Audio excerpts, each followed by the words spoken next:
fuego, fuego. Granada, Granada mía, barco de la morería. Ya están aquí, los gitanicos del Arbecí. Ya están aquí, los calocillos del Arbecí. ¡Burro!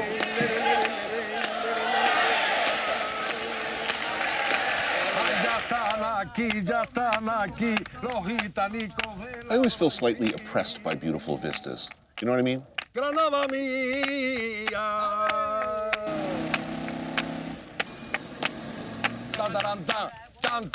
Ya, ale.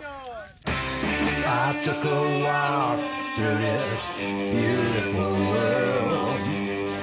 Felt the cool rain on my shoulder. Found something good in this beautiful world. I felt the rain getting colder. Sha-la-la-la-la, sha-la-la-la-la-la, sha-la-la-la-la, sha-la-la-la-la-la.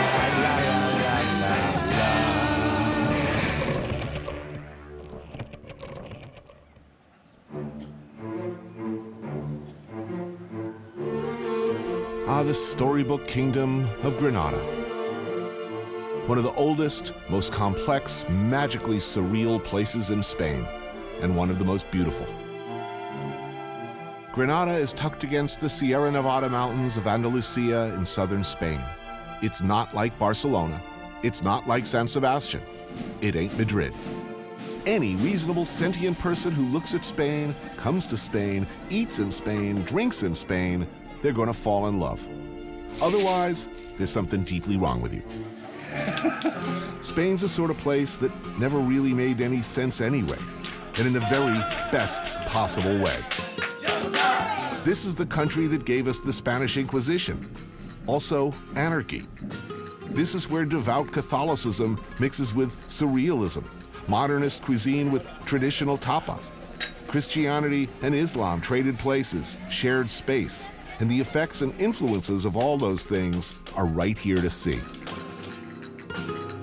You can almost look back through time and through the mists of history, see the Phoenicians marching up across the Vega. Or are those feral hippies? An influx of international hippies, many of whom appear to have set up squats in the caves up the mountain, have made things interesting. If they ask what we're doing, we should say we're staging the moon landing. Wherever you are on the ideological spectrum, however, some things are constant, it seems. Some stereotypical expectations. It's true, there are free tapas everywhere. Yes, they do actually take siestas, which is a civilized damn thing to do, far as I can see. Flamenco? Yes, they do that also. But in Granada, they do it old school. And oh yeah, bullfighting. They do that here too. But I digress. I'm here, actually, to answer a question. What happens if you go over to the other side? Say you grew up in the States and, like a lot of us, wondered, fantasized about what it would be like living abroad in old Europe, surrounded by crusader castles, delicious food, another language, another culture. What would that alternate life, that road not taken, be like? My longtime friend and cameraman from Maine, Zach Zamboni, is finding out. So where we going? Right here, one of these tables, which maybe we want to do like this with. See, how often do you get to go out with somebody that can properly block the table? It's a misery, it's what it is. Oh boy. Gracias. Yes, of course. Snails in an almond sauce, about as traditional and as delicious as it gets. That's a plate full of perfect happiness. Good tapa, huh? That's right, tapas come from here. And this is still one of the few places in Spain where they're free. All you have to do is keep drinking. You can sit here all day. Just ordering a couple of drinks and... Right. No rush. I plan on spending some time here. Red wine ordered, tripes to follow. Tender, spicy, delicious tripe. Sun, plaza, guts. Pretty good. Hello. Hello. Give me a kiss, no? Not too long ago, before Zach basically defected to Spain, he met Fuen. And next thing you know, he's living here, part of an extended Andalusian family. Eating the ham, drinking the wine, living the life of the Spanish dandy. In freaking Granada, no less. Classically, culturally speaking, do you want a sensitive, nice, caring, thoughtful guy? Well, it depends on the woman first. But usually we look for this kind of person that we know he will protect us. From what? Feral hippies? For example, you know, or I would love to do the vows at your wedding. Do you, Zach Zamboni, swear to protect Gwen Sanchez from any attacks by feral cave-dwelling hippies who might attempt her to sell her jewelry or other things of little value? it's actually pretty cool. I figured now that Zach is marrying into a Spanish family, I can piggyback along for a bit. Suck up a little of the magic. Live a little bit of what has often been my dream, too. But if we can get weird for a second here, man. Oh boy. Some places, do they have an energy, man, about them? What are you saying, man? I don't want to get into metaphysics or, some places we go. You're gonna be living up in a cave. You keep talking like this. More wine.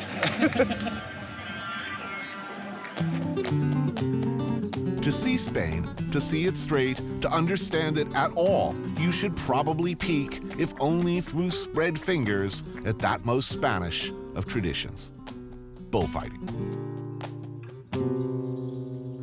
Meet Alfandi, one of Spain's most dashing and respected bullfighters. He's invited me to La Marquesa's ranch, a private bull ring where he likes to practice. So what they're gonna do now is they're gonna check how brave. And if the calf's not brave, stoop. Exactly.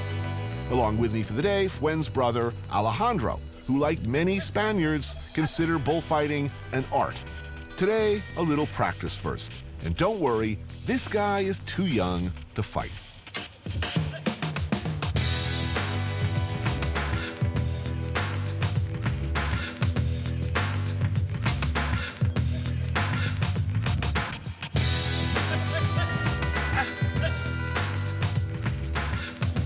So this is the red cave, you know, that this is the most important cave, where they make all the art, all the poetry. Yeah, exactly. All that. Why the cape, not the man? Because it's moving. So that's important. That's important. You don't want to be moving. You don't want to be moving at all. It seems they get more attractive.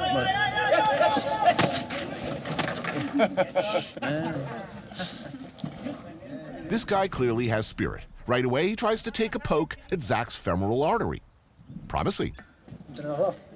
Venga, now's your time. I don't think so. Sure. Now's your time. You and him. He's gonna teach you. Yeah? Sure. No one likes to look like a pussy on TV.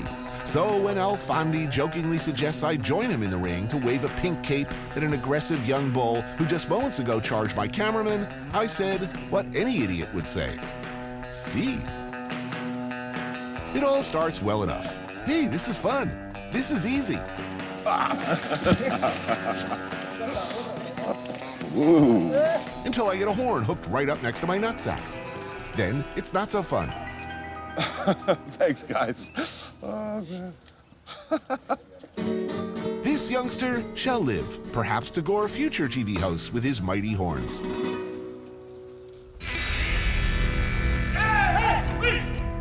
Now this is what a real bull looks like. This is a whole different thing.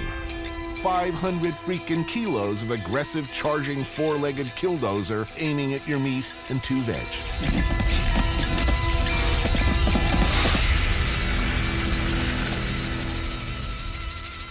That's a lot of muscle. That's a lot of muscle.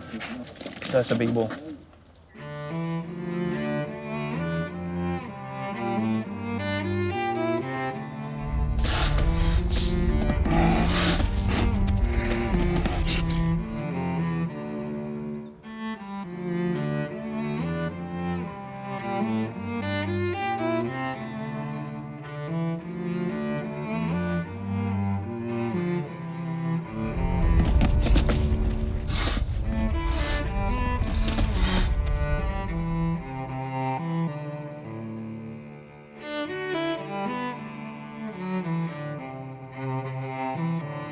And no matter how big, how strong, how scary, for this intrepid reporter who's seen many animals die for his dinner, this part is never easy. So as you see, he puts the cape lower, so the bull brings the face forward, showing the neck. That's it. Go one. That was really good. And yeah, that's it. Hey, it's time for stew. Bull stew. Our friend went to a better place after all, like a big pot where he simmered slowly for hours with local herbs, onions, and potatoes. Nothing like a roaring fire and a spread of Iberico ham, homemade chorizo, Spanish cheeses, bread, and good olive oil to take the sting out of a near genital mutilation. Nice. Looks good, eh? No es mal sitio para venir, ¿eh? It's not a bad place to come, right? No. Now, he started at age 19. Desde pequeño me ha encantado y siempre he jugado al toro, ¿no? Pero la primera vez que toré en público con toros pequeños fue con 14 años.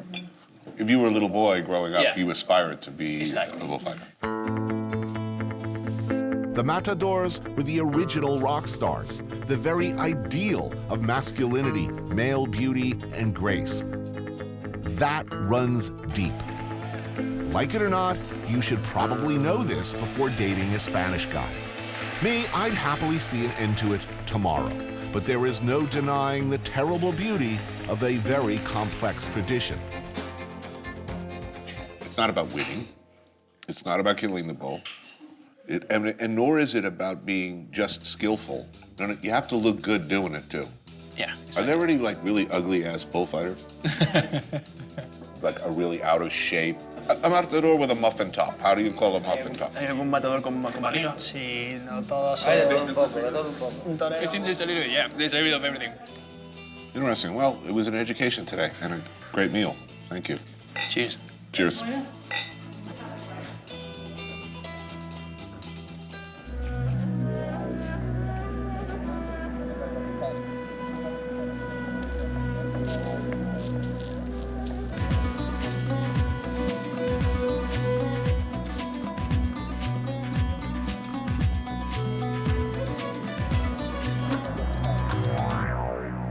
Holy Week, or Semana Santa as it's called, observed all over southern Spain with a seriousness and a fervor you might not see elsewhere.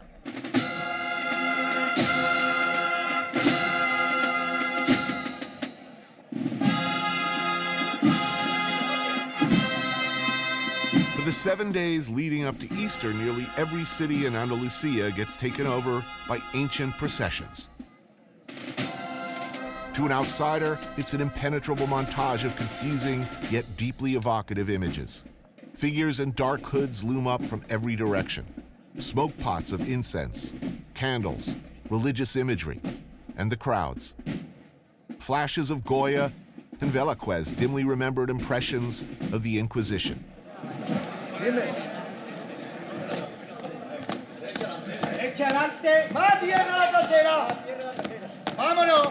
Okay, watch this. These guys got to get their painstakingly crafted, massively sized, and incredibly heavy and cumbersome float through the door, down the steps, and out into the street.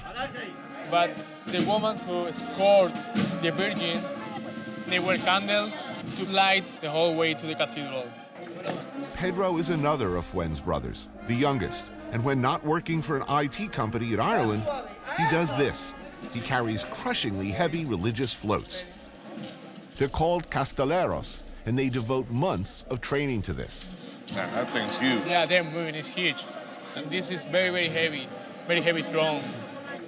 The Virgin float, about 3,500 pounds total, and precise dimensions that have to make it through the door just so.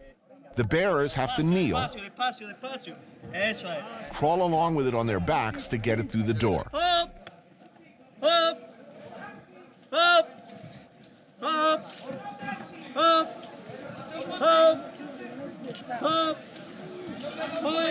And the main event. Ready, set, up.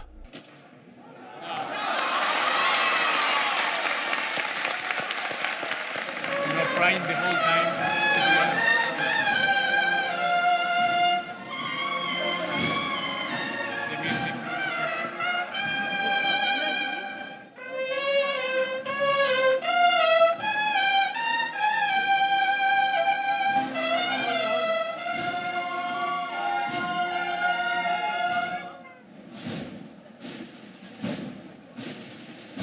Let's face it, I like a procession and all, but who likes a bunch of guys in hoods coming in your general direction? I don't. Frankly, it creeps me out. Time for a drink, perhaps. This is Tabernaculum, as best I understand it, an Easter Jesus and Mary themed drinking establishment where between drinks, one can ponder the agony of the Christ, but with sausages. Is it like this all year or just over? It's the whole year. Whole year, it's always like this. Whole year, yeah. Wow. They have incense whole year, Easter music whole year. Now, is this a week for quiet contemplation and worship, or is this a party week, or both? Both of them. Throughout the course of the week, over 40-odd processions will creep slowly through these streets. There are different brotherhoods, each with their own sacred colors, crests, insignia, and so on. It's their medallions and particular Christ images that adorn the bar. And frankly, they're kind of bumming me out. Maybe it's just me, but when I'm getting a nice late morning buzz, I don't particularly want Jesus looking down at me from, like, everywhere. How drunk can you get here? Don't you feel like a little guilty, like getting really drunk here? Yeah, of course. Whoa, morcilla. Morcilla. This is one of my favorite things. This is your favorite Ever. thing? Yes. Try it. It's amazing. Gaze away disapprovingly all you like, Jeebus. I am happy now.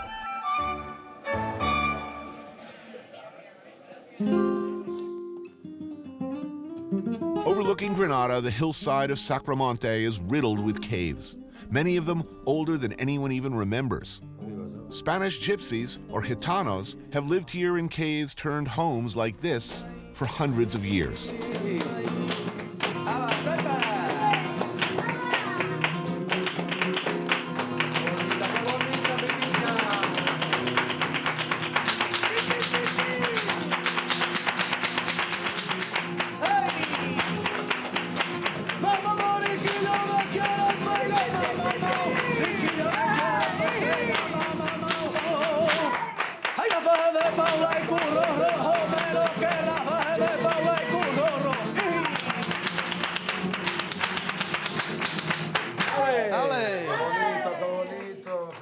They call this a juerga, an informal, intimate, and spontaneous performance, what jazz musicians might recognize as a jam session. This is it, Granada. The only place in the world where you get to see real flamenco in a cave. Alicia, like just about everyone in Granada, is an aficionado. Dale, esa guitarra buena granadina. Our host, Curo, is a poet, historian, and a patriarch of the Gitano community here, an icon of the flamenco world. Gitano, gypsy, traveler, Roma people, are more embraced by the culture here than most other places in Europe. Well, we have our own gypsies. Those are ours. Yeah, well, I can tell you 3 things that we do here. We do flamenco, we do tapas, and we do siesta. Which You do them well. yeah, we know how to live, don't we? Yeah. Ay, ay, adiós Granada, Granada mía, y ya no volveré a verte, ay más en la vía, y me da pena. Ay, vivir lejos de tu vera, del sitio donde reposa los restos de mi morena.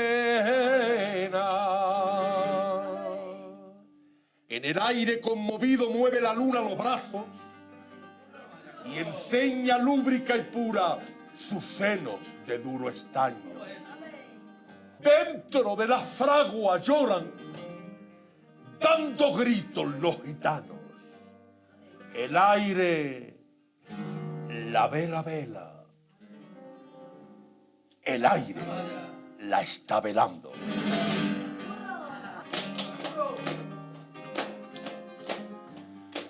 Y como quiere, gitana, que te quiera.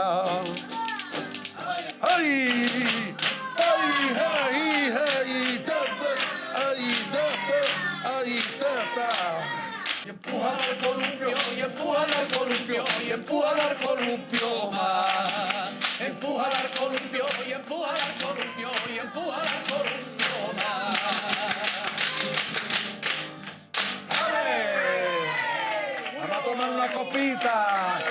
la copita que hay 100 años para vivir, para dormir, para follar, para todo. Temperamento puro, son la sangre que nos hierve a los gitanos, ¿has visto cómo es? Tiene 16 años, mejor que nada. Hacemos una música que es de nuestra raíz. No se hacía preparado para echarlo a los espectáculos. Era una música que se cantaba dentro. Tanto en la pena como en el llanto, como en la alegría, nosotros cantamos. They dig deep for their material here. It means something. They're telling you something about themselves. What is the word? Duende. Duende. What is duende? I've heard it. What? Duende, el artista llega a lo sublime. Is it an emotional state or a technical? No, tiene que ser pasión. Se queda en éxtasis. Entonces pasa mucho cuando estás enamorado. Y es enamorado, pero no eres correspondido. Is unhappiness necessary for great art? Es necesaria para hacer un trabajo magnífico. Ooh, they didn't even have to think about that. Tienes que sufrir en ese momento. Luego también sale muy bien cuando estás agustico. And then you perform very well after a couple of this. Right. I may not have duende, but I have Valentine's. Viene el duende cachondo. Es un duende más cachondo. Cachondo. I know that expression. Wait a minute. Ew. All right.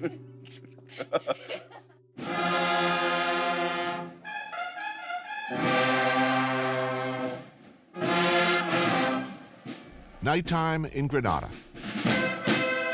And it's time to pursue that greatest of Spanish traditions, tapas. You may think you know what a tapa is. Like if you've had small bites at some fusion hipster bar where they do a whole lot of little plates. Yeah, that ain't a tapa. So how often do you do this a week? I do it 5 days a week. Dude. It's rare not to do this. But, you know, it's like on a weekend you come out for a bunch. Weekday, you come out for one. This is La Tana, a little place run by sommelier Jesus and Luisa, brother and sister. One bartender, one cook, taking care of everything. Tapa is for free. That's the main issue of the tapa. So you're just paying for the wine. Exactly.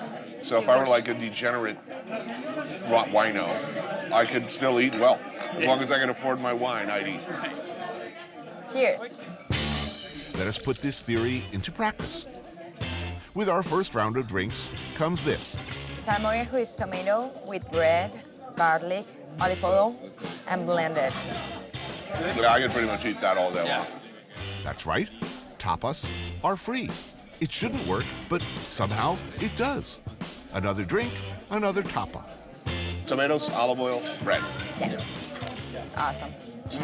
And this tortilla for me is just amazing. So all I gotta do is keep drinking and I'm gonna eat like a king. They'll keep feeding you, yeah. Although, maybe you'd be interested in caviar here. Really? Yeah. That's not included with my, Well, that's another point of the tapas. Usually you have a few tapas, and then, you know... You start to get ask for hungry. Yeah, Exactly. you ask for a portion. They're just hooking you in with it. So it's all a scam, man. It is a scam. A couple of little nibbles, next thing you know, you're ordering 200 grams of caviar. Caviar ain't free, my friend. Delicious, entirely sustainable Spanish caviar from farmed river sturgeon. It's fun that you can come into a place like this, get... Bread and tomato. Yeah, or... Some high-test caviar. Ho, ho, ho. You guys are gonna eat the whole thing in one spoon. I'm gonna... Sorry, is there something wrong with that?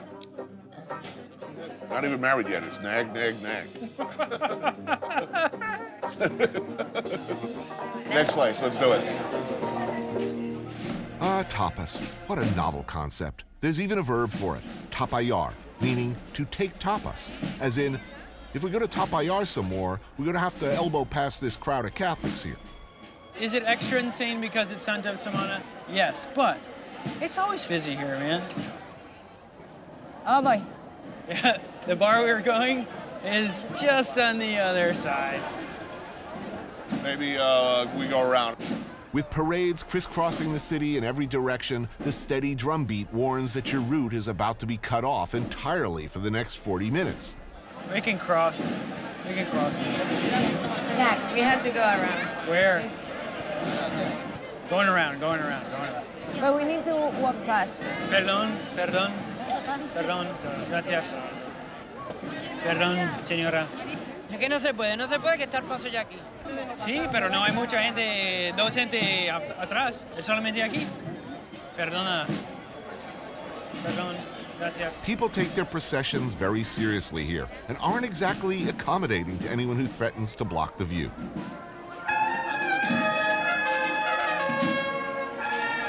That was amazing.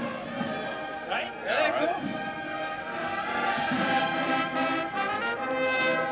See, tell me there's not some duende in that music. Come on. It is some duende in that music. There's some duende. Finally, bar number 2. Oliver. This place is always packed. Beer, please. And with it comes a delightful tapa of mussels steamed in butter and olive oil. Well, that's awesome. Look at that. That's a great tapa. Come on. This is what's different. Right. People come in here and they will eat like this, perfectly happy, perfectly content to forgo the table, come out here and stand around and eat like Exactly. Gwen's glass of wine comes with fried eggplant and honey, which sounds to me like it's Moorish in origin. More wine accompanied by these delicious little clams. Oh, yeah. In the main event, this. Oh. Now we are talking, yes. these langoustines, however, are not tapas and consequently not free, but worth it at any price. That's so totally awesome. Oh, we did good work here. Anything else, Tony? Should we go on? Now let's move on. All right. Let's move on. As this death march of tapas continues, things start to get a little weird. This is the story of my life. He doesn't do this at home, does he? No, thank God. So now I understand what you feel. Well, Yes. Every Good. day. Finally. A little empathy. I do like the increasingly meta aspect of this show. I should really be live streaming. Now it can really be interesting. Finally, Bar Gallardo, just making it before closing. Now let's be honest, we've had a lot to eat and drink at this point. Some restraint needs to be shown. Little fried fishies? You don't want Dude, if you want Pretty to eat little fried fish. little ones. Little ones. Then we're done. And cheese. But instead, 3 more beers, 3 more tapas. Cheese, bocarones, little fried smelts, and chuletitas, baby lamb chops. these are super good. These are super good. See, I'm uncomfortable. The idea of something for nothing. Right. It's not something for nothing. It's It's all. $3 for a glass of wine. It's something for nothing. Yeah, but if somebody can get the math right in the U.S., this will take off. No, never. Really? We will never have tapas culture in America. Ever. Really? Ever. You're looking to change the entire day from the minute you get up in the morning in America, nap in the afternoon. Are you out of your mind? I want to be able to go down, walk to my bar. I want to have a little beer. Yeah, I want a golden unicorn that shits money. Both of those scenarios are equally likely. Every storybook kingdom needs a castle. Granada, it's got a good one.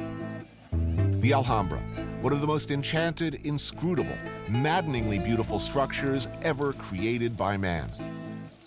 Built on top of 9th century fortifications by the Nasrid dynasty and added to as history unfolded through wars and tragedy and invasion and conquest. On the outside, it's very bare. All you see is these tiny windows. Right. And it's projecting impenetrability. But then you come in here. Zach has gone, well, let's call it what it is, a bit mad about the place. The details, and there are a lot of them, can obsess a man. Plus, he's a cinematographer, so you can understand, once you start to really look around, how that might get a grip on a guy whose profession is the intricate play between light and darkness. My theory is that they're trying to weave nature, calligraphy, symbols. These are all inscriptions within here. Inscriptions turned into graphics, you know. Right, because in Islamic art, you're not to depict works of God. Yes, but what you can depict, and this is what this entire place is geometric systems. Yes.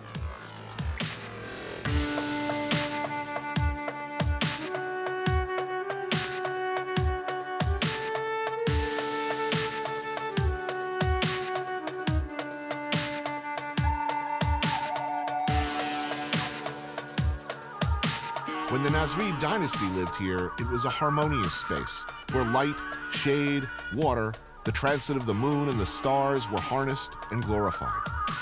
I think the best assumption is nothing is random. They came here and laid out everything according to A plan, man. This was a place for reflection. Each element of design presumably intended to have effects both psychological and religious. It's really a cinematographer's paradise because everything is about light and mad. Obviously, they weren't cinematographers, but everything is framing for them. How long did it take them to build this? Hundreds of years. That's why it takes so long for you to get the shot. Oh, snap. In the builders' time, engineers, astronomers, mathematicians were like priests, magicians, possessors of divine knowledge of how the universe worked. Did they want to contemplate nature, or did they want to conquer it or control it? I mean, they were certainly trying to emulate it. You know, all their mathematics were really trying to find out how nature worked, particularly square roots and the repetition of pattern. They saw mathematical patterns in the sky and on Earth, the way water moved and rippled, the way things grew, a simple pine cone, a fern, a pomegranate. And they thought about the basic truths these things might represent. These symmetries can all be shuffled, spun on any point, and they align again with themselves. So if you stretched them out, for them they pointed to infinity. We will understand all things. Through contemplating sacred geometry. How did nature unfold, pattern itself? Could the basic designs of nature, even if divine, be replicated in this magnificent structure? Trying to solve the riddle of God here. Exactly.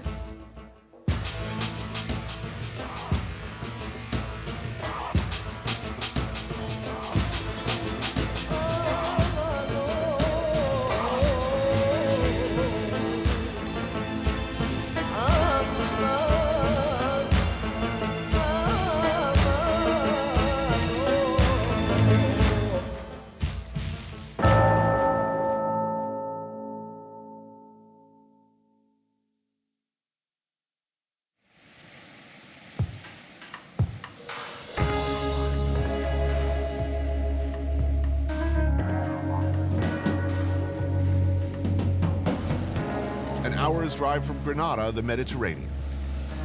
Unlike much of Spain's coastline ruined by real estate speculators and overdevelopment, the coast around here in Almeria is largely unspoiled. I'm on my way to a moraga, a tradition in these parts best described as the local version of a beach barbecue.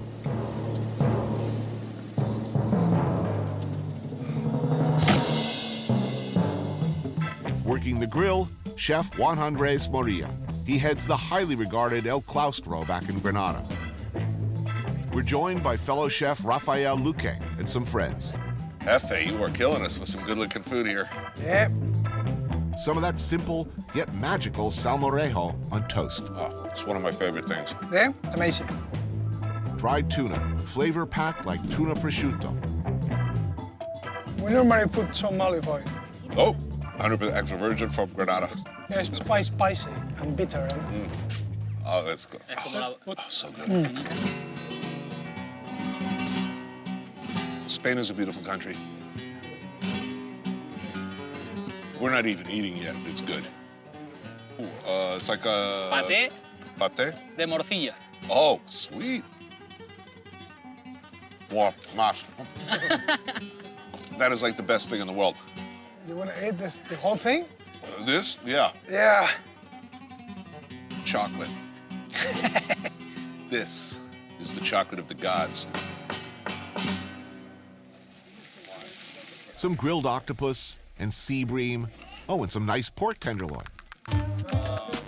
And my personal favorite, a particularly delicious morcilla, fresh blood sausage. Yes. I feel some duende coming on. I could just squeeze that like this. I'm telling you. Sexual metaphor coming. Beautiful. Just feeling him is... Yeah. Looking good. Wow, look at that. A lot of fat. Yeah, it's quite nice. Those were happy pigs. Lazy pigs. The ones we like. The ones we raise here in Spain. Yeah, the pigs and the bulls are very happy here until they're not. The moment of truth. Okay, enough of the work. Let's eat. Nice. Mucha grasa. Wow. Es grasa, carne muy vetado. Mucha beta. Está bueno, ¿eh? Awesome. Great meal, dude. Great meal. This is the dream of Everybody. all the world. Yeah. The dream is to live in Granada. You know, work in the morning, have a 1-hour nap in the afternoon. At night, go out and have that life. You know, go out and see your friends and eat tapa and drink red wine and be in a beautiful place. You know, to have this kind of music and this food and this kind of culture and look out the window and to see Spain. Probably one thing. Yeah. Family. Yeah. Family is very, very, very important. Right. See, he did it right. He's marrying into a Spanish family in Granada. Right. Cheating, man. Yeah. Very He's smart. very lucky. I know. And a smart guy. Right. Look, no one's going to dare dream of this because this is too much to dream for. This is extraordinary. But an ordinary life in Spain looks pretty good to me.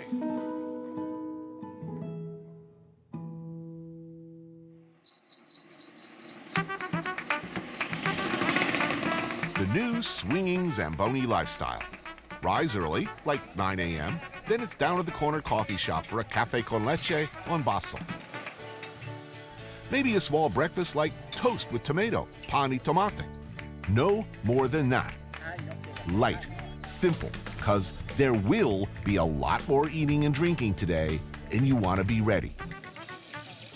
By 2 p.m., he's made his way back uphill to Mom's place. Every day I come here for lunch. Este es nuestro momento cerveza. And I walk in and she says, get us 2 beers. So I'll get 2 beers from the fridge and watch her cook. No, es que mira. Espera. Salud. Everybody's home for Easter. Maria Jose, Zach's soon-to-be mother-in-law, and Eloy, that's Dad, plus Alejandro and Pedro, the soon-to-be brothers-in-law, who you've already met. What this nice family doesn't realize is they aren't just gaining a son, but also an annoying, half-drunk, and extremely hungry Uncle Tony. And I know what happens here. Yeah, so let's, okay. Jamón. Sitting there, ready to be carved. En España hay un refrán que dice que las buenas inyecciones son chorizo y jamón. But you know that Zach had to prove us that he was able to cut the ham before he proposed to my sister. I think that's a completely reasonable policy. Eventually, the appropriate hour for lunch approaches. So, not to embarrass you publicly, but the Maine is not exactly the Mediterranean of America. Let's put it that way. How is he adapting to the Spanish lifestyle? I mean, let's face it, he's a Maine He's more boy. Spanish than me. Really? Yeah. At the beginning, the first week, he was like, oh, I don't understand how you guys can take siesta. Week after, I need a siesta. It's interesting to see how you made the transition. Cheers. Cheers. Esto es un remojón granaíno. Se toma en Semana Santa, sobre todo en Granada. First up, this. Bacalao salad. Salt cod, egg, black olives, oranges, tomatoes, dressed in olive oil. Remember, this is Holy Week. Maria Jose is preparing recipes that go back through the family so far that nobody knows exactly where they even came from. Migas, another iconic dish of Andalusia. Informally referred to as the shepherd's lunch, as the story goes, born as a way to use old hard bread and combine all the week's leftovers. I'm told that every household in Spain has a variation. What changes is what you put on it. Today, it's sardines, cod, chorizo, melon, and peppers. Oh man, that's a lot of good stuff in one bowl. Yeah. So how often do you eat this well? Every lunch is like this. Every lunch Every in your day life. that I'm here. But lunch is Big. big lunch, siesta, seguro. Sí, luego siesta. But you can't, you know, I used to try to resist siesta and you can't do it here. Society will not accept you not taking a siesta. But that's the flow of life here. That sort of begs the question then. While I'm busy hating you for your life, how often are you getting drunk a day? twice. 1.5. I don't get drunk any ¿Cuántas day. veces estoy borracho? No. No es normal. Él no se emborracha ahí. That is so Spanish, by the way. To be like, everybody have a very distinct opinion and it'd be completely different. It's like, Es this is a típico. fact. And someone would go and say, well, Yeah, whatever. we actually. It was American. It is American. When my time comes, I pretty much want to die at a table like this. No XB, guys, no. Good work, Zamboni. Good work.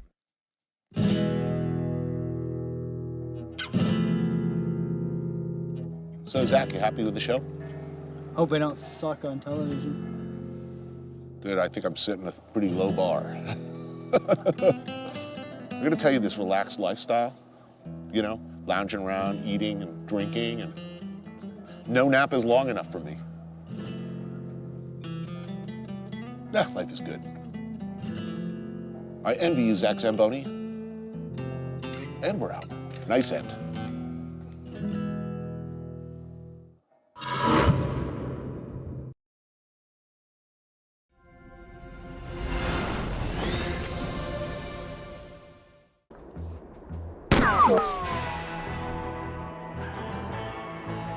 Since I was 14 years old, I always wore cowboy boots.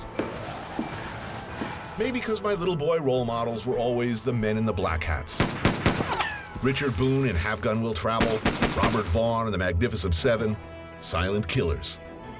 Men with pasts, men from somewhere else who found themselves in the great American West. A place where reinvention, a new life, was always possible. As long as you were willing to kill for it.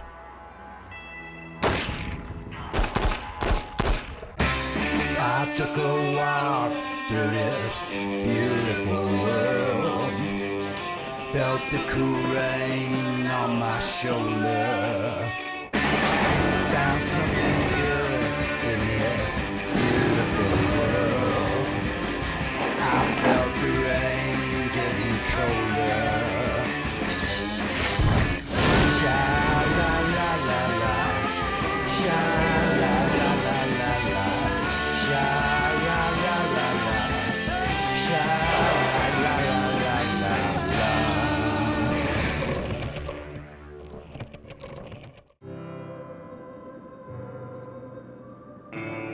The Western myth has pretty much captured the American imagination. None of us can escape it. For ages, we identified ourselves with the image of the lone cowboy, the perception of frontier values, self-sufficiency, rugged individualism, the freedom of wide open spaces.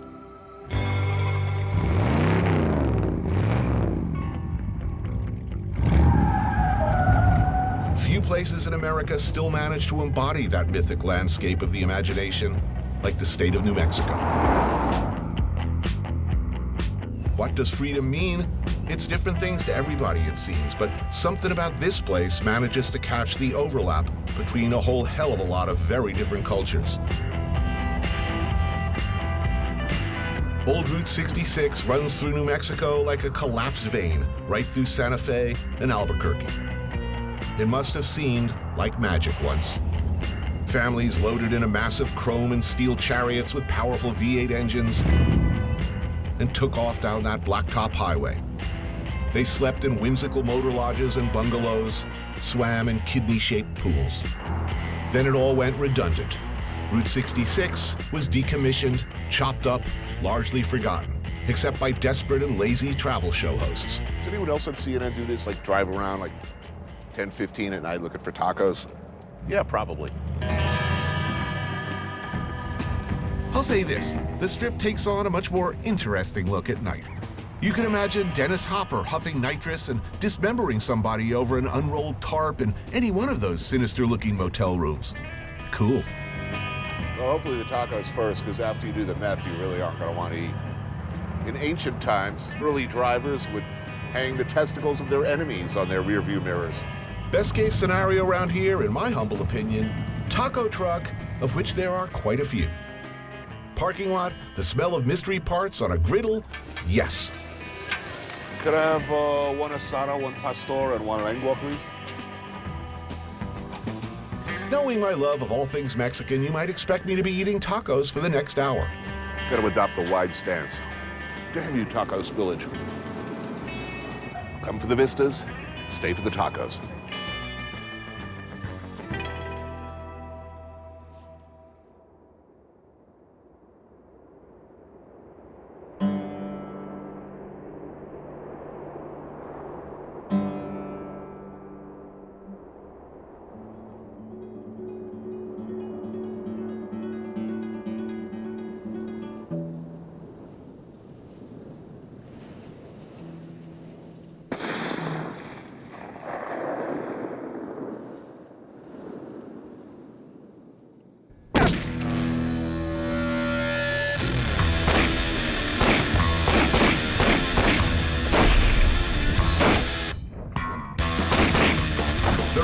Per magazine of steel-jacketed destruction as fast as your finger can pull the trigger.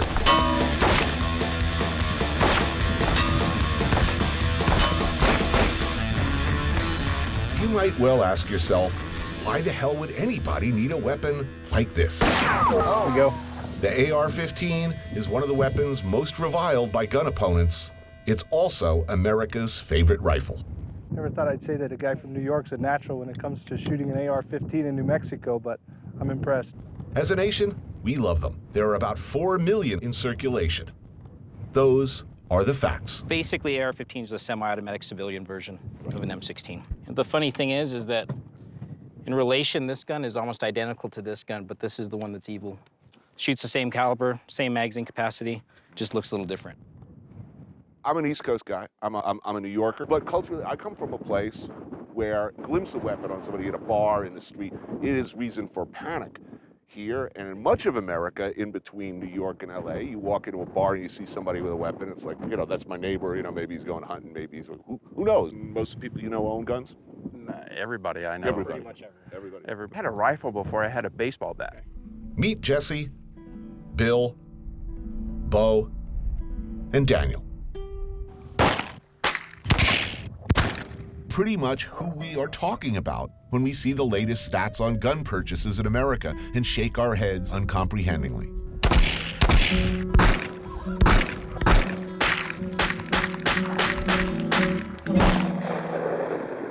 That cultural divide, much more than policy, is what's kept the issue of gun control so polarized and so, frankly, hopeless. He had a gun before he had a baseball bat. I'm in the same situation. I was shooting a BB gun when I was 5 years old, and I knew at that time it wasn't a toy, it was a weapon, and I was very well educated by my father on the responsible use of that piece of equipment, and that's what's critical to me. I shoot all the time, and I'm always trying to shoot better than I did last week. It's relaxing, you're out with friends, it's fun. There's a dark little genie in all of us, I think, that wants to pick up a gun, point it at something, and blast away. This is a new Springfield Arm 9mm with a 19-round clip. You know the reasons I like guns. I don't own a gun, but I like holding them. I like shooting them. The Glock 22, it's chambered in a .40 caliber. There is something compelling, an eerie rush, an unholy sense of empowerment feeling the warm glow of these heavy, iconic shapes in your hands. Get off my lawn, you kids. That's a .357 Magnum. It's an 8-shot revolver. Bigger kick on this guy, yeah? A little bit. You just can't help silently mouthing, "Make my day," or "Feeling lucky, punk." every time they just get in the way. We can do this all day.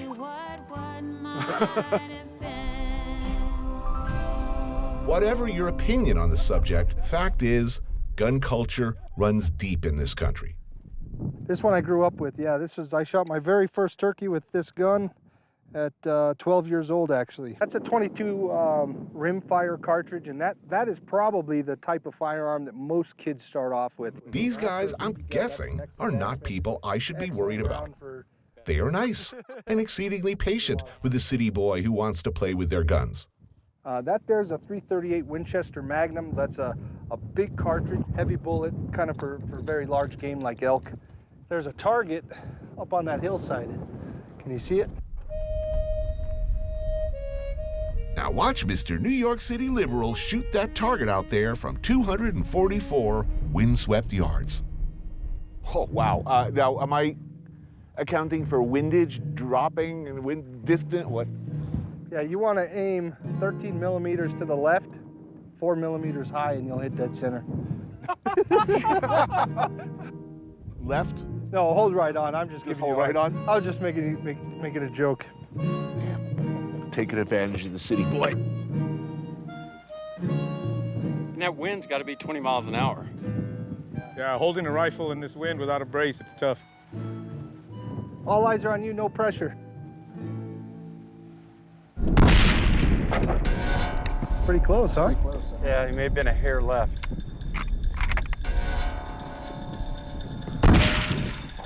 Just a little high that time, I think.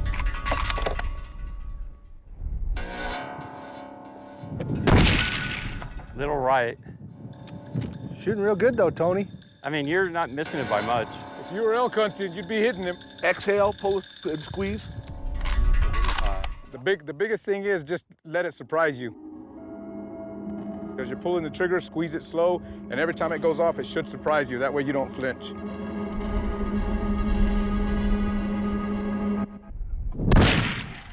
That looked right on.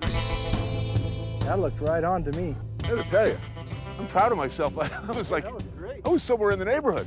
He's a natural. Do you think that like people who just don't like the idea of guns, if they had a day out here shooting targets, definitely. I suspect a fair number of them would at least temper their views somewhat. 1,000%, absolutely.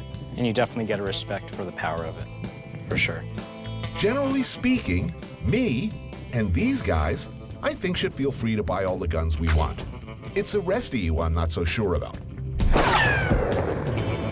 Oh, I know how to shoot beer cans. When the zombie apocalypse comes, I'll be ready. As long as they're holding beers.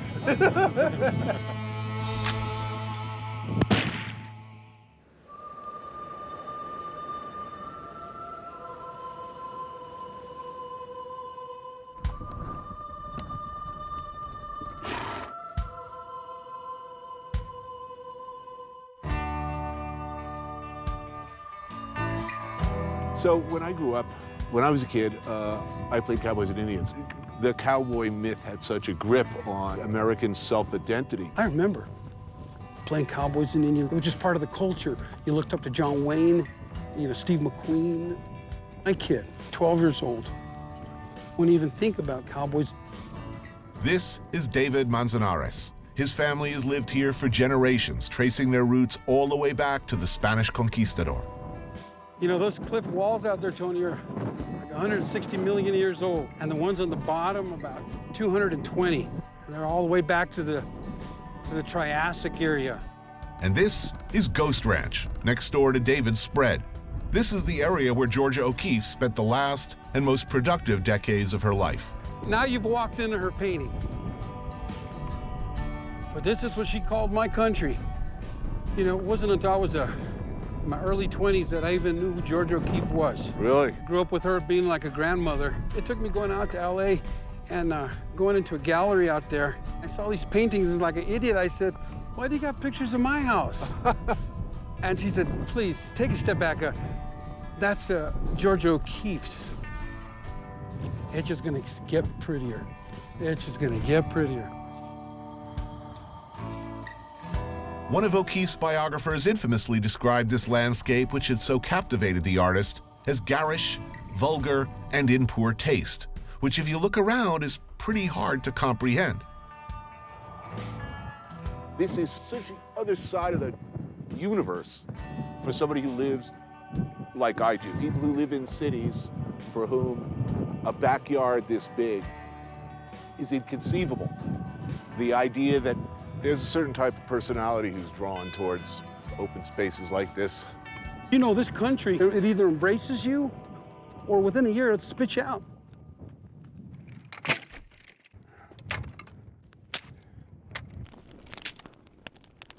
We reach the end of our trail at a place called Valley of Thieves, once said to be a haven for infamous cattle rustlers. Of course. They call it the rabbit. Ladies, you know what I'm talking about. Jesus, I'm in my 50s. It's still with the jokes. I gotta find a distinguished segue into adulthood one of these days.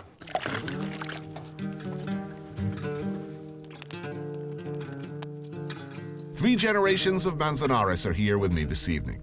Herman, David, and Max. We'll do our best to put together a little meal. Anybody want some coffee? Yeah, I'll take some of that. Cream, anybody? Ah, who am I kidding? I'm a city boy. I need a cream. Need some cream? Yeah. Trying to get all Jack Palance here. Come on. Who am I kidding? We're also joined by Dan Flores, respected authority, professor of history, author of the book Horizontal Yellow, Nature and History in the Near Southwest.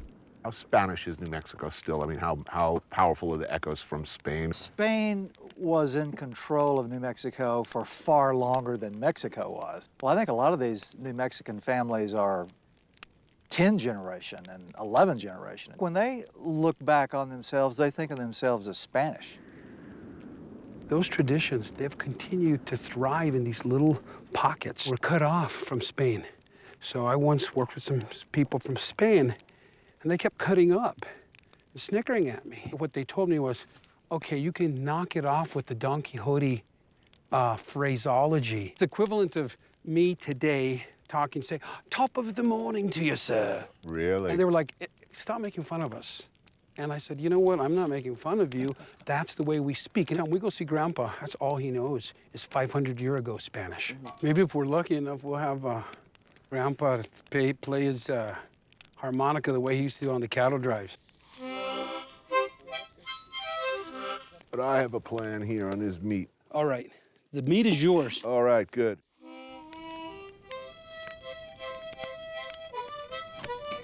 Just call me Cookie.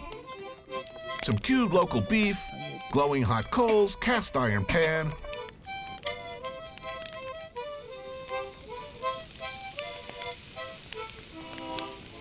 What are those, just pureed green chilies here? Yes. Beautiful. Yeah, I'm gonna throw those chilies in a little bit and stew it for a few minutes and it'll be good. I just need a few splashes of like an open beer even. Beautiful thing. Checking off the Chuck Wagon greatest hits, we got some beans, some potatoes, some cornbread. We do our best. This is just about ready. Let's eat. Dig in. Well, we done good, gentlemen. No kidding. Thank you, Tony. This is excellent. I'm wondering, you guys have been here for so long, your family. Could you live anywhere else? Not me. No, not me. This is home. The roots, I always get called back here. You know, I visited Paris and lived in LA for a while and, you know. Paris is pretty great. It's pretty great, but it's not here. Dad, I'm curious to know why you chose here, why you came here initially. Open space, because I'd grown up in a circumstance where you couldn't see 50 feet. I mean, the forest was so dense. I used to climb up into the top of a tree on the highest hill just to be able to see over the forest. So there was something about the idea of being able to see the landscape that really compelled me. So the big empty makes a real deep sense to a certain type of person.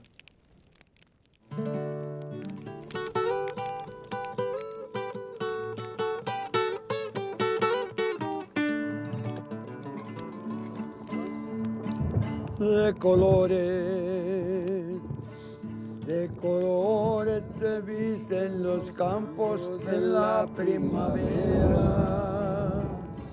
De colores son los pajaritos que vienen de afuera. De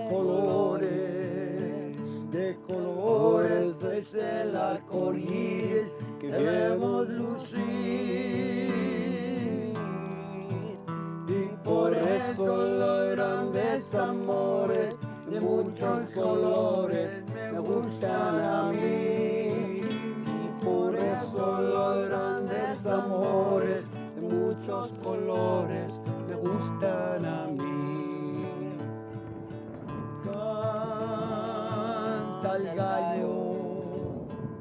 Canta el gallo con el kirikiri, kirikiri, la gallina.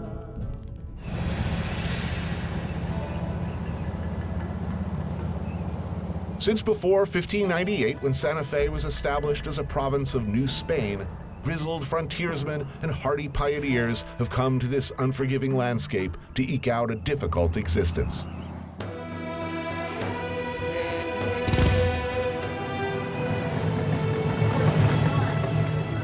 Welcome to Santa Fe today, where we can all live the Western dream and even buy a little piece of it to take home.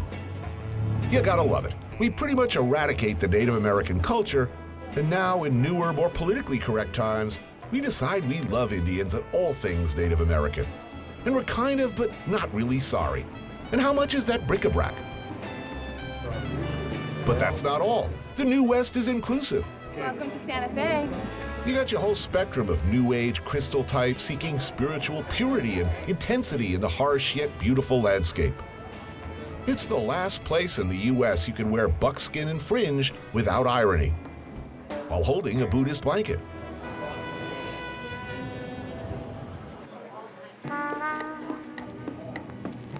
There is, buried deep inside this ordinary-looking five and dime, something truly authentic. Hi, Frito pie and a soda, please. This is the Frito pie. As American as apple pie or the Manhattan Project, and nearly as deadly. Chili and day-glow yellow cheese-like substance dropped like a deuce, another roller in the night, right into a bag of Fritos. It feels like you're holding orange crap in a bag. Close your eyes and I put this in your hand. You would be very worried. It's a colostomy pie. I'm opposed to everything this dish stands for, and yet, it is also delicious. Neither the Frito nor the Frito pie are indigenous to New Mexico. They are actually Texan. New Mexico, you have many wonderful things. I think let Texas have this one. In only 6 minutes, I've managed to reach a depth of self-loathing it usually takes a night of drinking to achieve. Combine the Frito pie experience with like binge tequila drinking and a strip club.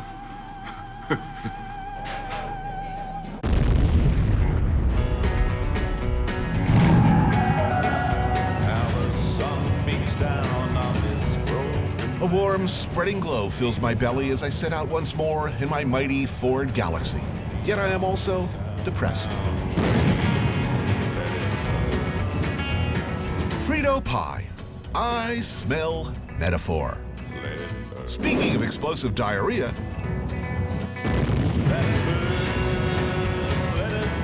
did you know that the first ever atomic bomb was exploded in 1945 in the desert of New Mexico? Sushi bars, galleries, Reiki massage studios. Crystals? We got them. I think I need to adjust my meds or something because I just see dark portents in all of this.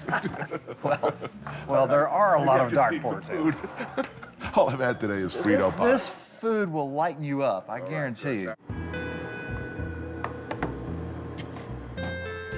Horseman's Haven Cafe sits next to a gas station and is about as far away from the plaza as you can get without leaving the Santa Fe city limits. It has a special feel of chilies grown specifically for this restaurant and nowhere else. I meet back up with Dan Flores for a little historical perspective over some of Santa Fe's most beloved New Mexican fare. I've known people who have journeyed 300 and 400 miles to come and eat at Horseman's Haven. Enchilada with carne adobada, cubed pork in red New Mexican chili sauce with beans and rice. Gotta have that. Some pozole, a stew made from soaked hominy and pork, and sopapilla, a fried bread like a spoon bread or a Johnny cake. Did the early Spaniards, early cattle railroad men, and the people on the way to making this America, were they romantic about this part of the world? They thought of it as a hard place. For one thing, it was exceedingly remote. When you were here, this seemed like one of the farthest reaches of the globe. I mean, initially, Americans began coming here because they perceived that Santa Fe was so remote from the rest of the Spanish Empire that it was possible for the United States to pluck it. I don't think anybody becomes romantic about it probably until the Taos painters arrive. Starting a long-running tradition of artistic pilgrimages to catch the spiritual groove. Every kind of utopian dreamer, eccentric, new ager, they all came here in search of whatever. Chilies. Chili. All right, thank you very much. Level 3. That's level 3? Yes, sir. All right. Okay. We will be careful, indeed. New Mexican chilies come in 2 varieties, red or green. That's by the way, the state question in New Mexico. Red or green. Red or green. Ordinarily, I like green. It's like Yankees or Mets, you gotta pick one. This green, however, is not ordinary green. My face is burning off. This ain't normal. Oh God, this hurts. I'm gonna join you. Fate lies right here. DEFCON 1, 2, 3. It's a slow roll, too. First you think it's gonna be okay, then it's not. There's nothing to do but wait it out.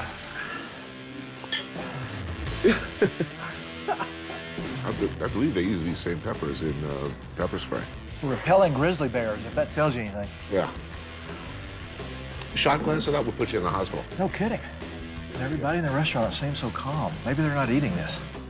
They're all just trying to muffle their screams.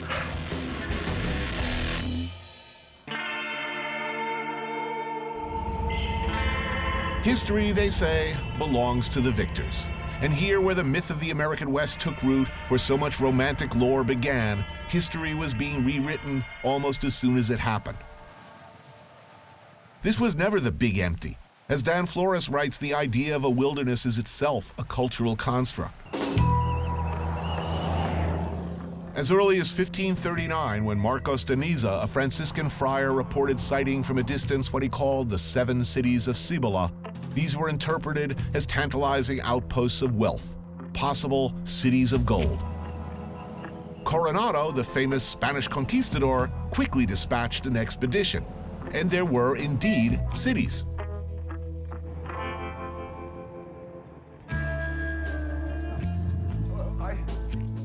This is Zia. Awesome. Well, thank you for having us. The home of community leader Ivan Pino in Zia Pueblo. I'm here to join him and his nephew Robert and family in a traditional hunt. So we'll be carrying our shotguns, we'll be carrying our rabbit stick. We don't do this anymore, you know, it's harder. Yeah, I would think so. It's always good to get a prayer going so that the animals can be willing to take their life.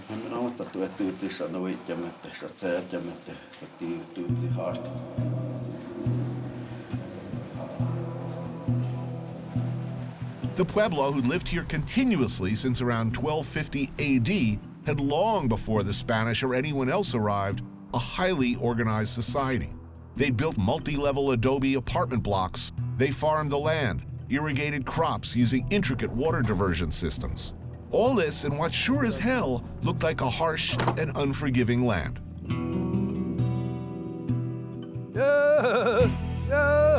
Whoa. Whoa. This is good weather, though, for hunting, because it's nice breeze, overcast. The breeze is beautiful. Not too hot. Pueblo long ago learned to adapt to hard times, dry seasons, war, incursion. There were years where there was nothing, and they had to deal. Oh, come on, we found a pack rat. Our first pack rat. In preparation for the summer solstice ceremony, game like rabbits and pack rats are collected for the medicine man as a payment for his services. How you notice is that there's some droppings, fresh droppings. We see the droppings, we know there's one around. And this time of the day, they're gonna be inside their homes. There's too many predators around. It's not easy. Once you find a nest, you gotta dig after the little burrowy bastards. You hack. You dig. You dig some more. A lot of work for a small I was road. just thinking that, yeah. That's what our ancestors had to do sometimes, you know, when times got hard. Right now, there's this drought going on, and if we didn't have the grocery stores. Right. Then hopefully you flush one cleanly. You get it? Got it right here. Right. And give them a good whack on the head. The ratio of work to protein is not in the hunter's favor. Its whiskers and a little bit of his tail and plant it back in here. To ensure regeneration of this once vital source of food, tradition and ritual requires returning a part of the animal back to the nest. I will never go hungry.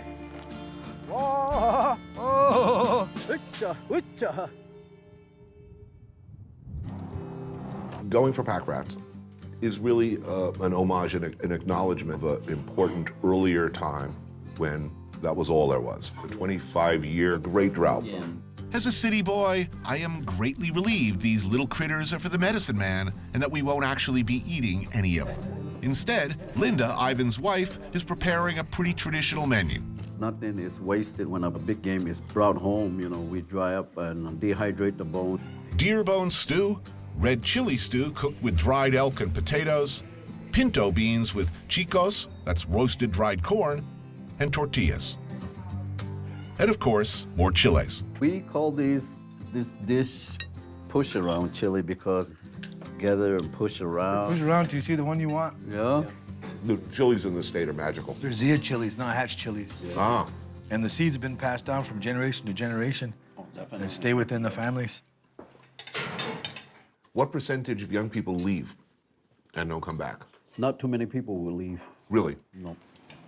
There are people will leave, but eventually there's this yearning inside you that you want to go home, you want to learn your culture, you want to, be a part of everything. It would be an understatement to say that the first Europeans who came into contact with Indians, to say the effect was destructive to the culture. And given that history, how American do you feel? This village is unique in that we can easily just, ignore everything that happens out there and just keep to ourselves here. And we do that sometimes. We close the road and we take care of our own business here.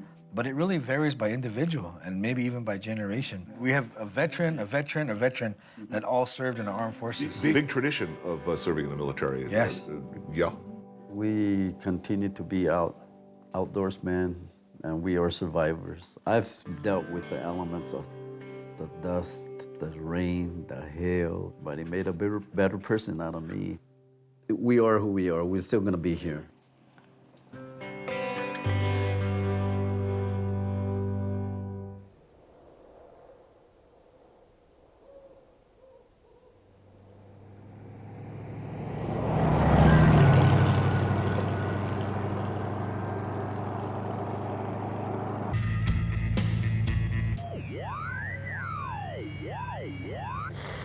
UFO activity is spiking, and I don't need to look out my window to know that animals are behaving strangely. Backwards, your dad soon had injuries from the crash. They were later taken out into the desert, and they were buried there. Might be some kind of vortex or... A device is forced into my rectum. Look up in the dark, the night sky, uncontaminated by the light of any nearby cities. You can see things.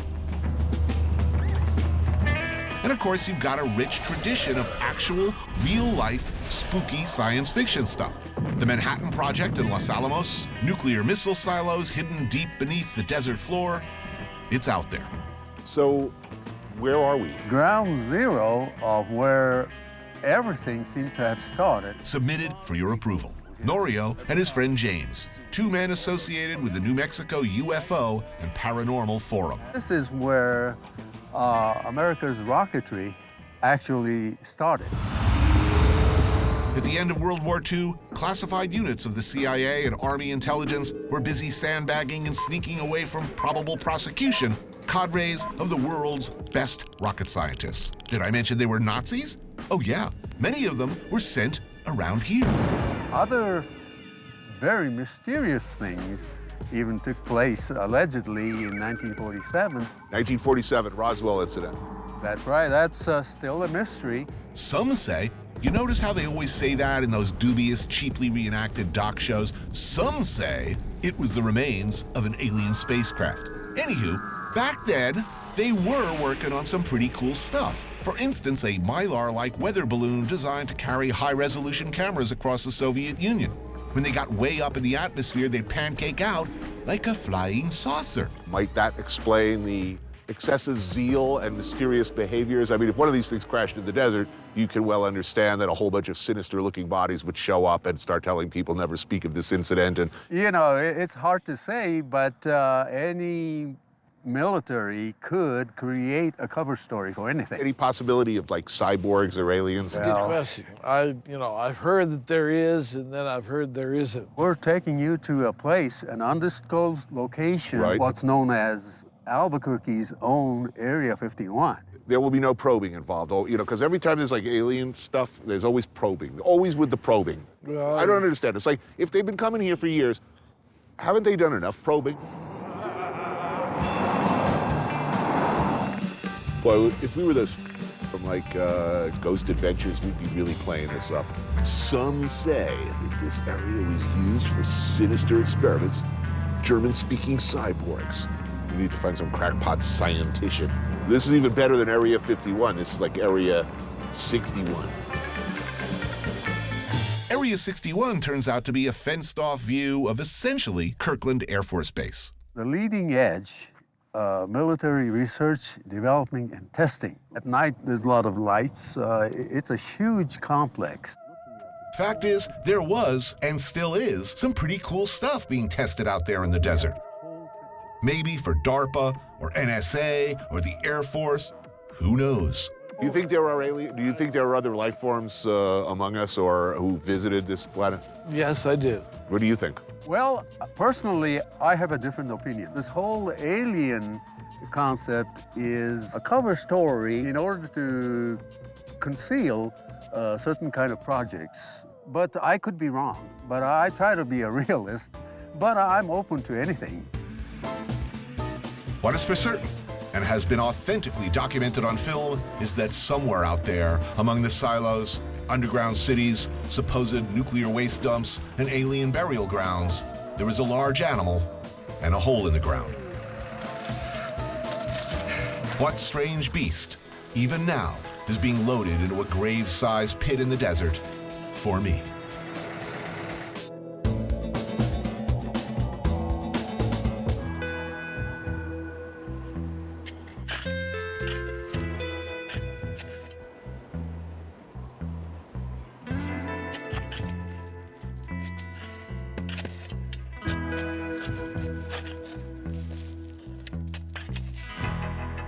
Well, since the beginnings of civilization, I think one of the first things any society learned to do is dig a hole, throw an animal in it, cook it.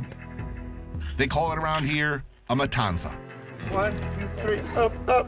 It's pretty much an old-school version of a barbecue, in the sense that it involves burying a giant pig and the imbibing of much alcohol. About 20 minutes from the nearest paved road is a place called Dead Horse Ranch. People who helped us make the show, their families, friends, and no shortage of local New Mexican characters, have gathered to partake in the festivities. There is beer here, plenty of it, local and delicious, and abundant. Did I say that? Tony, need another drink? There are very tasty and lethal, as it turns out, margaritas. And I believe, to the best of my recollection anyway, that I soon made the classic error of moving from margaritas to actual shots of straight tequila. It does make it easier to meet new people. Let me ask you, why is it that any time an alien visits, like America, there's always anal penetration involved? I'd never heard it before. Really? Ever. No, am I new to that? But the pig! What about that body in the desert? Some say the tradition of the matanza dates back to Moorish times, when the eating of pig had to be clandestine. But a bit of history we can verify, this pig's been cooked slow over hot coals for the last 17 hours. I caught a peek of its ass. It looks delicious. Frank here, he knows. He runs Pancho's Barbecue in Albuquerque. Let's start sticking it apart, I guess. Time to get slicey. I step in to help Frank break my piggy friend down into his constituent parts. Beautiful. First, off go to legs, what you'd call your fresh ham. Then your forequarter, your shoulders and whatnot. Awesome. The loin and rib section, your pork belly. Nothing goes to waste. All right, now Mr. Head. All those pig parts sent down the line to Harold, who's been using them for a veritable rainbow of New Mexican specialties.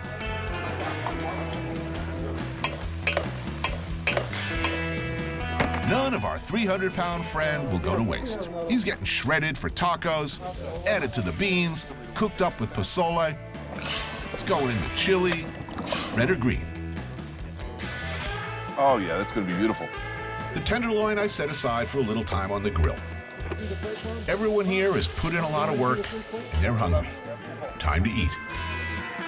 I didn't know the show was about this, but I've been thinking about it a lot. This sort of cowboys, Mexicans, Indian, romantic ideal. I mean, a lot of Easterners came out here and fell in love with this romantic notion of the West and wanted to come out here and sort of kind of create their own version of the West. Was that a good thing? That's what helps us as a people, as a native culture, as a culture that's been here for these years. We invite you to come and to enjoy what we partake in. I mean, the Indians had the beans and the chili and the corn. The Spanish people brought the pork. I mean, and we put that together and we have this meal here. People love the native culture. They love the Hispanic culture here. And it wasn't always that way when I was younger. You played cowboys and Indians as a kid. If there's one American iconic hero, it's the lone cowboy. Does that have any resonance at all out here? Every culture here, Mexican, Spanish, Pueblo, reservation, white, we all are cowboys here. I am a native New Mexican. I've gone through strange phases of like my ownership of this place. It's this weird mixed bag of everything here all the time, and that is the identity. That I don't know, it allows a certain freedom. My desire to wear cowboy boots and put a hat on right now, you're sympathetic to that? Well, I'm from New Mexico, and yes, I would also like to put my curse word kicking boots and a hat. It's very kind of you, thank you. Well, sure. Tony, I got a question for you. What do you think of New Mexico? Kind of, what are your thoughts? I'm going to try to boil it down to a simple statement. If you're an Easterner and you come out to New Mexico, you start to see metaphors in everything. But actually, if you were to stretch a little bit, you could say that New Mexico is a perfect metaphor for America. It is a total mutation. It's got Spanish, Mexican, original American, and add a tinge of radioactivity. This is what America really is. To one degree or another, we are an immigrant culture. We are a gun culture. The expression of American power and identity has always been the lone cowboy with a gun. That goes deep. This is the heart of the American dream. Love it or hate it, this is it.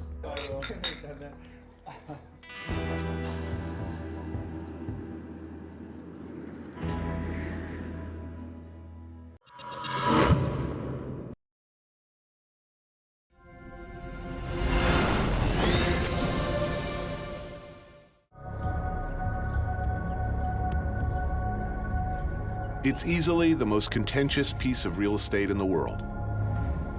And there's no hope, none, of ever talking about it without pissing somebody, if not everybody, off. Maybe that's why it's taken me so long to come here. A place where even the names of ordinary things are ferociously disputed. Where does falafel come from? Who makes the best hummus? Is it a fence or a wall? By the end of this hour, I'll be seen by many as a terrorist sympathizer, a Zionist tool, a self-hating Jew, an apologist for American imperialism, an Orientalist, socialist, fascist, CIA agent, and worse. So here goes nothing. I took a walk through this beautiful world. Felt the cool rain on my shoulder. Found something good in this beautiful world. I felt the rain getting colder. Sha la la la la, sha la la la la la, sha la la la la, sha la la la la la.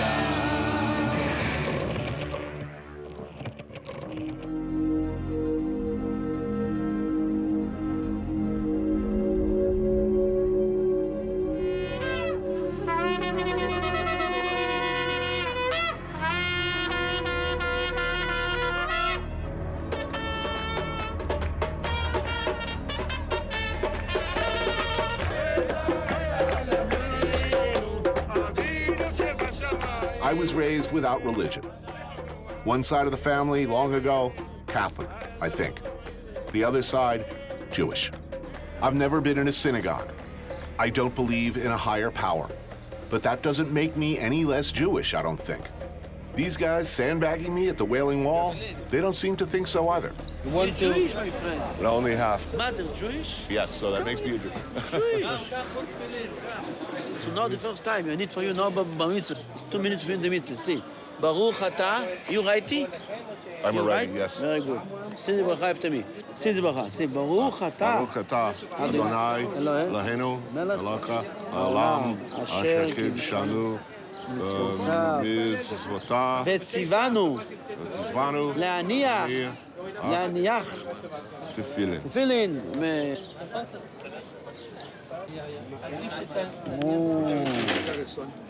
So now you bar mitzvah. Mazel tov. Mazel tov. Thank you, gentlemen.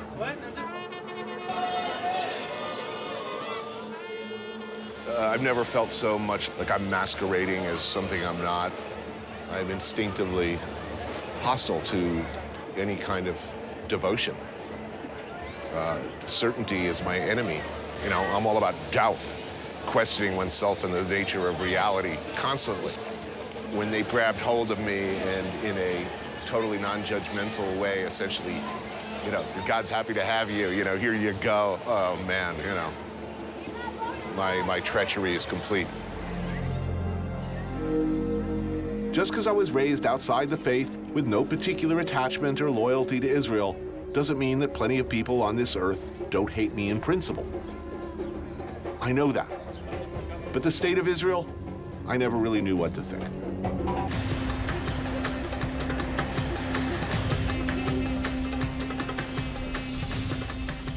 First look around, it's like everybody says. It's pretty, it's awesome, it's urban, sophisticated, hip.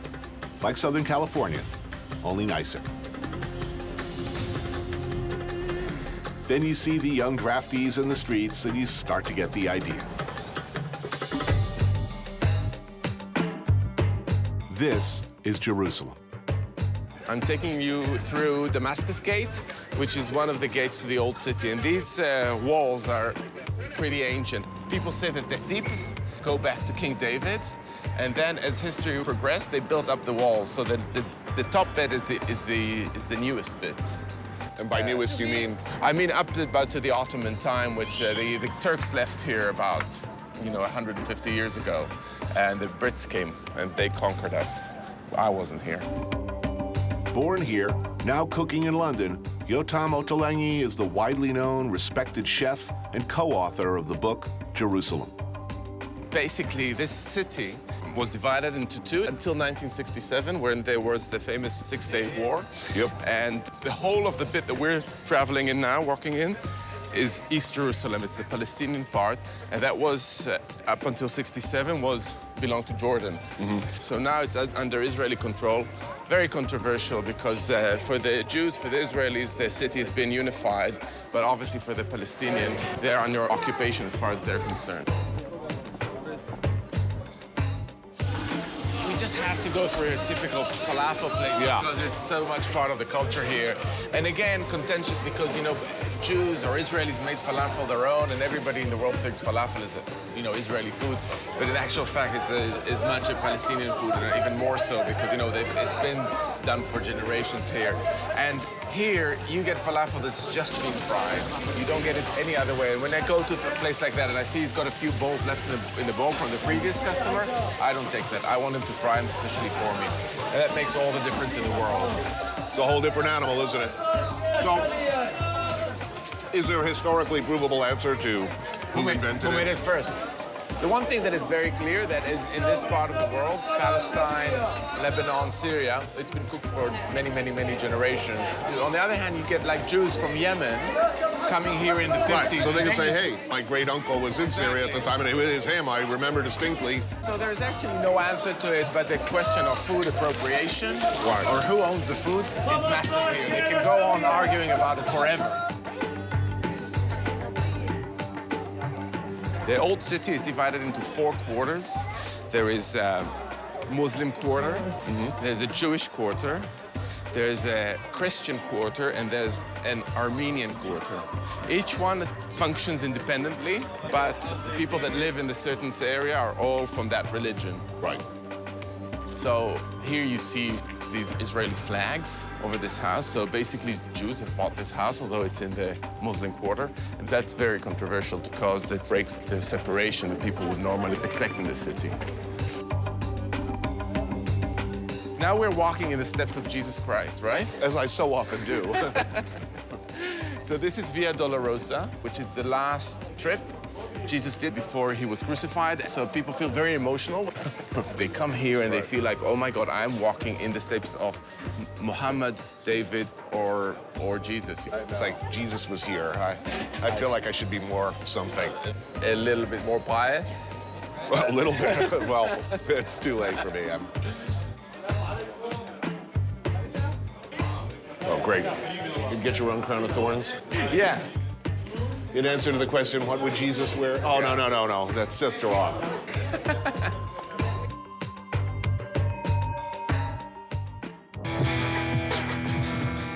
Israel is bordered by Egypt, Jordan, Syria, and Lebanon. In 1967, after the Six-Day War, Israel took control of the Gaza Strip, the Sinai Peninsula, the West Bank, the Golan Heights, and annexed East Jerusalem. In 2003, Israel began construction on a wall along the Green Line representing the Israeli-Palestinian border. The wall now stretches 450 miles. When completed, it will span 700 miles, 85% of it in Palestinian territory. On one hand, there's no doubt that the number of suicide bombings fell drastically. On the other, there's this. We cross from Jerusalem into the West Bank, also called Judea and Samaria, also called Palestine. Since 1967, 500,000 settlers have moved here, all in contravention of international law, many in contravention of Israeli law, though in effect, it seems to make little difference. They're here and in ever larger numbers.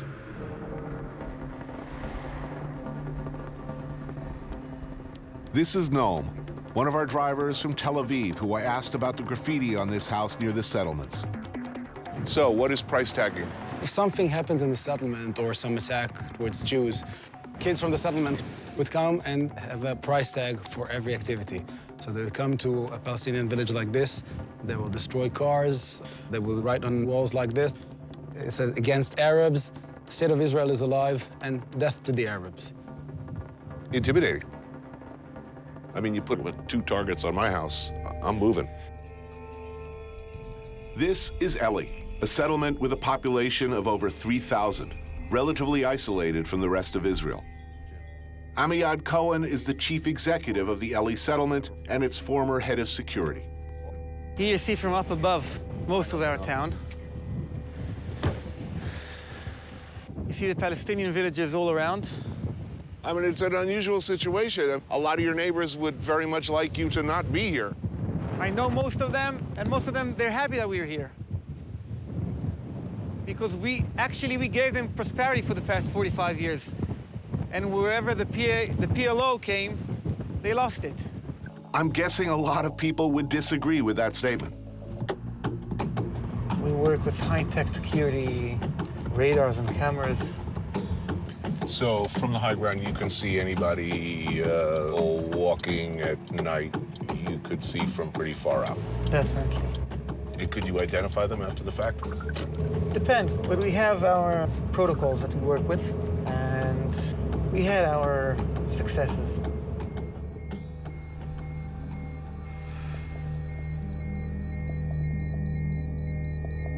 We drive to Ma'ale Levena, another settlement a few miles away.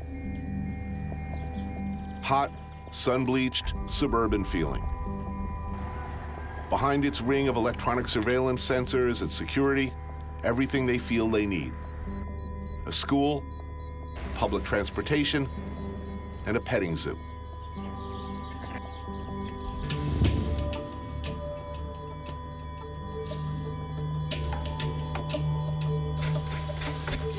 Amakai Luria has lived here for 23 years. He's a winemaker and amateur cook.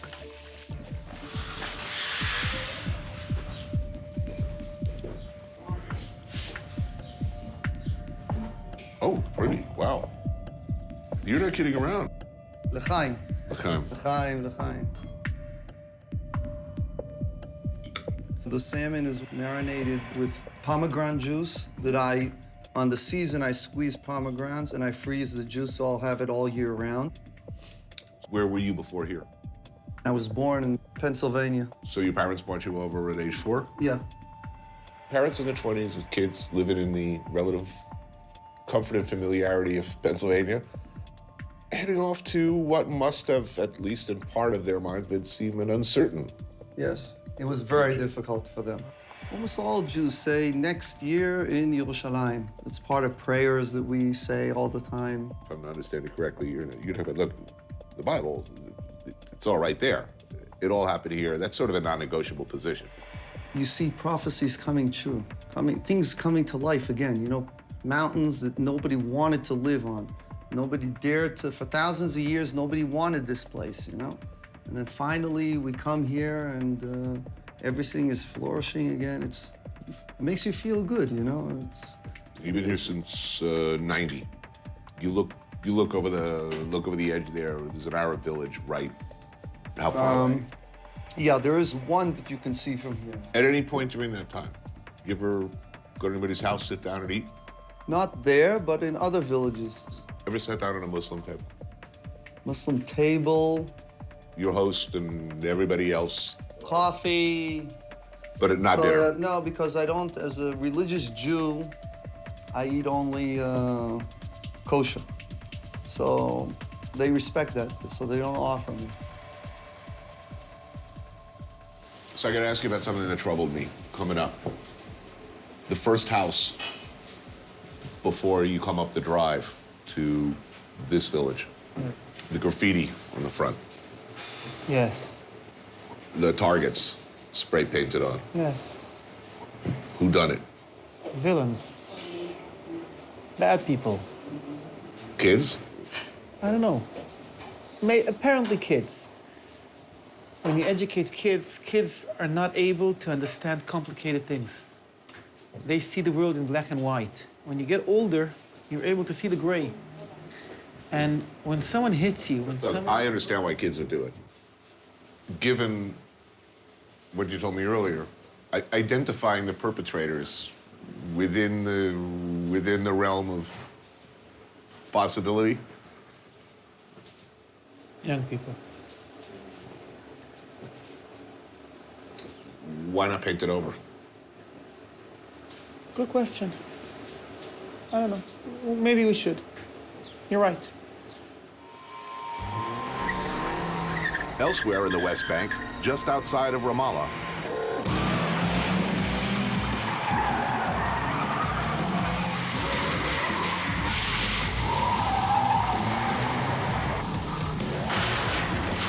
meet Betty Sarek and Mona Enam, two members of a group of women who call themselves the Speed Sisters. the first all-female Palestinian racing team.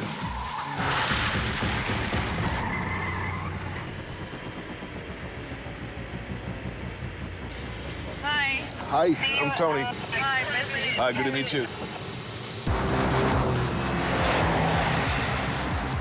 When I'm riding a car, I'm the happiest girl ever. Racing, it's in my blood. Here in Palestine, it's very small. There's no roads. So when I drive, I speed, I feel free. Did you find that people underestimated you at first? At the beginning, they could maybe make fun of us. But when we got good scores, we win Now all they know. respect. Yeah. Well, a car doesn't know if you're a woman or a man. Yeah. A lot of girls want to join us, the Speed Sisters, but some of their families are very reserved. They don't like their daughters to be between men racing, you know? Palestine is a very reserved society. So are things getting better, staying the same, or worse? So you never know what's going to happen in Palestine. One day it's good, and the other day it's just, you never know. It's a crazy country. The local police would prefer them off the streets for obvious reasons. But the track here, such as it is, has its drawbacks. It's basically a parking lot across from the Ofer detention center. What do they think about this next door? Do they ever give you problems? This is an Israeli jail. It's called Ofer. One time we were here with Speed Sisters, and there was problems because of the prisoners. So I just stopped my car over there, and I was walking. I wanted to see what's going on. And the Israeli soldiers, they came running at me, and they started shooting at me, and I got shot in the back. It was a tear gas. The canister hit you? Yeah. So my Speed Sisters, they took me to the hospital. I fainted.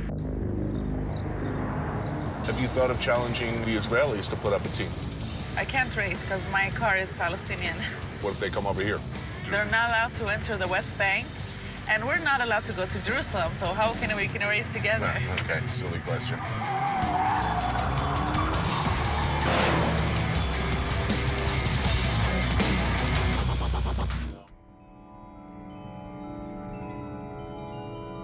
It's right there for all to see. And it feels like something out of a science fiction film. This is the wall. From the other side, from inside this place, for instance, the Aida refugee camp in the district of Bethlehem, it doesn't feel like anything other than what it is, a prison.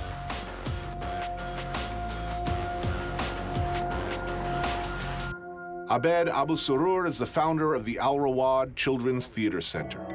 So we are at the north entrance of Bethlehem and heading to Aida refugee camp. So this has been here since 1950? Yes. It started with tents. People were under the tents for about 7 years. And later on, the UN saw that it was not temporary as it was supposed to be, so they started building what they call shelters. First impressions of the camp, there's a remarkable number of kids. Now it's about 6,000 people, and the 2/3 are under 18 years old, so it's a very young population. Unfortunately, with the continuous degradation of political and economic situation, we are in a situation where we have no playgrounds or green spaces anymore. Children play in the streets beneath walls covered in images of martyrs, plane hijackers, political prisoners. 6,000 people. Of that number, 66% are under the age of 18. Yes. I don't care where that is in the world. That's pretty much a recipe for unruly behavior, I think would be the best. Well, especially, yes, especially when you don't have any possibilities to evacuate the anger and the stress in a creative way. So after I finished my studies, I came back here and I started using theater as one of the most amazing, powerful, civilized, and non-violent means to express yourself, to tell your story, to be truthful. And this is, for me, the remedy to build the peace within. And hopefully help them to think that they can grow up and change the world and create miracles without need to carry a gun and shoot everybody else or explode themselves or burn themselves, but to stay alive.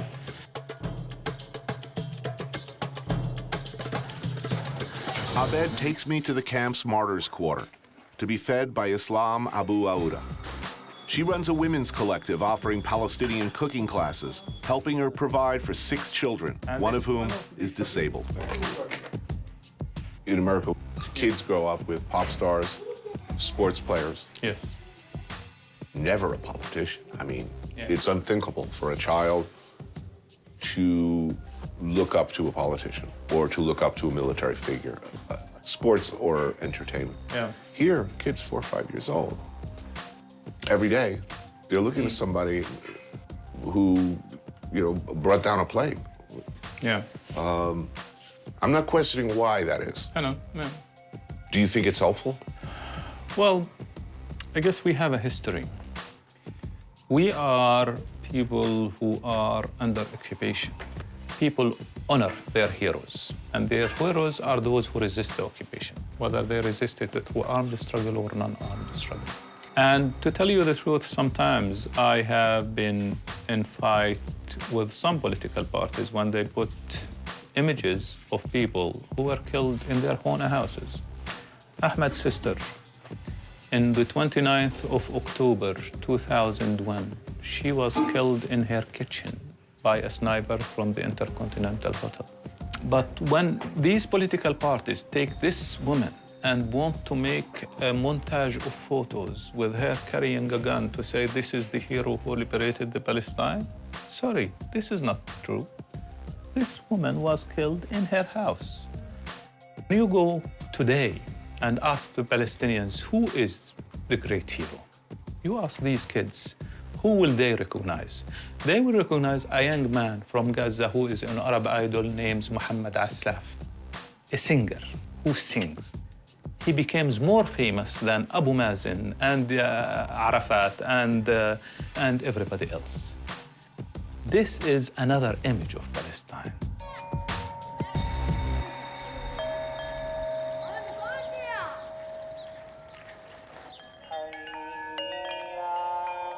You could almost believe for a minute or two that some kind of peace, some kind of reconciliation, meeting of the minds, sanity is possible after you visit Majda.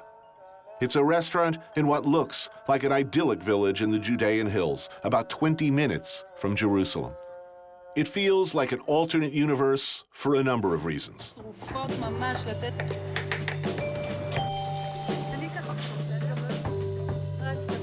Michal Baranes is Jewish. Yakub Baron is Muslim from a nearby village. They're partners, co-owners of Majda, and also married. They're unsurprisingly friends of Yotam. Together, they grow and raise much of what's used in their kitchen. Very nice. Their food reflects both their different backgrounds and their commonalities. We're gonna spoil you now. Yeah, here we go. Tell me about this.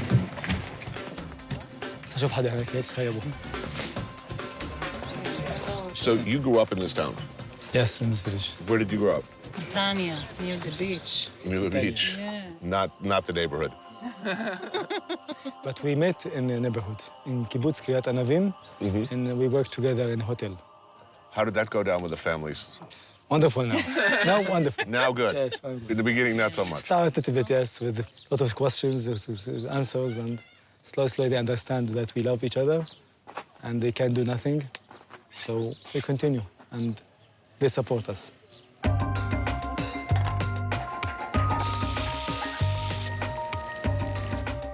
This is your special fried egg, Sunny set up.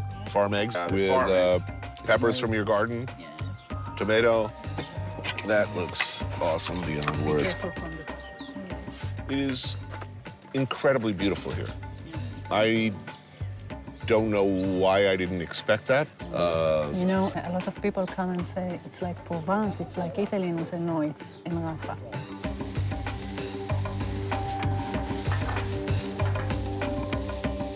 You like okra? I do. Roasted tomatoes, okra. Onion and mint. And that's all it is. And what they do a lot here is just char the hell out of it. So it's like, it's really smoky just from being in the pan for on very high heat. Mm. So good together. So, generally speaking, who lives in this area? Mostly Arab, ethnically Arab in this particular town? Muslims. Only. Yes. Muslim. Only Muslim. Just Michael, the Jewish. Only Jewish. Michal is the only Jewish in the village.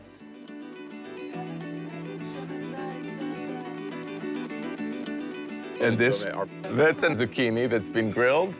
And then we use the dried yogurt, so that's the sauce. So it's like that intense kind of goaty flavor. Very typical for Palestinian cooking, right? Oh man, it's good. I just had this incredibly delicious meal, completely oblivious to the fact that it's entirely vegetarian. If any of the vegetarian restaurants in New York served food that tasted anywhere near this, I would actually go there. Well, yeah, maybe. I'd consider it.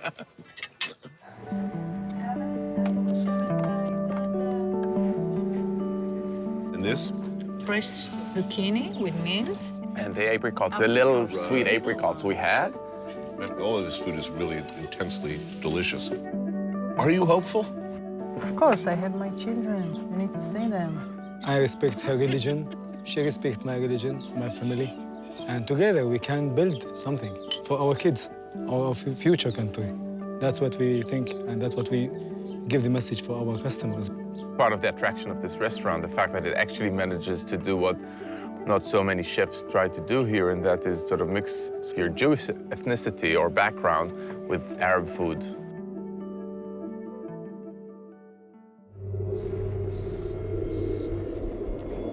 Getting in and out of Gaza from Israel is truly one of the most surreal travel experiences you could have on Earth.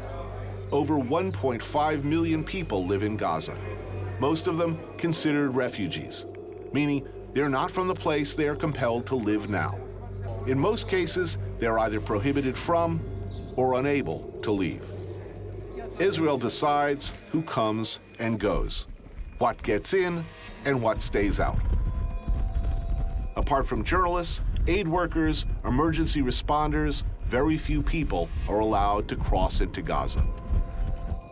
In 2005, the Israeli Defense Forces left the Gaza Strip, and all Israeli settlers were removed.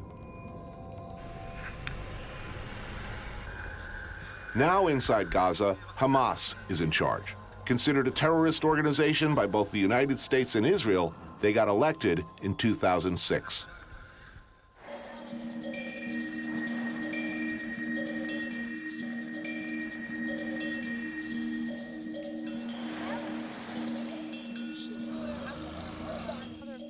This is Layla Haddad, a native Gazan, journalist, and author of The Gaza Kitchen.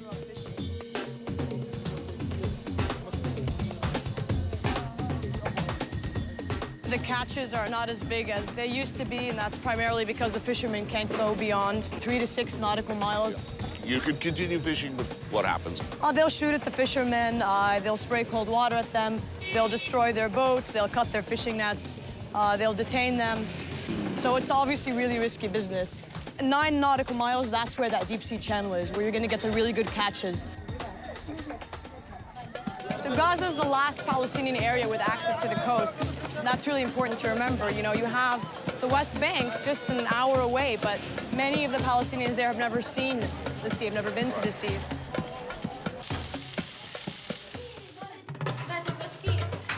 The Sultan family own a small farm in the Bani Sela area of the eastern Gaza Strip. Sultan and her husband are unusual in that they cook together. This is not typical in this part of the world or in this culture. They use their own fresh-killed chickens to make the Gazan classic maklouba, a traditional Palestinian dish comprised of layers of fried eggplant, tomato, potatoes, caramelized onions, and chicken, sautéed, then simmered in a broth with nutmeg, cinnamon, cardamom, and rice. It's a big family. Children, grandchildren, all living under the same roof. And it can get chaotic. So let's talk about food and eat food, because it's just sitting here. Tell me, Sure, what do we have here? Okay, so this is called maqluba or maqluba. Traditionally made with lamb, in this case chicken. لا هم هياكلوا بعدين بس هو عشان التصوير بعدين they're very concerned that we're being very rude and we're not Yeah, eat. we're not allowing the others to eat. He's saying how can you be eating and you're letting everybody Wow.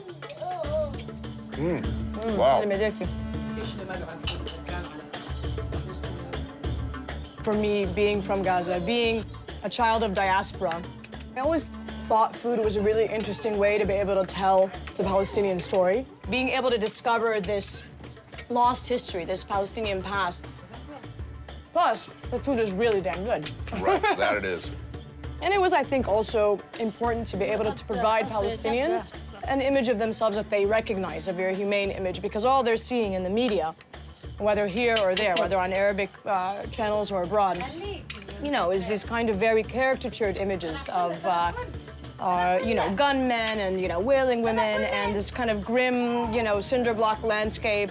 You're not entering into the private homes and what does a kitchen look like or what does a family you see here. Plants in there. Yeah. Do you like it, she's asking? Absolutely delicious. Really, really good. لا. She wants you to open a restaurant for her. Keep cooking like this, it's really delicious. Gaza has 3 distinctive culinary heritages. Those who hail from villages that were either depopulated or destroyed in 1948, and they constitute about 75% of the population of Gaza. And they kind of bring with them their own distinct cuisine. That's very different from the cuisine of the city, Gaza City, which tends to use much more heat, much more chili peppers, from the cuisine of the coast, which is rich with seafood, of course, and a very sophisticated, very urbane cuisine. Curious what everybody here thinks. In your lifetime, I guess the first question would be, in your lifetime, will you be able to visit Jaffa?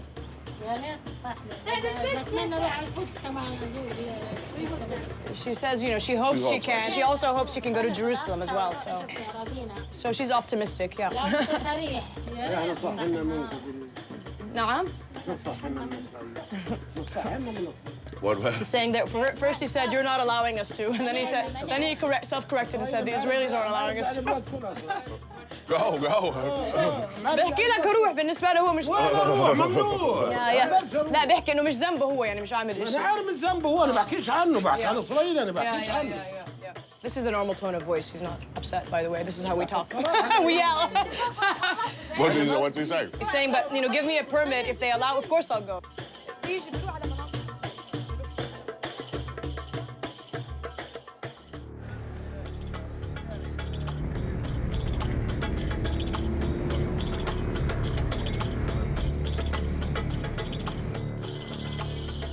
Layla's got something to show me. A watermelon salad thing she discovered on a recent trip here that's really piqued her interest. So off we go. I figure this'll take a minute.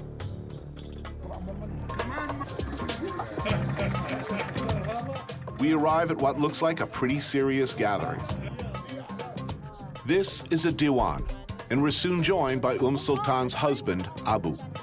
It's an area where kind of the elders gather to, resolve community problems, to, kind of advise. All these guys are originally from Bir el Sabi, now part of Israel. So they're bound together by traditions and a way of life very different from here, where they've been relocated and lived since 1948. Does he think he'll be able to go to his ancestral homeland in his lifetime?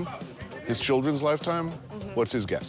Yeah. We will retain whether now or our Quran, years. our Islam told us. It's preordained, yeah. The stone will call this enemy back me. Please kill him. And we understand that.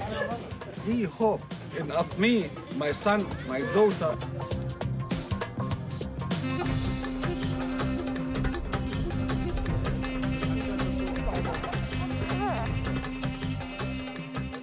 So what they're making now is called fattat ajr. And ajr is basically baby watermelon, underripe watermelon. And this is kind of a specialty of southern Gaza generally, but also Sinai.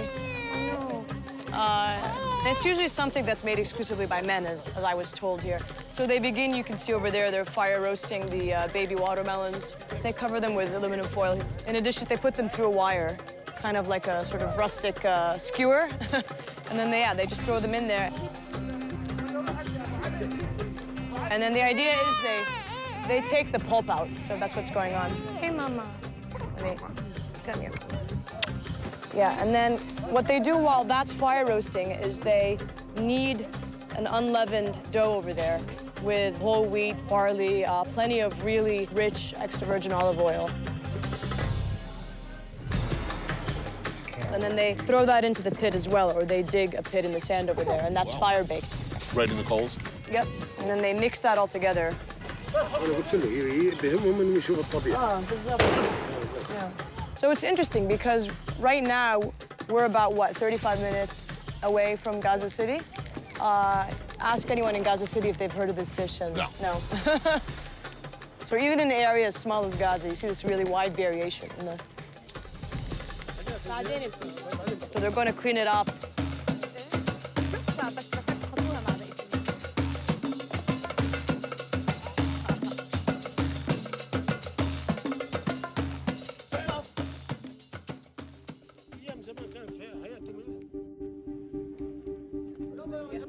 I give you a cup, it's for Giga.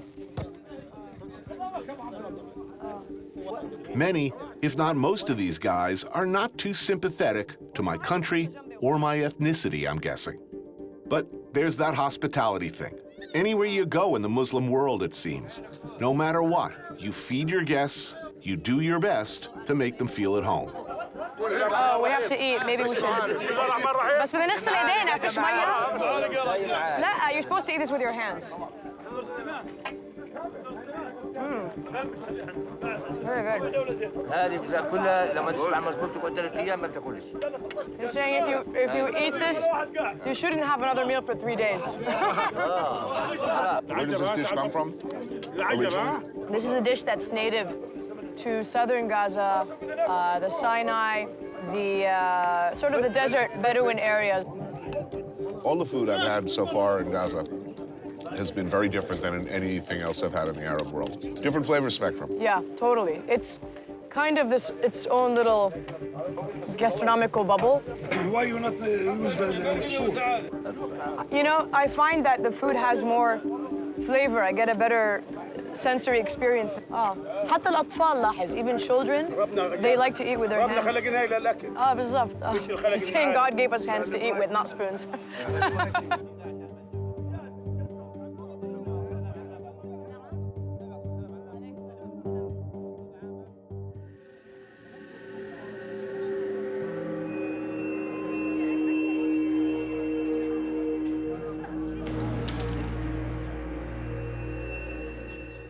One can be forgiven for thinking, when you see how similar they are, the two peoples, both of whom cook with pride, eat with passion, love their kids, love the land in which they live or the land they dream of returning to, who live so close, who are locked in such an intimate, if deadly embrace, might somehow, someday, figure out how to live with each other.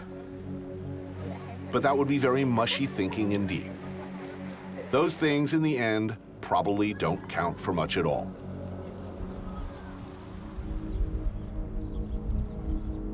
Natan Galkowitz runs a restaurant just 7 miles from the Gaza Strip. You and your family have paid the worst imaginable price. Yes, my daughter was killed by a mortar sent by Hamas. In some Israeli towns and villages within close proximity of the Gaza Strip, bus stops double as bomb shelters, and air raid sirens warn of incoming missiles fired from less than a mile away. Rockets and mortar shells have been known to fall from the sky in these parts, and no one understands the consequences more than this man. You were not a fervent ideological Zionist. No. You're not an Orthodox Jew. No. And yet here you are at the spear point, right at the tip. There's your restaurant. This is a shelter. There's a shelter. Here you are. After the death of my daughter, I just start to talk. To whom? To people who want to listen to me. I know that my daughter was killed for no reason, and I know that people in the other side have been killed for no reason. Children, old people. I have been a soldier in Gaza. I saw very poor people. I know there is interest in keeping these poor people. You can go far, far, but the bottom line is, let's stop with the suffering. You know, I went to the settler community and Nice people. And I said to you, you know, they were nice. And you said, what did you say? You said they're all nice. They are all nice. I know nice, very nice Palestinian people. They're all nice, but if you scratch, if you push, You have they to all push. want, but they all want to put, they'll all say, throw them in the sea. Most of the people, they don't talk. They are very upset. They are fed up. And the same goes from the other side to us. You have to find the right people on both villages, also on the down, also on the up, and make they talk. And I am sure that is possible.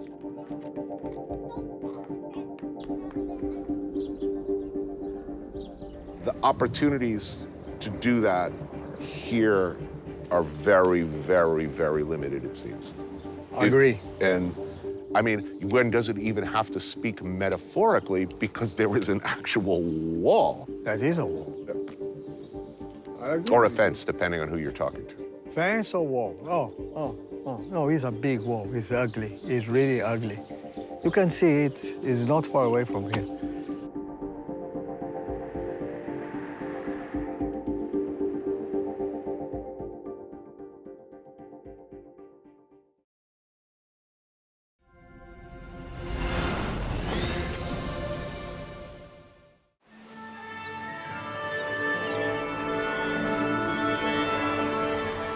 It's your first time to Denmark? I gotta be honest, I usually try to avoid clean, orderly countries without massive social problems. I'm here for you, man. If you're not the poster boy for the entire country, you should be. We go, no? Yes, let's go. Yeah. You were saddled with the weight of best restaurant in the world. I know, this looks totally bogus. It's fantastic. You need to work 20 hours a day in order to achieve this. Come on, guys, they're waiting now. Let's go. It's so much less about ooh, you know? It's about bang. And it's dun, elements, thoughts, elements. What places have you been you can compare to Norman? No place. It's a whole different world. Beautiful. I took a walk through this beautiful world. Felt the cool rain on my shoulder. Found something good in this beautiful world.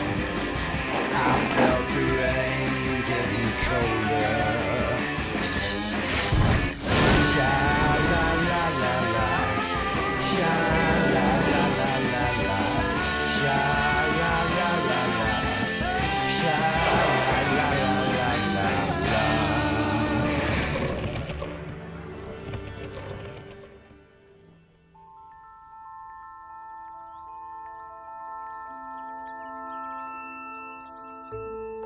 Once upon a time, in a land far, far away, there was a place. A very special place. A clean, orderly, and nice place. Usually, I hate clean, orderly, and nice. The air smells fresh and physically fit. Statuesque blondes pedal through streets lined by old buildings and canals. I read something very disturbing on my way here. Apparently, Denmark is like the happiest place on earth. They actually keep stats on this. And Yeah. apparently, Denmark is far and away #1. Yeah. The happiest, most content place on earth. Well, the colleges are the same for everybody. Free? Free. That's And not of American, man. That's socialism, isn't it? Yes. I mean, here, that's not a bad word. Okay, they pay like 60% of their earnings in taxes. But then they do get things like free health care, 52 weeks maternity leave on full pay. When I had my kids, 2 rooms down, that's where the future king had his kids. There's no, like, Beyonce suite? No, we're all there, and we're all the same. And that makes people more happy. That looks like a nightmare to me.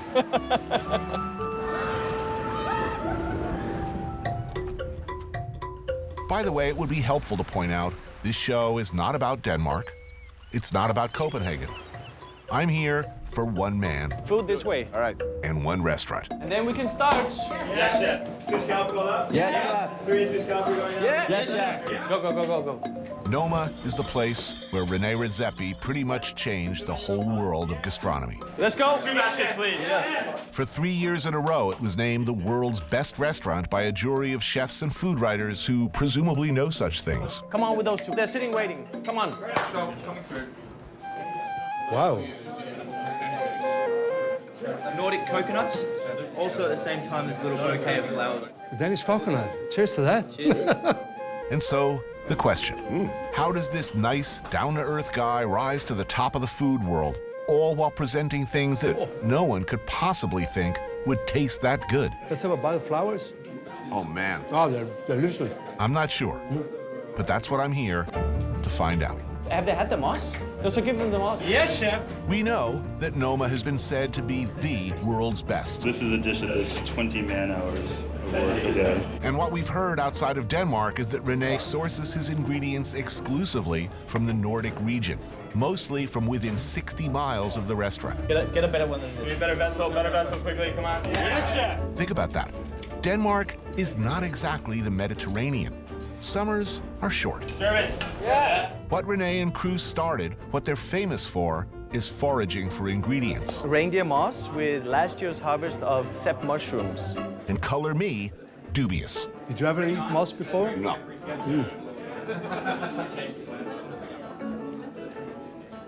That is incredible. Wow. There's no way that this is going to look convincingly delicious on TV, but it is really delicious. Alessandro Porcelli is Italian, living in Denmark. He worked at Noma before starting Cook It Raw, the roaming Boy Scout camp for the world's best chefs. I met Rene in 2004. Basically, the restaurant was just open. 4 on 6. Yeah. 10 years after Noma's inception, Rene is arguably the most famous Dane since Hamlet. And so, it's happily ever after, right? Not quite. And it's funny that all this happened actually in Copenhagen. You have all these rules about the Jantelaw, you know, where you have these guidelines where you never brag about yourselves. It's all understated. The law of Jante, which discourages attention-seeking, is part and parcel of living in Denmark. Danes who think too big are often cut down by their peers. It's hard to really make an effort. And if you stand out too much, you know, get off your horse. Okay, so let's say you start a restaurant and you announce right away, well, this restaurant's going to be different than anybody else's restaurant. You see where I'm going here. Are people mean originally, or they talk about you? Do they... I mean, how much foul language can I use on this show? We very quickly became the big band of the seal. Seal? Seal. People can be so cruel. Do Danes like this place? No? I mean, they're proud. They accepted it. It's the attention of the whole world. Yeah, exactly. Fire 3 sorrel, please. Yes, chef. To tell the truth, food nerds, captains of industry, celebrities, you name it, have been flocking here for years. Chef, 4 sorrel coming up now. Some waiting months for a reservation in the 45-seat restaurant. So we have a sorrel leaf. It's marinated in a grasshopper garum. The idea is you want to use it like a spoon and sort of scoop all of this green snow, which is made from nasturtium leaves. Damn, that's good. The technique, you don't notice it. You notice the flavor. It's, holy, that's delicious. That's like really intensely, it's like I've never tasted a green vegetable that good.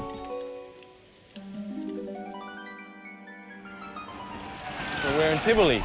You see, there's like lawns, people sit down, the sun is out, the birds are singing. This is where happiness was invented. Tivoli Gardens, it is said, is the second oldest amusement park in the world. Stroll in here, watch the pantomime that's hundreds of years old. I've only been here once with my kids, actually. I work all the time, unfortunately. Well, this is usually the place where young kids take their first date. How old is this thing? I don't know, man. This is made for kids. Does it feel a bit wobbly? Totally, and ancient. I'm a little uncomfortable. You see, Copenhagen is dangerous too. Yeah, right? Whoa. There you go. Oh, damn. You know, this is not bad. So there you see, just a little tiny park in the smack center of the city. It's not huge, is it? It's all just squished right in the middle. It's like Singapore, you know, all dense together. Yeah, but no death penalty. No, only the sort of the public humiliation if you f up with something.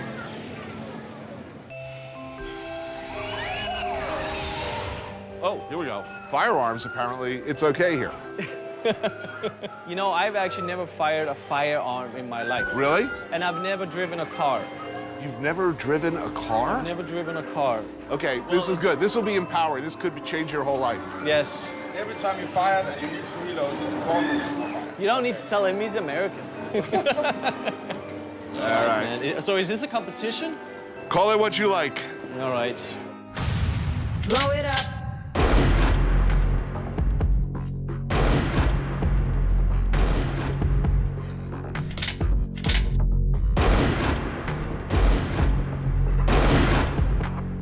Oh, this is exciting. I think we definitely have a winner here. Oh my God. Not a single one? I have to go. That's what we call a nice grouping. This is like a public school, you know, shooting range. After this, we're going to steal a car, and I'll teach you to drive. Yeah. Come on, guys, they're waiting now. Let's go. Familiar with this one at all? No. So traditionally, it's served around Christmas time. We call them able skewers. You got a little fish rammed right through. I love it. Isn't it sweet? And there's a pickled cucumber in the middle. Mmm. That's great. Is it just awesome? Very traditional flavors. There's all these old school restaurants that have been here for hundreds of years. The herring, the rye bread, the smoked fish, the traditional stuff, you know? There we go. Thank you, my good man. Welcome to the happiest place On Earth. on Earth. Oh, there we go. All right. Smoked eel, fjord shrimps, Pickled herring. pickled herring. These tiny little shrimps, it's one of the few seasonal offerings that Danes look forward to. Our eating traditions are not that big here. Historically, we've eaten for survival. It was fuel to us. Lutherans were not exactly the most fun bunch. It was sinful to take too much pleasure in food. You know, if you're sitting at the table going, oh my God, that's so good. Ooh, that's delicious. You're already going down the slippery slope to who knows what other kinds of behaviors. You know, my father's an immigrant here. I'm not even full Dane. Your father was Macedonian? Yeah. Mother? From the former Yugoslavia. And then you left Yugoslavia at what age? 14. People make fun of me when I say I've never driven a car, but I never had a Coca-Cola until I was like 17. It just wasn't in a small little village where there's two cars, you know? The first food memory I have is also from there, and it was my father. And the day before, we'd been to the mountain picking chestnuts. And I remember so vividly as a little child, I woke up and I saw my father roasting chestnuts. And then I started hearing all these things popping. 20 minutes later, they were in a bowl, and my aunt, she poured milk that she'd just taken from the cow, and we had that for breakfast. It was so natural that we went to the mountains for chestnuts. You grew your food yourself. These sort of experiences growing up, they really shaped the type of cook I am today.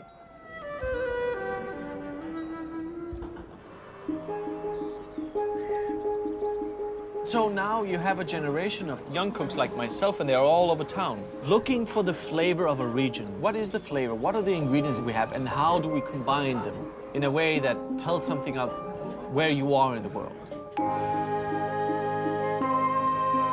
Between me and nature, there's not so much love. Nature is where bugs live. Port turbot called up? Yeah. But I'm learning reluctantly, over time, how much I've been missing. We can present it now? Renee's proclivity to scrounge around for flavorful stuff that grows wild Welcome to the beach. What do you think of a good old Danish beach? pretty much kick-started the restaurant world's now widely emulated practice of foraging. You see all this grass, but actually these are succulents. We're doing beach cabbage for them, no? Yeah. Renee, since the beginning, is thinking about how to put into a plate what's around you, basically. Well, you need to be like a 19th century naturalist if you're going to do this. Yeah, you're you going need play to be a this. botanist, a naturalist. chew on this. You taste cilantro? Yes, the cilantro. Disguised as grass. Here, here, here. It's everywhere. Good to go? Service. Service. So we have some roasted turbot, and the roe is on the top there. Beach plants, beach cabbages around the outside. So I know these ingredients. We were plucking them yesterday. Yeah. Wow. This should be the future, no? Your mama cooked these dishes. Let's go and forage, guys. Come on, kids. Oh, there you go. Look. Sea beans. Salty, juicy, crunchy. I mean, if I were looking at this at home, I would very much be thinking, come on, man, it's grass. It's grass. Yeah. It's green stuff. It all tastes the same. Yeah. It totally doesn't. It totally doesn't. Now, is some of this stuff poison? Yeah. Have you ever eaten something that... Oh, yeah. On-the-spot diarrhea? Really? Oh. The dark side of foraging. 2 fish heads. Yes, sir. Growing your own food, finding your own food. Yeah. That was life in Macedonia. Yeah. But for a lot of people right now, it is an affectation. The worst moments, the worst meals are when people are just following a sort of a culinary trend. And they will see, oh, there's an edible, but it tastes like but it's edible and it's foraged, therefore I put it on the menu. You know, it's gonna go on the fish no matter what. 2 pikehead walking, beautiful. Oh, now. Pikeheads with the beach herbs that you guys foraged for yesterday. Ah. Okay. And you just pick off every little bit. But I think even at its most ludicrous manifestation, surely it is a positive thing that people are actually starting to look around and see where shit grows. It still is good because people are being connected to the place they're in. What's edible, what's not? What is there to eat? Oh, here we go. Jackpot. This is a mustard, beach mustard. In 3 weeks, this is gone. New things come out. This is our bread serving. It's a sourdough bread that's made with a Swedish grain called ulen. And this is a cow's milk butter that has not been churned all the way. It's called virgin butter. Oh, God. This is amazing, huh? Butter like this, where you can pretty much taste what the cow ate. You know, anybody who's milked a cow, this is a flavor of childhood. Fact is, there aren't a lot of people left where I come from, who milked a cow. And that's why it's becoming more important to what these guys are doing. It's the relationship also that they have with the farmers, the relationship we have with the soil. So this is Søren's farm, but we always say our farm. We feel like it's our place. Søren is René's primary supplier of farmed meat and vegetables. Look at the soil here. You see all the mussel shells? Yeah. These are shellfish because this used to be marshland. Like René, he's not your ordinary Dane, and his farm is unlike the others around here. This used to be monoculture. Yeah, 15 hectares with carrots. Just carrots. And now, how many, what are you growing? Between 120 and 170 different things. True, there are tractors and rows where potatoes and carrots grow. But much of what's happening here is a mix of wild and cultivated. This is wild angelica. That's chives, the purple flowers here. Oh, yeah? Yeah. Wild onions. And you could grow them. Here, let's grow some for next year. There you go. The first time you come up here, you go into this and it's like, a flower garden. And he will say, no, no, no, this is the leek field. They're so nice. You're touching them like they're jewels. They are jewels. Let's grab a bunch of these for lunch, no? Is leeks going? Yeah. The pressure in farming is to have a monoculture and to provide year in, year out what you know is going to sell and what the market demands. Would you mind grabbing a few of these plants? They're going to grow up, so don't take the root. It's very, very hard for a small guy to say, you know what, I'm not going to grow carrots anymore. I'm going to grow a whole bunch of different interesting things, and I'm going to grow them as well as I possibly can. Yeah, this is pretty much a first for me. This is the first time you fall to your knees for a green plant? Yeah. How long for leeks? 2 leek up, 2 leek out. Do you think we'll ever reach the point where guys like Søren will be in a very good place? I think that if we cut the middleman, get the producers, the farmer, to talk directly with a guy like René. Nobody ever teaches you that the symbiosis you need to have intact is with these people that grow the food. You're never taught that as a cook, which is strange. No, get a better one. Can we have another leek that looks more similar in size to this one, please? Okay, let's go. And I think also, respect to your chefs, how should you know anything about this landscape? I've been here for 30 years and I just know small, tiny part. Grilled leeks. So we just scoop it up. I think we picked these yesterday. Oh, yeah? Oh, man. That is the meatiest, most umami-filled vegetable I've ever had. Yeah.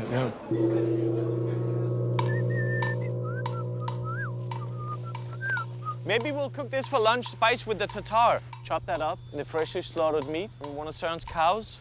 Hi. Hey, what else?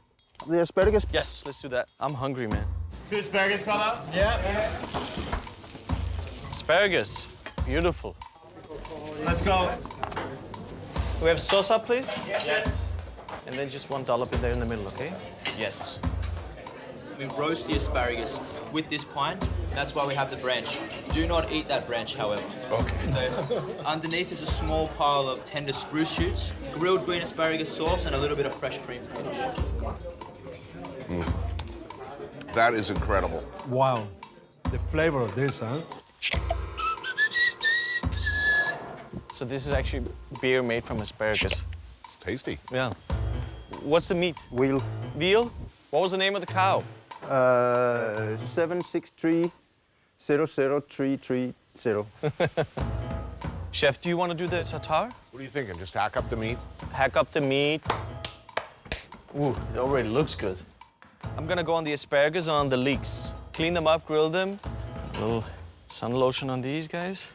Søren, do you want to do a potato salad? Yeah. What should we put on the tartar? Wild onions.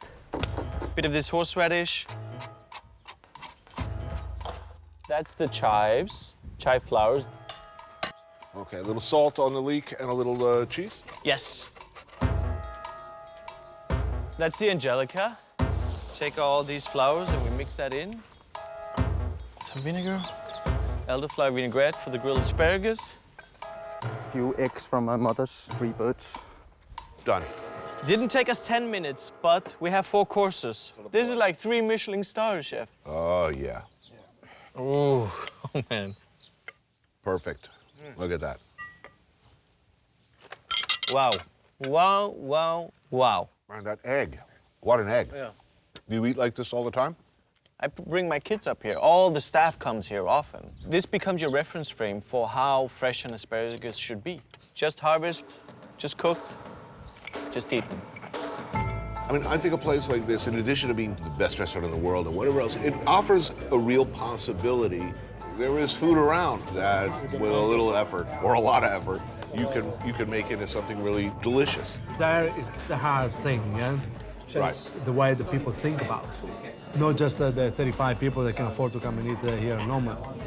Thank you for joining. Thank you, chef. It's magnificent, yeah. Magnificent.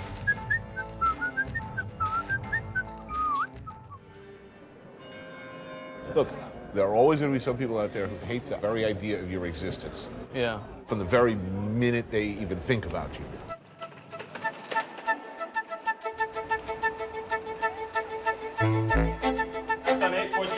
Yes. There's a Danish expression for not wanting to stand out, Yeah. not wanting to talk about yourself too that's much. called jentelon, the law of jente. Wow. So it's yeast? It's product. It's beautiful. Here we are, 10 years ago. We're opening, we're saying, we're gonna try something else. 2 lobsters on hold. 2 lobster broth called out? Yeah. Stuff like that in that time was just unheard of. It was beyond stupid. And why do you even try? Why are you fiddling with stupid concepts? It's broth with wild lobster claws and nasturtium petals. Wow. Look at this. This is very complex. I know in the beginning, a lot of Danes were calling him the seal, Yeah. and they were laughing at him. It's a very new thing, you know, food here in Denmark. It's not something that they had like we have in Italy or they have in France. No, here, it's a different story. You have a huge part of people that are still so much in love in the old world. 4 lobster called out? Yes. I mean, I've even been told that I have fascist tendencies in me. There's been op-eds written in Danish papers. Vinegar, please. Linking what we do at the restaurant to some of the most horrible moments in recent history. So this is the tail of the lobster with a little bit of the head juices underneath these nasturtium leaves. Use your hands. I will. It's luxurious. So how's it changing? That's what's interesting. In 10 years, it's really gone from, the seal to igniting a new confidence in this city, in this part of the world, that I never grew up with. A possible forebearer to this new challenging of the status quo can be found right in the heart of the straight-laced Danish capital. I think Christiania is one of the most awesome places in the world, which is not very Jantelorish to say. A well-established enclave of hippie anarchist squatters. Sounds about as attractive as being sentenced to life at a fish concert. But there are some interesting features of Christiania. There's no government to intrude on your personal freedom. You're free to behave in as eccentric or normal a fashion as you wish.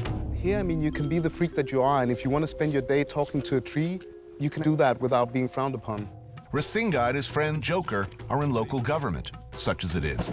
Christiania has been here for some 40 years. It was a military area that was abandoned, and it was then occupied by squatters and hippies. Despite the fact that the different governments didn't really appreciate what was going on here, nobody actually had the will or the strength to put people out.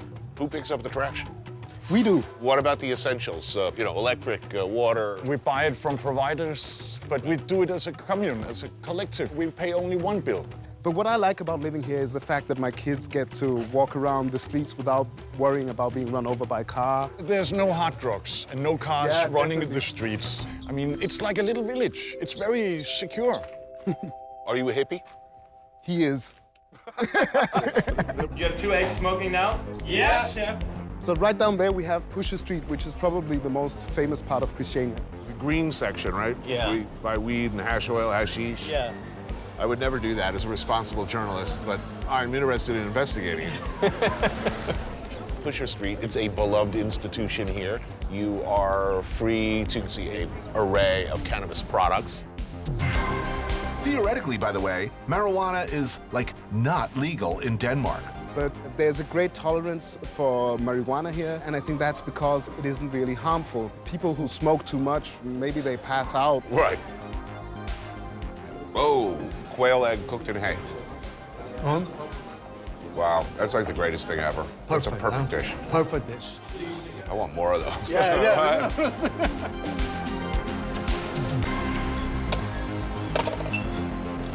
So here you go. Thank you. So there's nobody in charge.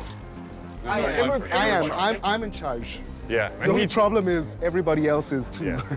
It seems utopian. We have the same problems as anybody, but we try to solve them in a different way. And one of the ways we try to solve this sort of challenges is by embracing people as much as we can and trying to make space as much as we can.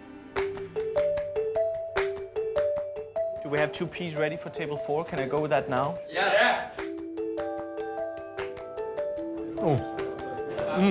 Extraordinary. I was reading something you wrote that's very un-American in its concept, which is don't be afraid to fail. Yeah. When we did this dish, to us, it was a very big moment because we burnt it by mistake. And then we thought, okay, it's a mistake, let's see what happens. And we cooked it, and then we had a new paste, a new sort of spice for us. That's indescribably delicious. All cookbooks, particularly American cookbooks, are written from the point of view that if you only follow this recipe, it will turn out great. You're safe. This is what we try to talk about every day in the kitchen with the cooks on Saturday Night Project. Apparently, this is when you invite members of your crew to put up a new dish for comment. After each grueling work week concludes, cooks from every level of the brigade stay late to submit their newest culinary ideas. Everybody's in on this? Everybody's in on it. This could be a very uncomfortable, you're hanging it out. This forum is about failure, so yes. All right, let's see what you got. Luke, go for it. At no point in my career would I have wanted to subject myself to this kind of mass scrutiny. No, but watch, it's not bad, huh? It's not bad. It can be bad. I mean... What do you have for us, chef? A fermented apple tea. This one I did with razor clam and some chamomile as well. There's this lamb tongue, cooked for 10 hours at 70 degrees. Kohlrabi, just fermented with water and 2% salt. And this is sea buckthorn juice with brown butter. So what we have here, sep ice cream with some barley. Mushroom ice cream and fermented barley sauce. Yes. I think the lamb's tongue is a great ingredient. Personally, I'm not getting what the kohlrabi brought to the party. The razor clams are a bit sweet, and with this broth, it's quite sweet, so it becomes very one-dimensional. Why can't you do that for your next project? Dry salt versus brine salt. She uses elements that I would never use in a dessert, and it tastes good. I like it. Given a choice between a traditional dessert and this, I would be very, very, very, very happy with this. It was delicious, really delicious. Thank you. Who's next? Whoa. So here I have a dish of strawberries and cream. I decided to go out my bike and see what I could get. So all the flowers that are here, the lady let me pick them in her garden. So I have strawberries that are pickled in rose vinegar and a creme fraiche at the base that's been infused with burnt roses and rose pollen. Do we just clap or?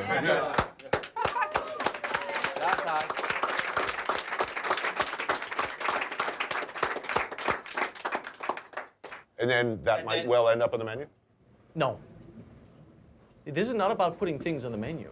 No, I mean, if somebody makes a masterpiece, it's their masterpiece. Really? Yeah, yeah, of course. Isn't it your historical imperative as the chef to take his good work and innovation and put it on the menu and take credit for it as your own?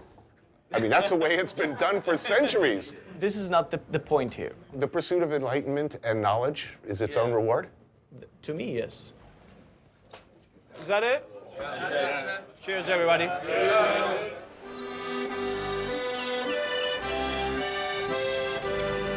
Table 4. It's being cleared. Let's start dressing. Yeah. They're waiting. Yes, chef. Come on, come on. Yes. I mean, now I travel a lot and I meet chefs and say, you know, I want to be #1 in the world. And I was in Mexico now, in Yucatan. They don't even know how to make a tortilla. They don't even know what a tortilla is made of. They kind of lose touch with what tradition is. That looks good, man. Merci, chef. It's good for you to try this, the herring, the rye bread, the smoked fish, the traditional stuff, you know? Because when you grow up as a cook here, you think of this as old-fashioned. You don't see it as an inspiration for your future endeavors as a cook. All right, fellas. The next thing we serve you is flatbread. Very traditional here. And we spice ours with shoots of spruce and oak tree. This is amazing. Amazing. Damn, that's good. Sophistication, but it's something that is so down to earth flavor-wise. No doubt about it. That's like both really classic and totally new.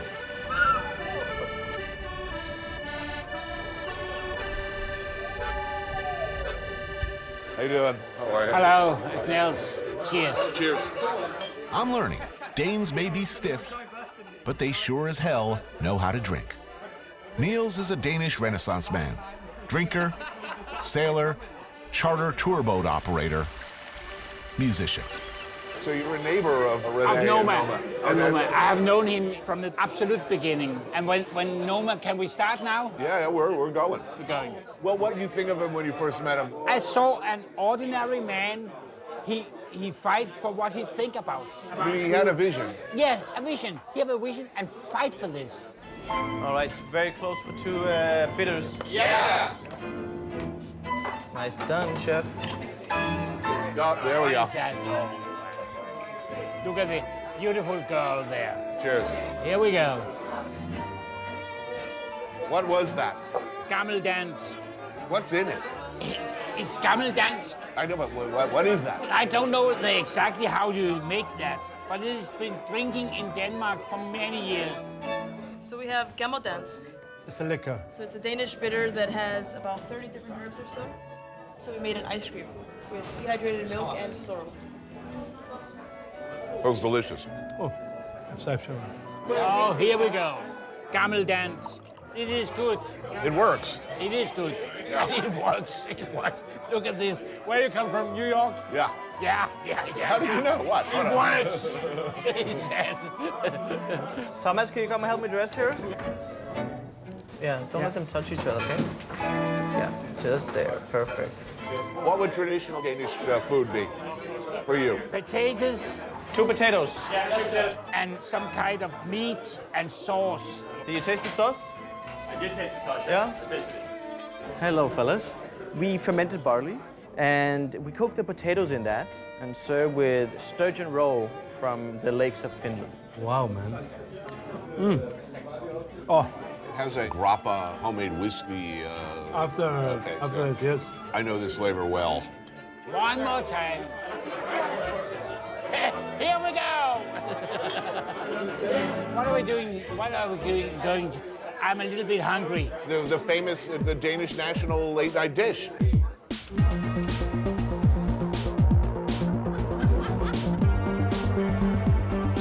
John's hot dog? Yes. I'll have the deluxe. Yeah.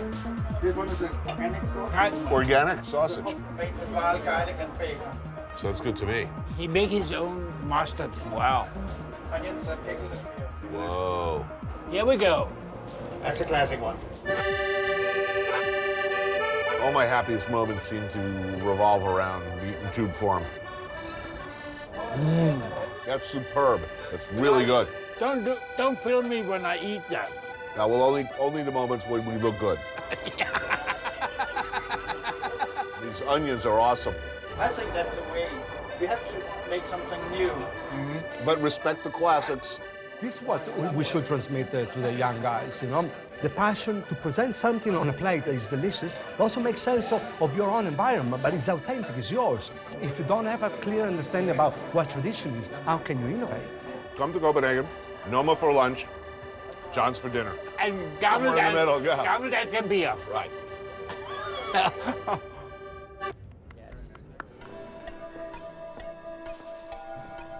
Welcome to the Nordic Food Lab.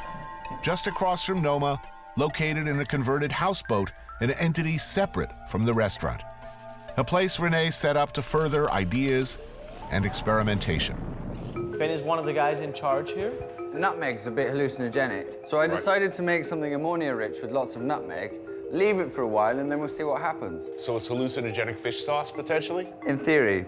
Some of the things that we're doing, really, I mean, they are just pure experimentation for experimentation's sake.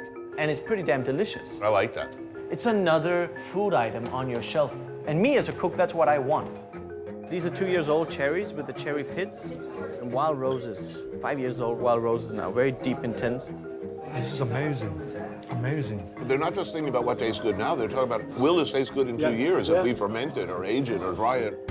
We like to ferment it. We add bacteria to it so that it needs 3 years of time and then it becomes utter delicious. The diversity available to us through looking at fermentations and looking at different bacteria, looking at different molds, yeasts, all sorts, is absolutely enormous. There is stuff rotting in jars and vats to these experiments in fermentation and flavor.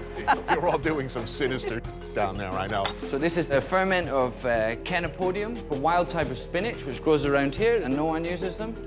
Maybe even reminiscent of foie gras. Serious foie. Serious foie. And this is from a weed that grows everywhere. If you do it with gooseberries, lacto-ferment gooseberries, you get golden drops of perfection. Can we have 2 berries on 4? Yeah. All right, fellas, the next thing we serve you is the dried-in juices from last year's harvest of blackcurrant, and then we wrap it in wild roses that we've had in vinegar for 2 years now.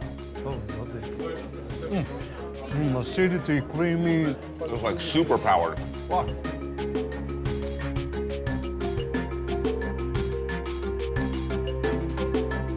I need to ask about this. You need to ask about this. Well, this is pretty interesting. This is born out of a desire to study mummification. Everyone used to eat mummies, apparently. They were considered a panacea. So this has been cured with resins, alcohol, spices, with honey, with propolis, all kinds of things that would have been used in a mummification embalming process. Let's taste it. Let's taste it. There you go. So it's quite moldy. You mean that in a positive way? I don't know. I mean, it's an experiment, you know, like, I mean, it's a 6-month-old piece of roe deer, so I suppose it's somewhat inevitable. It's not unpleasant. It's interesting. No. Tastes like Egyptian. Pointing call, please. Yeah. We just had one project funded. Deliciousness as an argument for entomophagy. So deliciousness as an argument for eating insects. Wow. Here we have rolled onions, fermented pears, and salt made out of wood ants. Wood ants. Wood ants, yeah. Cool. And that's delicious. It's amazing. You know, some of the ants we've been experimenting with, that's like you eat it, it's like zing, it's like excitement in your mouth, party, everyone's invited. A lot of the other ones, they need a lot of work. Here we've got wax moth larvae mousseline, which is with hazelnuts, and then you've got a morel sauce. This is bee larvae. They're like little lumps of fat. It tastes like insect. Yeah. Next taste, fermented fish, herrings. We stuff them with molded grains, and these have been here since January. So it's been filleted and then put with juniper and with lingonberries, a little squirt of aged apple vinegar. Wow. It's delicious. That's good, man. Yeah. That's lethally good. Yes. I can think of 10 different ways I'd like to eat that. Definitely. Standing up, sitting down, on bread with beer. Being fed. So it sometimes takes a while to stumble across these things, but slowly but surely they come out of the woodwork.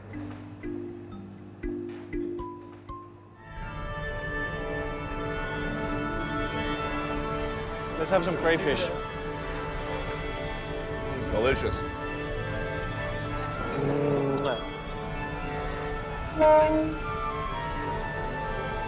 Cheers, guys. Cheers, guys. Cheers. Skål. Midsummer. Midsummer's Day. Longest day of the year.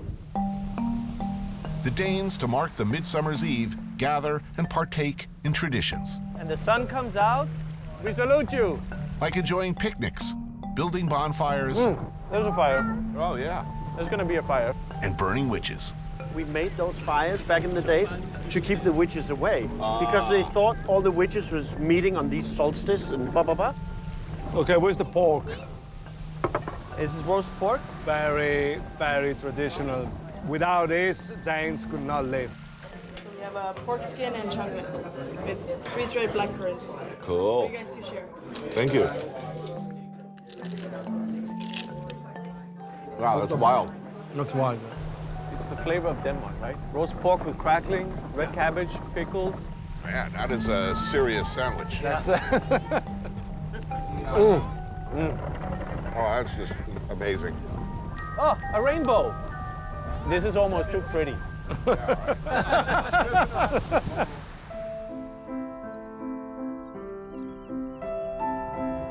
And there you go. Oh. Super cool, huh? Why don't we have the strawberries? The triple cream, huh? It's delicious, man. Yeah. So we have a wild blueberry dessert. So this is a sandwich, one for each of you, and the first of the wild strawberries. Oh, beautiful. Look at this. Like a picnic in the park, yeah? Wow. So the Midsummer Day in Denmark. Wow. Look at the witch. Burn, witch, burn. Vi elsker vort land, når den sinede jul tænder stjerner i træet med glans i hvert øje. How's it, guys? You done? Terrific, thank you. Unbelievable. Look, I've eaten a lot of great restaurants around the world, and there was still a little part of me that was saying, you know, this is going to be bull. The guy is out in the field yanking weeds out of the ground. I really didn't expect it to be as good as it was. It was delicious. It was amazingly delicious for me. Amazing. Yes, I thought it was amazing. It's not just about coming up with the greatest concept, it's just assembling what is out there in a new and beautiful, authentic and delicious way. He has single-handedly transformed everybody's understanding of Nordic cuisines. Where all the dishes, they tell a little bit of a story, you know, of the land, the tradition. But always delicious. Always delicious first.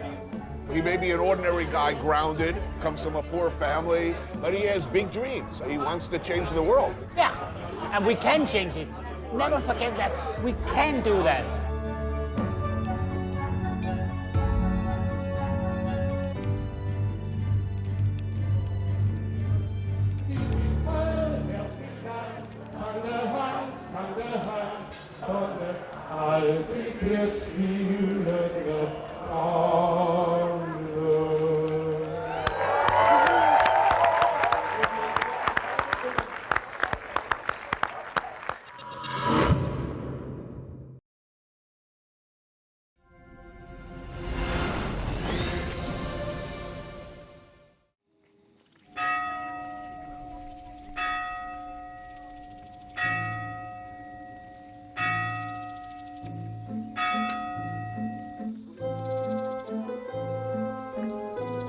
We go up this beautiful mountain, this incredible town. It goes back to the 12th century. People trudge up the hill to the beautiful church to take the walk that Michael Corleone took. Now and forevermore, it will be sort of the Godfather theme park, where they're just playing the Godfather theme over and over. I think most thoughtful Sicilians are disgusted by this. Imagine that, waking up every day as one bus after another filled with Japanese tourists go up there. Oh, look, Michael Corleone got married there. Oh, it's so fantastic.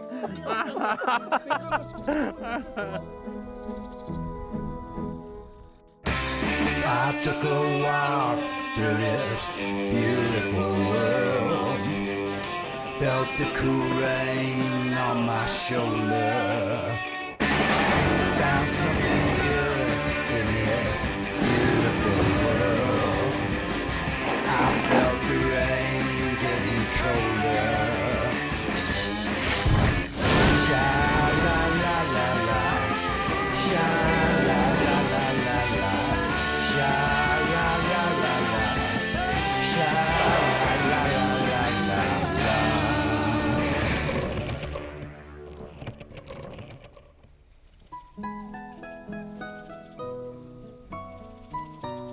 It's one of the most beautiful places in Europe, a place whose roots are very much the roots of the town where I live.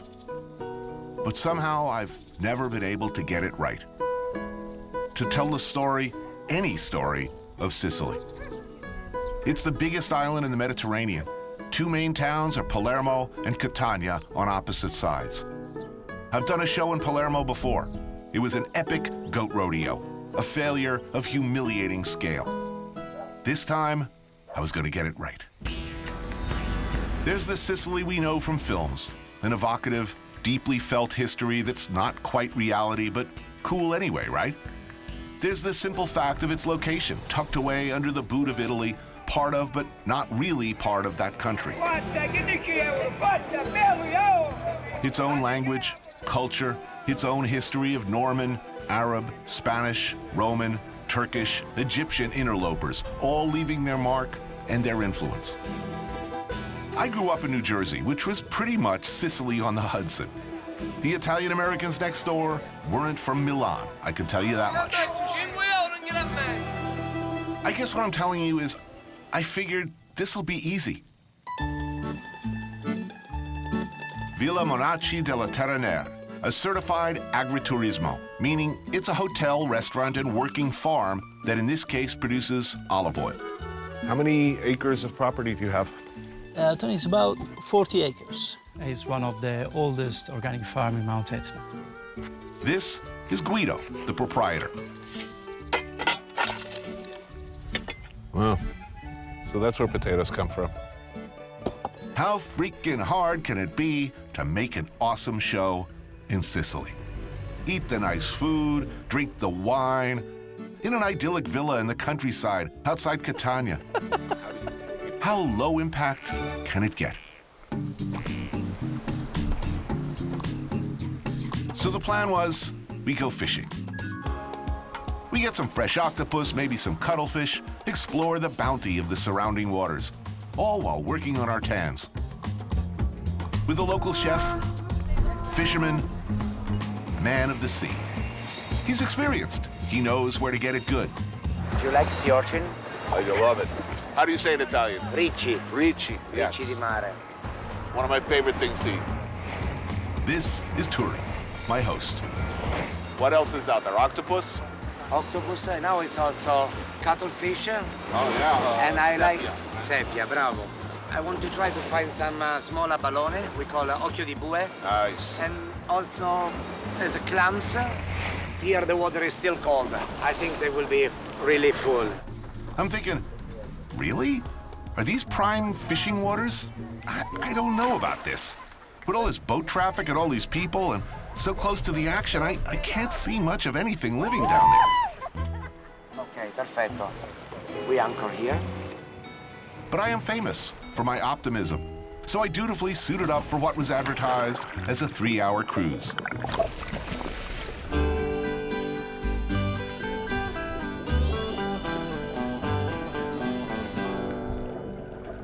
So I get in the water and I'm paddling around and splash. Suddenly, there's a dead sea creature sinking slowly to the seabed in front of me. Are they kidding me? I'm thinking, can this be happening? Splash, there's another one. Another rigor mortis, half-frozen freaking octopus. But it goes on. One dead cuttlefish, deceased octopus, frozen sea urchin after another. Splash, splash, splash. Each specimen drops among the rocks or along the sea floor to be heroically discovered by Turi moments later and proudly shown off to camera. Like I'm not actually watching as his confederate in the next boat over hurls them into the water one after another. I'm no marine biologist, but I know dead octopus when I see one. Pretty sure they don't drop from the sky and then sink straight to the bottom. How many we have octopus? 3? Yeah. Okay, I try to get some patelle now. And also some occhio di bue, smaller ballone. Strangely, everyone else pretends to believe the hideous sham unfolding before our eyes, doing their best to ignore the blindingly obvious. No, lascialo andare, non fare più nient'altro, lascialo andare. Then they gave up and just dumped the whole bag of dead fish into the sea.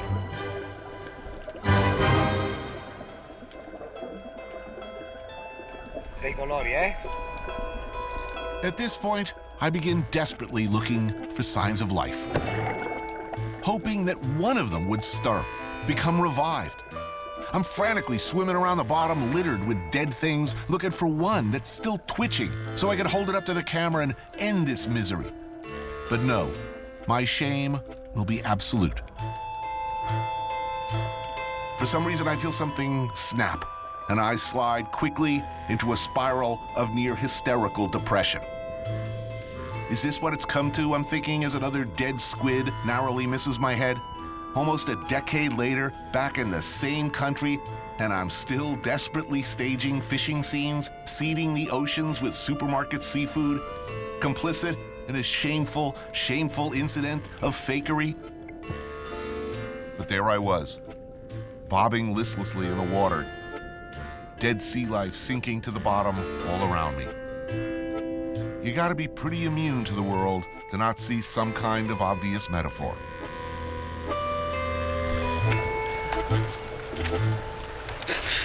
Buona. I've never had a nervous breakdown before, but I tell you from the bottom of my heart, something fell apart down there, and it took a long, long time after the end of this damn episode to recover.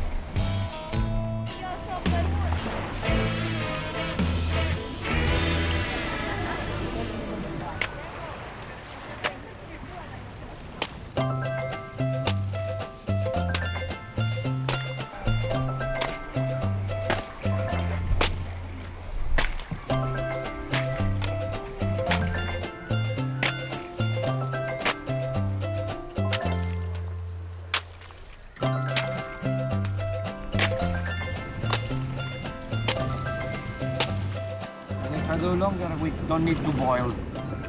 We'll be ready without it. Ma che fai? Lo sto rompendo tutto così diventa morbido. Vedi? Ora lo pulisco. Adesso se lo mangiano i pesci. Chi lo mangia questo? Io.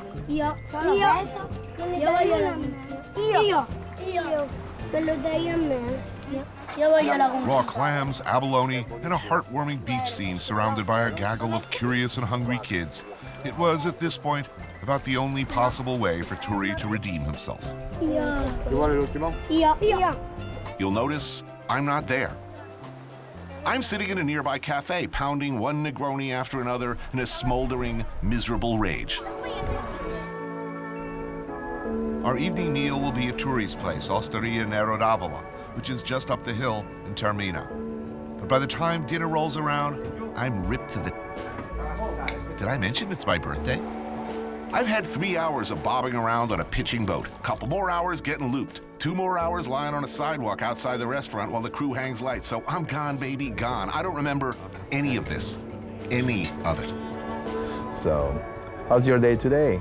It's good. I was out on a nice boat trip, a little swim, I would be told later that a gentleman named Tommaso had joined me for dinner. Also, someone on the crew mentioned that his wife was present and that she didn't say much. Presumably because this was not her preferred way to spend her birthday. Hi. Hi. Tony. This is my passion. I like to find an old variety of olive, and one of these is white. So that's the original? Yes, the original. In fact, you don't find this anyplace else. Apparently, there were these white olives, harvested for some secret tree only Turi knows about. Maybe it's next to his secret fishing hole. There was great Sicilian wine, apparently. And apparently I drank quite a lot of it. There was bread and olive oil. Abalone served raw in the shell. Baby sardine called neonata, also served raw with a splash of citrus and salt. And this is the baby sardine, totally raw without no much ingredients, to taste better the fish. Salute. Thank you. If you ask a Sicilian, right, say where you come from, the correct answer should be, I'm Italian. What? No, we say I'm Sicilian. What? Is Sicily Italy? Yes. Should it be? I don't know, but we used to have influence from Britons, Normans, Arab, Spanish. So basically we are a Mexican. We are blender. Oh look, my octopus. I remember personally catching that one. It was a mighty struggle too. No, actually, I don't. Polybone? Yeah, the octopus. Pretty. Oh, beautiful little shrimp. Very tender, the octopus. Very nice. And another traditional specialty. I am told they call this tuna tartare. And cuttlefish. I recognize you, my friend. Now, crudo like this, how traditional is this to Sicily? I think from the part of the sea, they almost eat raw. Always? Yes. But fishermen only, fishing communities only, or in restaurants? Always, No. as long as you've been alive. You go to a restaurant, you see crudo like this? No, I see crudo in the poor family. So it's not like there's Japanese influence, but the Japanese sort of gave everybody permission to eat traditional foods, their own traditional food. What are the great mother Sicilian classic dishes? The anchovy. Anchovy and parmigiana. Pasta con le sarde. Okay, that's... I think this is, for me... With the sardine. Yeah, but it's an explosion of flour, because this plate, that it's Arab, born in a period when Sicily was very poor. This I like. I even remember it. Pasta al finocchietta.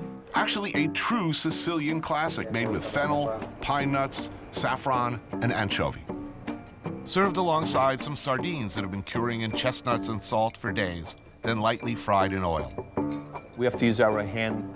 We have to use a hand to eat the fish. This is no problem. best taste. I must have slunk back to bed somehow, collapsed into a sodden, drunken heap of self-loathing. I would ordinarily have turned on the porn channel and maybe loaded up on prescription meds. But there's no TV at the Agriturismo.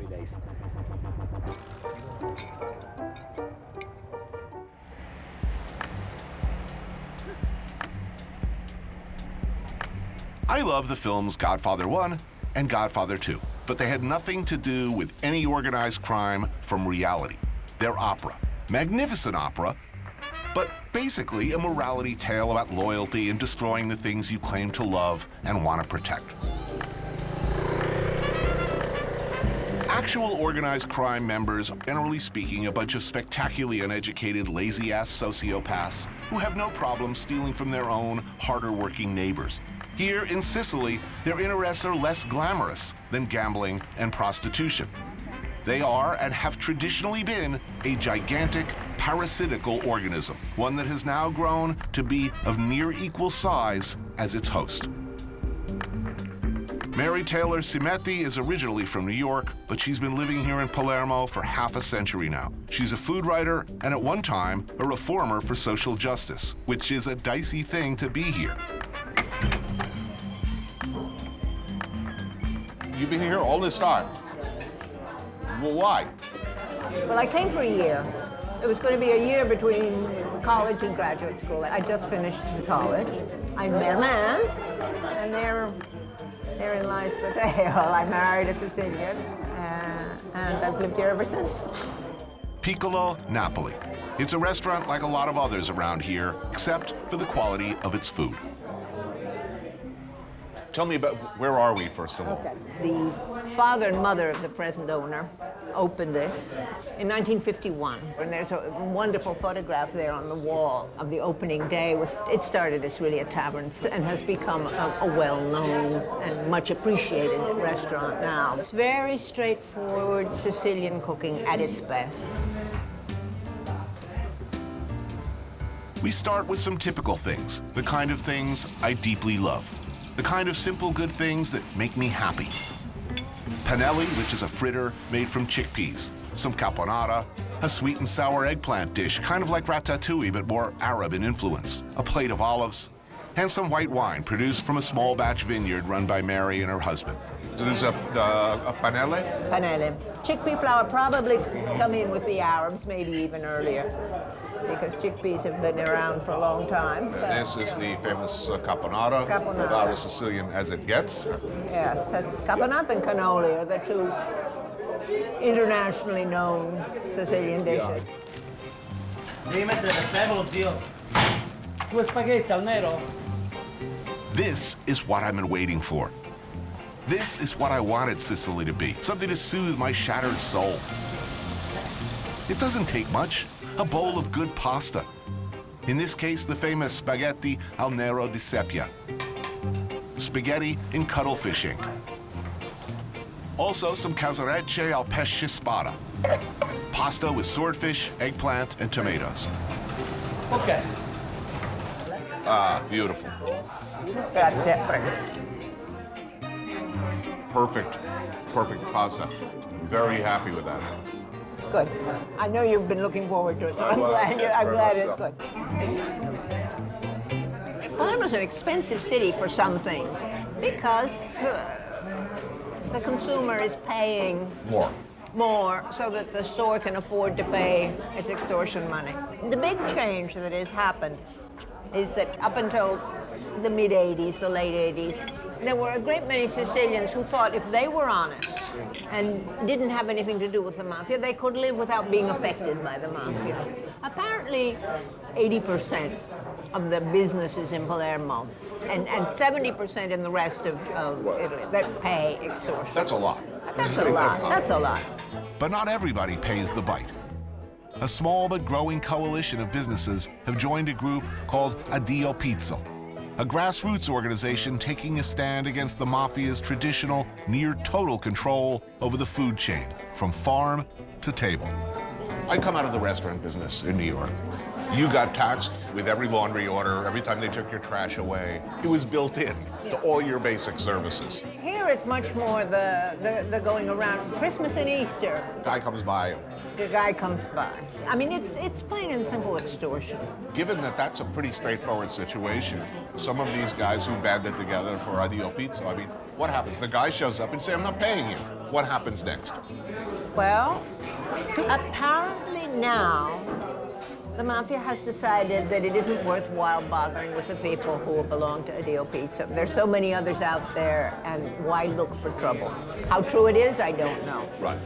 To belong to Addio Pizza, you have to sign a pledge that you will not pay, and that if you are approached, you will go to the police.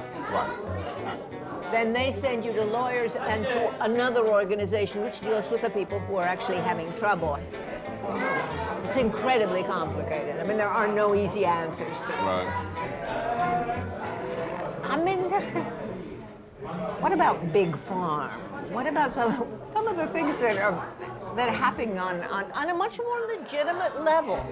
I mean, who's more destructive worldwide? I mean, yes, you could make a very good argument. That's horrible. But I'm upset because I'm sounding as if I'm making apologies for the mafia.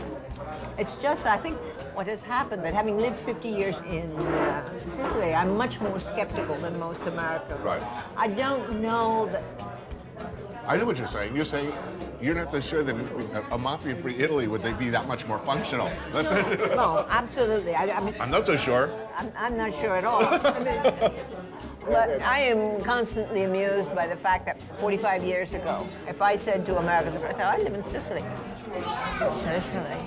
How did a nice girl like you end up in a place like that? Really? Now it's on a farm in Sicily. How romantic. Oh, I envy you. So perception of Sicily It has changed. Has changed enormously. In 2007, there were only 160 Addio Pizzo members. Now, over 800. Pretty cool considering we're talking about a group who have demonstrated no regret or hesitation in killing judges, politicians, police, prosecutors.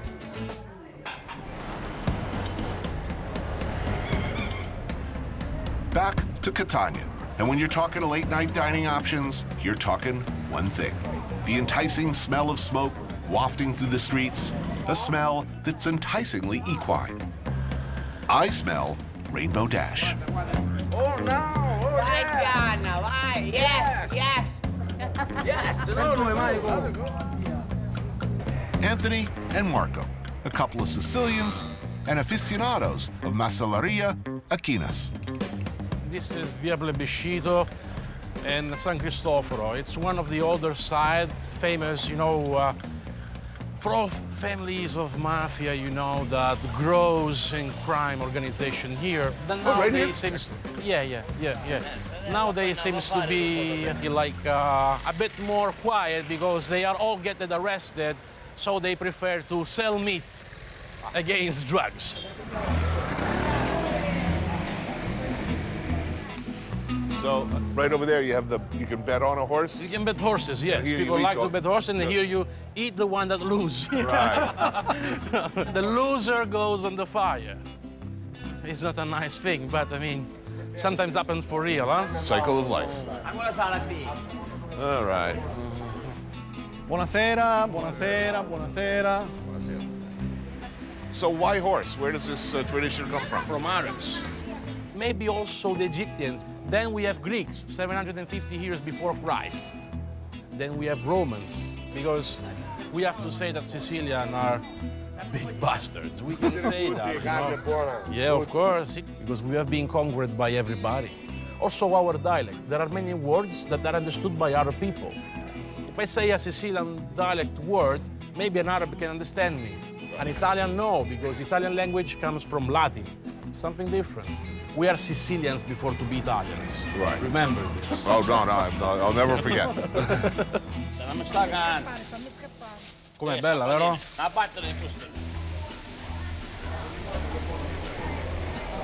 Look, the fattest side of the meat. It's yellow, it's not white. When it's yellow, means that this horse has been breeded eating fresh grass. Pronti? Procediamo? Procediamo con le mani? Perfetto, ok. Like this. Tear and go. Yeah. Fatti vergogna. You like the taste? It's good. It's a bit sweet, huh? Simple, huh? You don't need nothing. Horse meat, basically, it's loved by quite everybody here, Sì, polpette. We can have also meatballs. Anthony, we can have also horse meatball. Well, as you wish, man. Whatever. Okay. Whatever. I'll try anything. It's a mix of different things, Scrambled bread, Parmesan cheese, pecorino, right? Parsley, eggs, and of course, horse. Horse. I think it's very tasty. Let's put it this way. When my daughter asks me for a pony, I'm bringing her here, pointing at that grill and saying, here's your pony.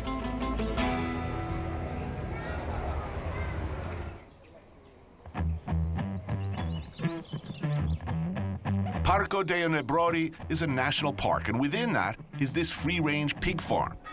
They breed these special heritage pigs there, the black boar of Nebrodi. Combination of wild Sicilian boar and domesticated swine, thought to have been brought here from Spain long ago, this breed of pig is raising the profile of the pig here. Smell of shit everywhere, eh? Look, they hear now the noise of the car. They will arrive. Fantastic. Like any good-tasting, high-quality pig, the secret is largely what were they fed, how did they live, were they happy? I'm a hunter. I never seen so many in once. It's like I feel. You should be shooting something. Yeah. È spettacolare, eh? A poorly fed pig who lived his life in squalor, stress, and fear makes for bad pork. This is why we should treat animals well. Not just because that's the nice thing to do, but because it makes them provably more delicious. Questo è un gran camminatore, riesce a fare roba come 30 km al giorno, per cui è un animale che vive salutare, vive bene. Chestnuts, acorns, roots and stuff foraged from the hills, supplemented by some nice, fattening grain during the winter months, when wild food is less easy and less plentiful. They catch here the animal only with the traps. Right. It's a shame that they don't let you shoot. I like pigs. Not to hang out with, to eat. I don't have a tattoo of a pig or anything, but I like them fine. And when given the opportunity to shoot one in the brain, or see one shot in the brain, so that I may sup on its entrails and other parts, I'm down. That's what's called cheering me up from some manic depression. Bang, and this pig is like Paulie. You won't see him no more. What's that?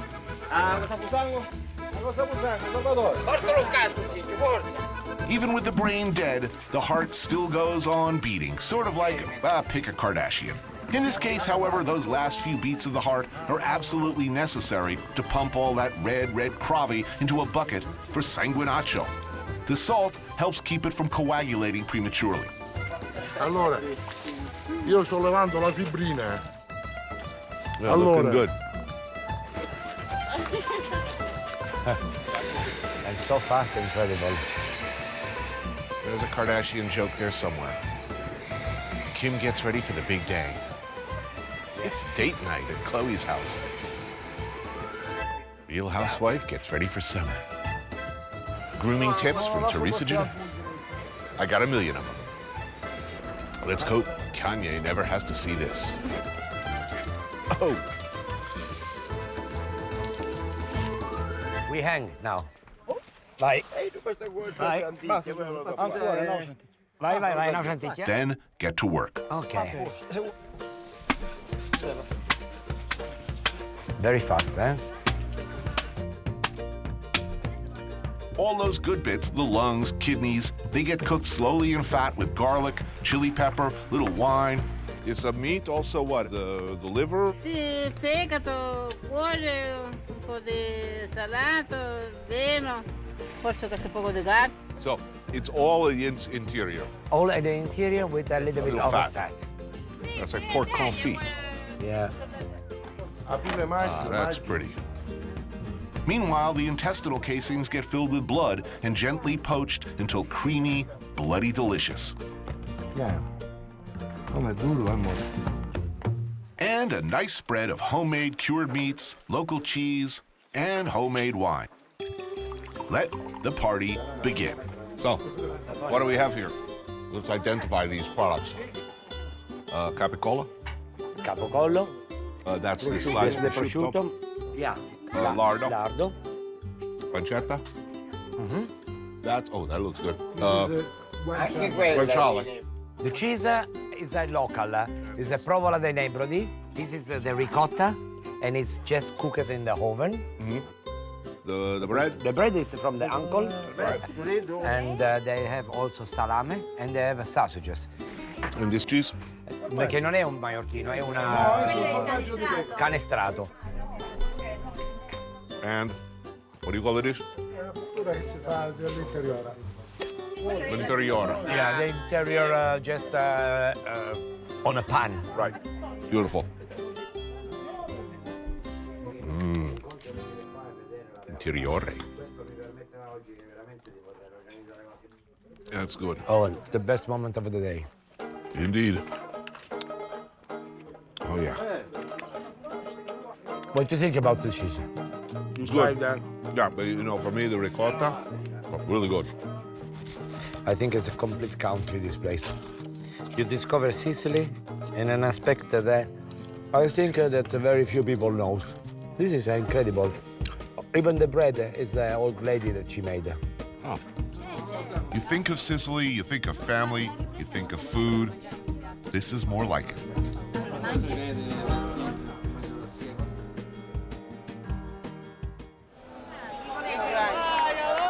Spaghetto numero 7, Talea! Numero 7 spaghetto, ai, Pepe, dai, mangialo, mangialo, mangialo!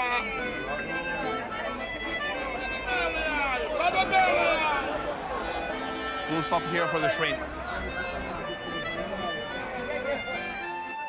Catania, the early morning market. It's been going on for longer than America's had a country. It's old, I tells you. They know you here? You shop here often? Yeah. This is not Tommaso's first trip to the market by a long shot. His mom is a regular. She comes here almost every day. The eggs. And you see, this is a mix-up. You can find here everything. Each butcher, more likely they have their own specialty. Fresh ingredients, you know, baby lamb. Yeah, baby lamb, the sausage, the hamburger, the polpette. That is the pecorino normal. At least it's about 6 months old, at least. Oh, over here. This is the place where she buy the spices for home. And the veggies.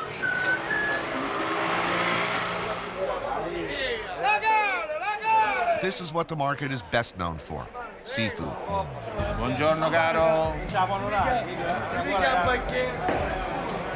This one is one of the biggest resellers that we have in the fish market. You can see also the variety. Yeah. We consider the tuna like a pig. We don't throw away anything. See, this is typical. You can find all here. Oh, those are the tiny, tiny little clams, right, yeah? Yes. This is another thing as well. Oh, whelks. In Sicilian, they call mucuni. You can see the shrimp normally still alive. So I see cuttlefish, sepia, baby... Yeah, baby sardine. Swordfish. I'm joining Tommaso for lunch today. Mom's cooking, so we gotta do some shopping. Shirley. Oh, buongiorno. Buongiorno, come stiamo comendo questo gambero? They look beautiful. Yeah, the color is beautiful. And buongiorno. So we'll go have a little crudo today. So the shrimp and baby sardine. Grazie. Buona giornata. After you. What do you want to try? Blood sausage? Sanguinaccio. Sanguinaccio. Allora, un pezzettino per assaggiarlo. Just blood? No onion, no spice, nothing. A little, what do you know, a little salt? Condiscelo tutto, poco. A little pepper? Sì. Ben salt. Okay. You squeeze it? No. The right away, yeah.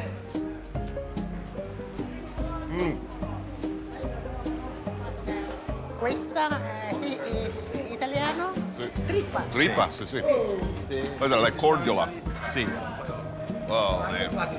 Is it the intestine rolled up? The salt. Ah, that's good.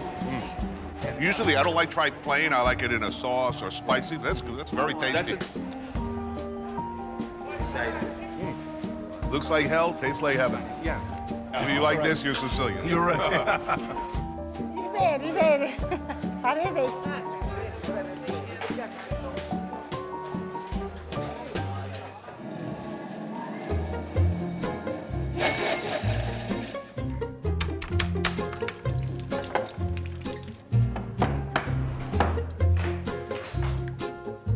I don't have any grandparents. My mom, I guess she cooks, but the last time she ever invited me for dinner was like 1972. So given that tragic, dysfunctional, too much information kind of history, is it any mystery why I'm always on the lookout for grandma? Anybody's grandma will do.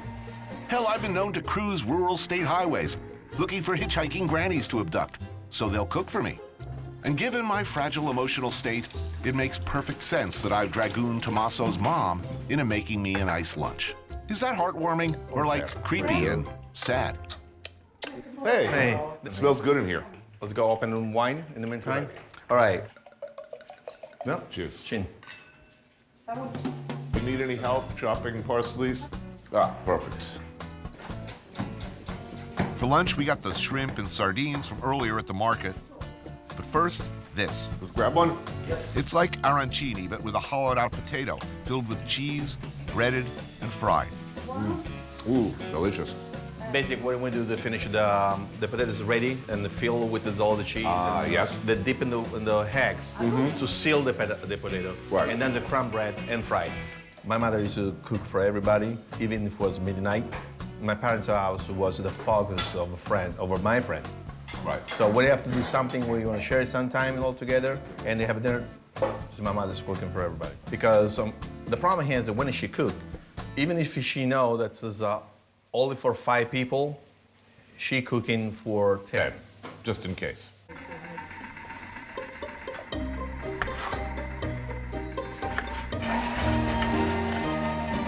More caponata. This is Sicily, after all, and this is the classic starter.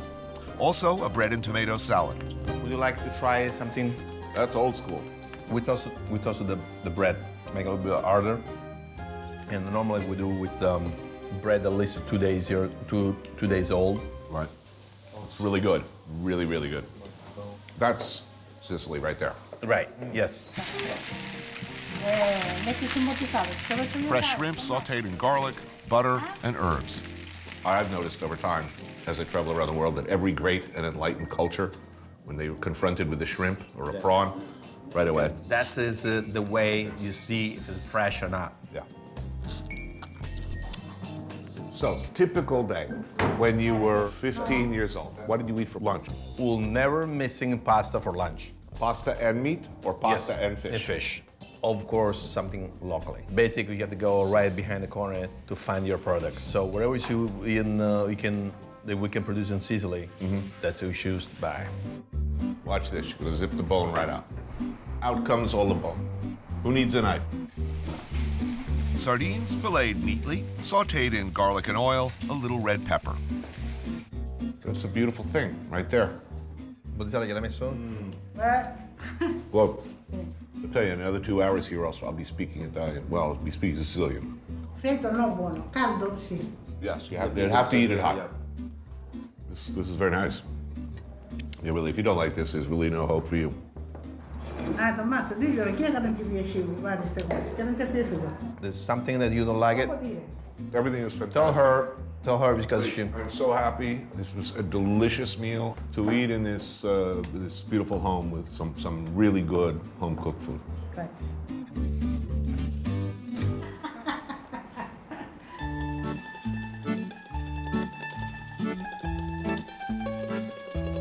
My last night in Sicily. And after this, I'm going back to New York, crawling under my bed and adopting the fetal position for like 6 weeks. Can I cut some vegetables?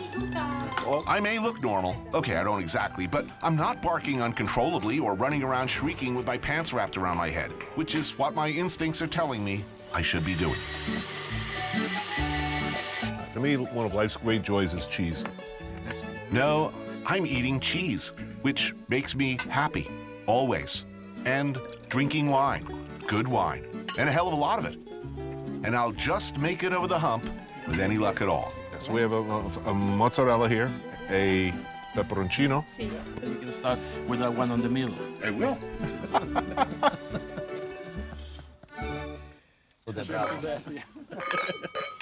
Turi joins me for a final meal along with Antonio, Guido, and Guido's girlfriend, Ada. This is an agriturismo. This is not a concept that exists in America, but it is a concept that should exist. Okay, now please explain what it is. Agriturismo is an hotel linked to the territory. You have to use local product, local recipe. Penne with sun-dried tomatoes, zucchini, all from the farm. Oh man, that looks good.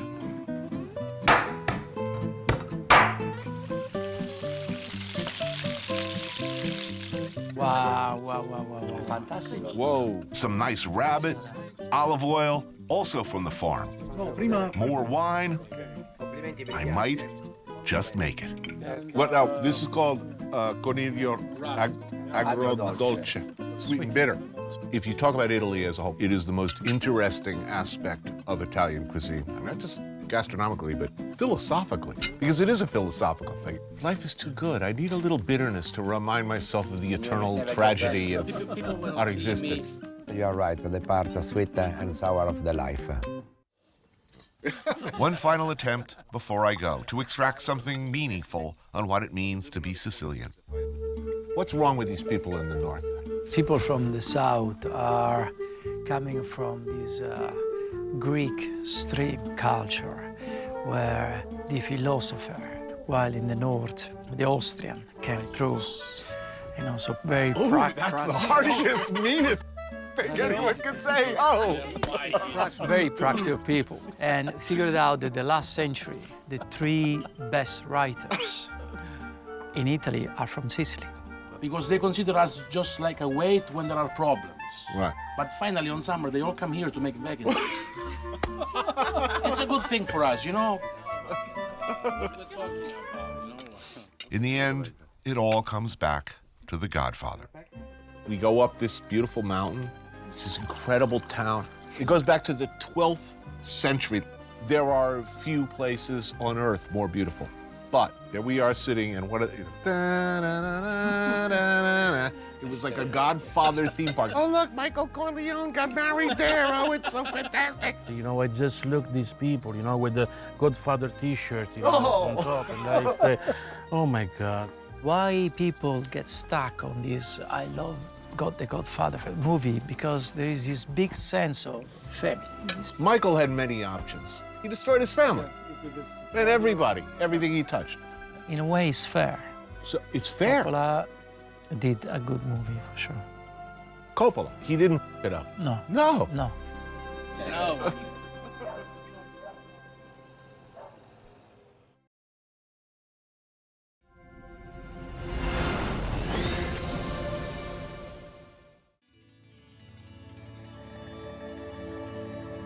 Detroit's the city of champions. The whole world knows that Detroit is the American city whose products have revolutionized our way of living.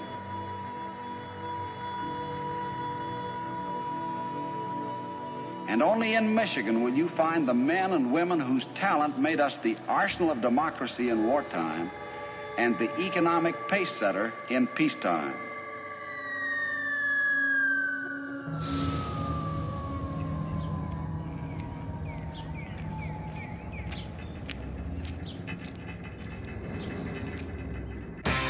I took a walk through this beautiful world, felt the cool rain on my shoulder, found something good in this beautiful world. I felt the rain getting colder. Sha-la-la-la-la, sha-la-la-la-la-la.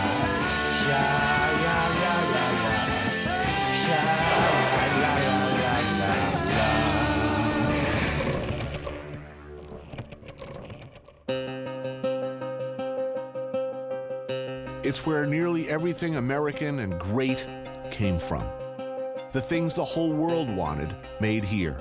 The heart, the soul, the beat of an industrial cultural superpower. A magnet for everyone with a dream of a better future, from Eastern Europe to the Deep South. American dream, you came here. The one straight ahead with the green roof? Yep, the big Rococo building, completely empty. Empty, unbelievable. The white one is being rehabbed. There's some money coming in. The one next to it on the right is completely empty. The gray pyramid with the spire on top sold for $5 million. $5 million for that? You can't buy a garage in the Hamptons for that. Basically. $5 million for a skyscraper. It is post-apocalyptic. I mean, it's like a science fiction film. What the hell happened here? Well, it is post-apocalyptic, except for the fact there's 700,000 people living here. Detroit, 2013. Charlie LaDuff is a writer, journalist, television reporter. He grew up here. But it used to be 2 million people. That was rubber. That guy was steel. That guy was a doctor. This was what made America.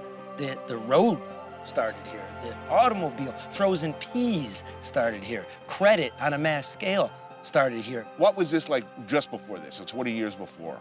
It was insane. And this one, there was like twice as many people here.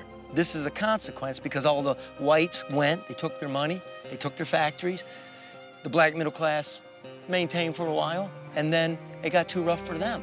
So there's little pockets of feral hippies and older black folks, a couple white folks, some Arabs, but this is 140 square miles. So you're gonna get tall grass because it's back to the wild. It is one of the most beautiful cities in America. It speaks of those industrial age dreams of an endlessly glorious future. You know, the people who built these structures, they were thinking big. They were. They were looking at a new Rome, and they built it, actually. It's awesome.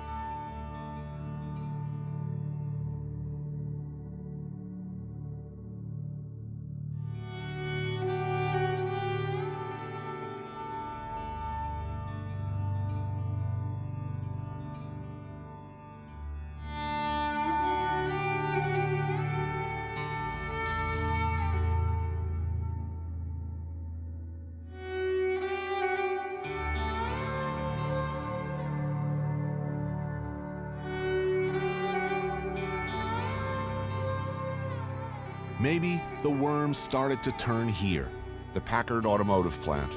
Opened in 1903, it was considered the most advanced facility of its kind anywhere in the world. Huge, epically proportioned. I mean 3.5 million square feet. Now, one man lives here. Al Hill. My name's Alan Hill. Welcome to my home. This room right here is the forge room. It was a former Packard motor car company. I started living here about 7 years ago. At that time, I was semi-apprehensive about the place and the going-ons around here, but it turned out it's about as peaceful as the North Woods. And not having a credit card or a mortgage payment or a car payment is a real blessing. There's 2 nails here, so yeah. What's happened here in Detroit is unfortunate, but you know, it's a sign of the times. We find out that not only does it take a village to raise an individual, it takes an entire world to support one city. You know, one city's suffering or one community's suffering, the entire world should pitch in and help elevate it instead of sit there and stare at it. People have lost faith in a lot of things. Part of it has to do with the faith they had in Detroit. It was once industrial might of the entire world. It's enormous. Yeah, it is. It's about a mile long, maybe a quarter mile wide. You've got a pretty good view from up here. Yeah. How many people worked here at its peak? Well, during the war, there was like 33,000 people working here. They went out of business in '56. You know, they brought Studebaker in as a partner, and Studebaker pulled them down. This has been abandoned since the 50s? Well, actually, what happened in 1956, they rented out to various entrepreneurs. There's a shoe warehouse, there's trucking companies, guys who were restoring cars. So how long has it been like this, though? Most of this damage happened within 5 years. Within the last 5 years? Yeah. Wow. China had this Olympia effort, and scrap metal went to a high price, so people come in here scrapping. They took the windows out, they just destroyed everything. The place is pretty much open to anybody who wants to come in here. Sure. A lot of urban explorers, and yeah. People shooting music videos, taking pictures. Oftentimes you see a wedding party come here, and you know they use this as a backdrop for their wedding, and take pictures, videos of the wedding. Wow. You want to take pictures here. The place, like so much of Detroit, invites it.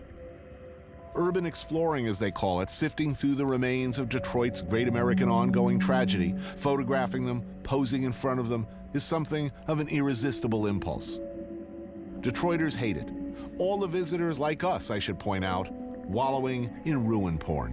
What was this part of the factory? Where are we standing? This right here is where the assembly line was. This was a paint booth right here where they spray paint the cars. You can see in the floor where they have the, you can wash away the overspray.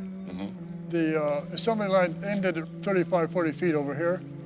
And there's bridges here between here and the main building, and the assembly line actually came across through the bridges. You look at a possibility of assembly line about 3/4 of a mile long. You're talking hundreds, if not thousands, of people all working on the process. I mean, this is sort of a kind of a, you know, it's not a perfect model for Detroit, but it's a perfect model when a big factory goes down.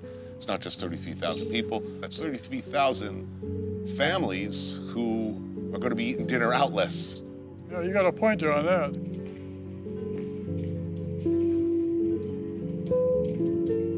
Most people, I would guess, have no idea what a Packard even was. We're talking about one of the great luxury cars in the world, yes? Yeah, it was the kind of car that everybody would love to have. The kings and queens, and every president wanted to ride in one.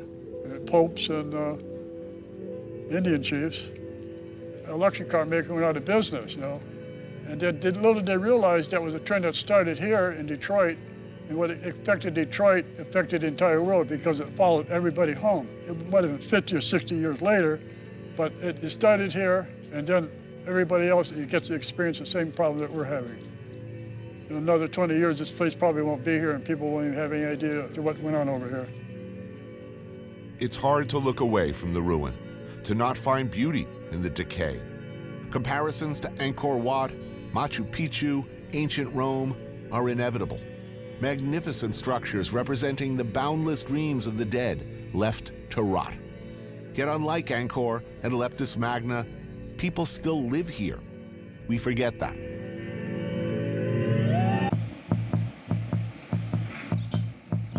You tell people you're going to Detroit, and chances are somebody from the home team is going to say, be sure to get a Coney. I never really understood that. I mean, I'm like 30 minutes from a place called Coney Island, where presumably they know something about freaking hot dogs, right? Maybe the early Greeks or Macedonians who first experienced that golden land by the shore then took what they saw with them to Florida, Michigan, and beyond. Maybe they knew something. They've been doing Coneys at Dooley's for over 90 years. That's almost as long as the hot dog's been around. And I can't tell you how deep this creation runs here. Deep dish in Chicago, cheesesteak in Philadelphia, you'll find some ambivalence. Not here. How are you, sir? Good. Now, if I were from Detroit, would I be eating this with my hands or with a fork? Probably with your hands. All right, I'll do my best. Logistical problems. That's delicious. This is the best of my only 3 Coney experiences. You're open 24 hours. Yes, sir, 24/7. I don't know whether I want to watch, like, seriously drunk people trying to eat this. Oh, yeah, we have a fun time. Is it a skill that you learn over time? Yeah, it takes practice. It's like kung fu, you know, you gotta just practice and practice. Exactly. Practice makes perfect. That was good. I think I better have another one of these. Yeah, you should. Yeah, I'll be better at it the next time around. 1 Coney up everything. It seems like a simple thing. Hot dog, chili, raw onion, mustard, steamed bun. But the delicate interplay between these ingredients, when done right, is symphonic.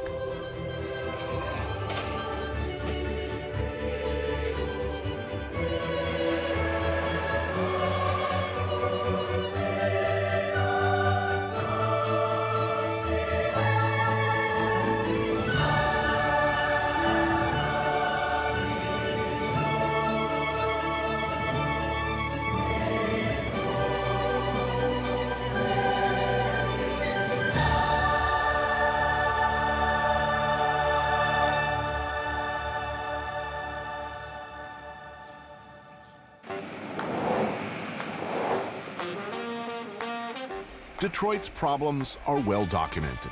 A lot of attention has been paid to a history of spectacular mismanagement and corruption. Detroit is hardly alone in this.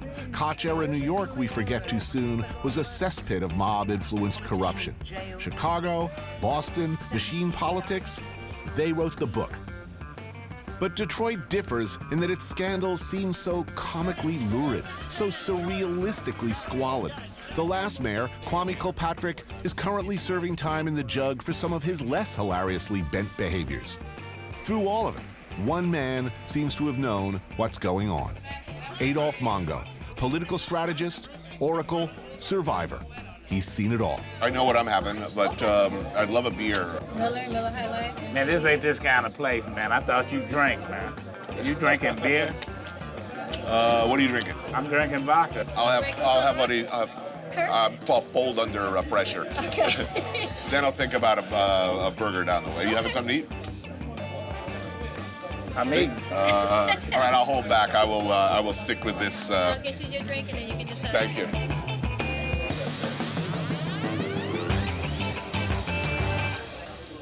I have to ask, you're born and raised in the Detroit area? You're right. An academic star, Marine Corps, journalism. Why did you never run for office? You gotta be crazy. You know what? They don't want straightforward politicians. They don't last. You gotta be real cold-blooded. Being an elected official is like working for the drug cartel. You can't give anybody any mercy. Well, it seems that whatever might be in your heart and however pure you might be, when you finally arrive in office, somebody brings you a big dossier, opens it up and says, Mr. President, or Mr. Mayor, or Mr. Governor, this is the real situation. Yeah. At which point it's oh shit, time to start making some serious accommodations. Yes. So, Kwame Kilpatrick, what went wrong there? Greedy. Just very old school. Greedy. He was greedy. I didn't support him in the beginning. And I was one of his biggest critics. But when he got in trouble, who he called me. Call you. I should listen to my wife. She said, hey, don't be messing with them. Are there good guys out there who could presumably not just run for office, but will win? There's a lot of guys, yes, but they don't want to run. There's a lot of people Why don't they want to run? Because you got to take the bad that come along with it. You got to take the garbage. Why should a bright young guy fresh out of law school start thinking about running for anything in the city of Detroit? Yeah, because sooner or later, it's going to be all right. It's going to be all right. It's a tough town. Is Detroit going to turn things around? I could lie and tell you yes. But you know what? This city's screwed. Only place I've ever been that looks anything like Detroit does now, Chernobyl. I'm not being funny. That's the truth. Abandoned. But you have to admire the bold, proud, ferociously enterprising survivors who decided to hang on, hang in, and figure out a way to not only survive, but do something extraordinary. There's Tyree Guyton's Heidelberg Project, a delightfully loony outdoor community art project that began in 1986 and now attracts 35,000 visitors per year from around the world. That was a bucking gas right there, just to turn it on. I love Detroit. You know, they got this field mowed last summer, the neighborhood, lit it on fire.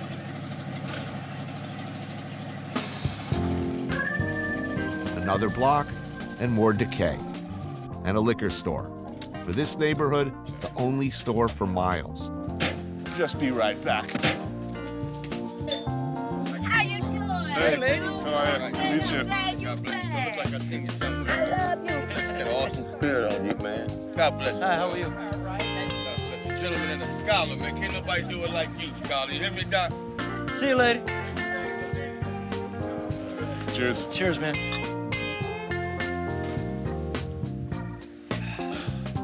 Yep. You want one?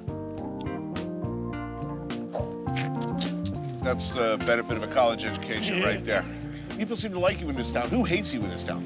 Who hates me in this town? Nobody. Politicians? I'm guessing there are a number of politicians and former public employees who are not too happy with you. I don't know, you know, yeah. Yeah, but let's face it, there's a whole lot of people out there who'd be perfectly happy with just letting Detroit go. It already went. It's gone. Look at this. See all those lilies there? Uh-huh. I call those the ghost gardens. Like they're all over, like the houses that used to be, the gardens still come up.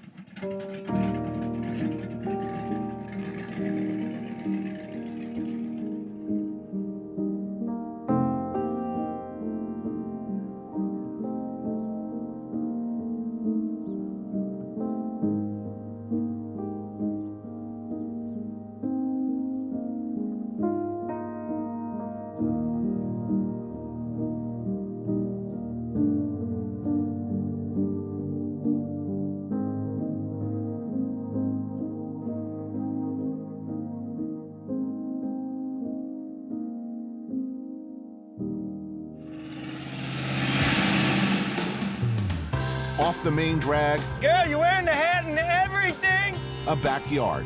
Thanks for coming. I never had such a good time. A well-tended home surrounded by many neglected ones. An example of Detroit-style entrepreneurship.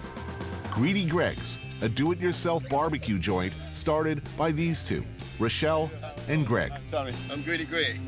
On the menu, absolutely delicious, straight from the grill ribs and rib tips. But the really good stuff is inside.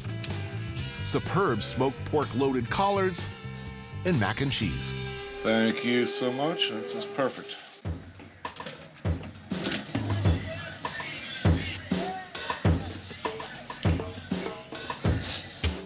That's good.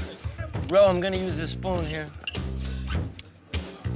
It's unbelievably good. What's the mac? The greens are incredible. Oh, those are good. So in the greens, is that like smoked ham hock? I can't tell you my can't tell me. secret. Well, I'll tell you, those are some of the best greens I ever had, no doubt about And it. this dude's been everywhere. Come on. Yes. I've been all over the South, and I've had a lot of greens, and those are they're not just delicious, they're luxurious. Big hunks of you won't tell me what in there, right? I can't tell y'all my secret. Will this kind of entrepreneurship lead Detroit out of its sinkhole? Probably not. I can't believe there's like not a line of cars around the corner. That was good. But it's no longer about winning, is it? It's about surviving.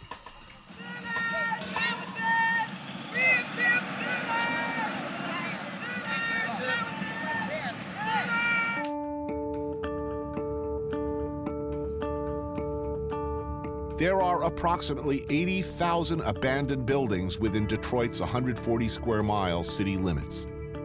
What that translates to, unfortunately, is about 14 acts of arson a day, nearly 5,000 a year. That's just arson. That doesn't include the thousands of other types of fires and medical emergencies the Detroit Fire Department responds to every day. With an ever lower valued housing market where you can buy a home for as little as $500, many houses are burned down for the insurance. Many because angry neighbors desperate to hang on see abandoned structures taken over by crackheads or drug gangs.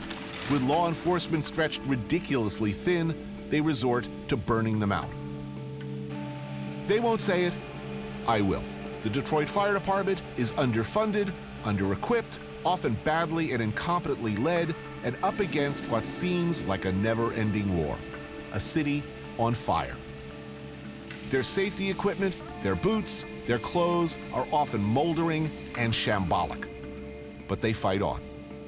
This is the second time they've been to this house. If it happens to be arson, chances are no one will ever know for sure. Given the ever-shrinking resources available to the department, most fires can't even be investigated. This fire is out within an hour. And after the fire, dinner. The cliche is that firemen are great cooks. In this case, the cliche is true. Lieutenant Mike Devins and the boys of Squad 3 are cooking up a family meal. Is every firefighter expected to cook reasonably well? If they don't, they catch hell. I mean, Really? in Detroit, yeah. It's almost a perfect society in that sense, because in a perfect society, I believe, everybody should be able to feed themselves and their friends or their family at least reasonably well, and that if they're not able to do that, they should be shunned and demonized and marginalized. Well, agreed. Most of the firemen are known for their cooking. We cook some outstanding meals. We've learned to shop. We've learned to shop with less, to feed more. You don't want to be a belly robber. You better bring some food back for the boys. Firefighters, in my experience, are a lot like the Marines I've met over the years. No matter how badly led, ridiculously under-equipped, underappreciated, no matter how doomed their mission, they take a bizarre and quite beautiful pride in at least being screwed more than everybody else, and doing it with style. They seem to do what they do for themselves. It's not a job, it's a calling. This is where the guys store their gear, and as you can see, the gear is very weathered. How old? Oh, this gear's only a couple years old. I mean, But it gets beat up yeah. quick. Yeah. Got one new coat hanging in there, so there's a lucky guy that's got a new coat, but that gear's seen a lot of action. Where's the fire pole, dude? They took them. Oh, man. In the late 90s, management took the poles out. What is every little boy, you know, from my age, what it was all about Sparky the Fire Dog and the poles? You know, I used to love sliding the pole, and that headquarters was 3 stories. So when you were sliding that thing, you had to really hold on because you were going for a ride. The old running board we put up here, we don't use the running board, but this is how many companies we used to have. What percentage of that number are active now? Less than half. And we're fighting a lot more fires.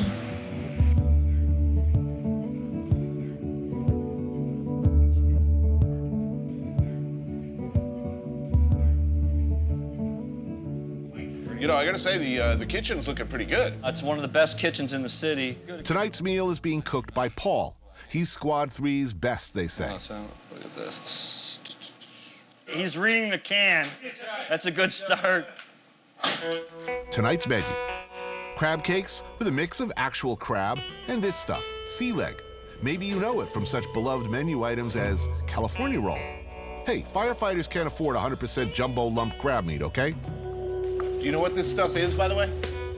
Fish, isn't it? Pollock. Pollock, right? Yeah. It's a miracle fish. You can actually make beef out of this, too.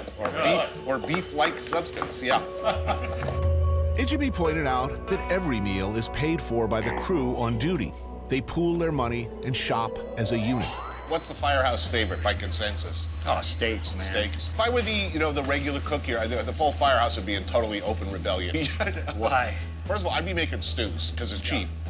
And I think they're delicious. Plus, I'd be trying out like tripe and guts on you guys. I don't know how that would go. That would not go. You'd be eating like Italian peasants every day if I was the cook here. That pretty much. You'd have like a big bowl of stew with a big hunk of bread, and that would be about it. I'd be pocketing the difference. Yeah. Lamb chops seared in the pan, then finished over the grill. Then Caesar salad with chicken. Ever find out, like, how are the other firefighters eating around the city? You'll know, like at a fire, you'll say, what are you guys having for chow? You ever get tempted to just kind of like with the other guys and say, oh yeah, we had like foie gras with truffles and all the time. You know, Madeira gelée the other day. I'm gonna be puking lobster in a minute, yeah. Yeah, lobster again. You know, I keep telling the guys no more lobster. I just can't take it. We are free to eat. Yes.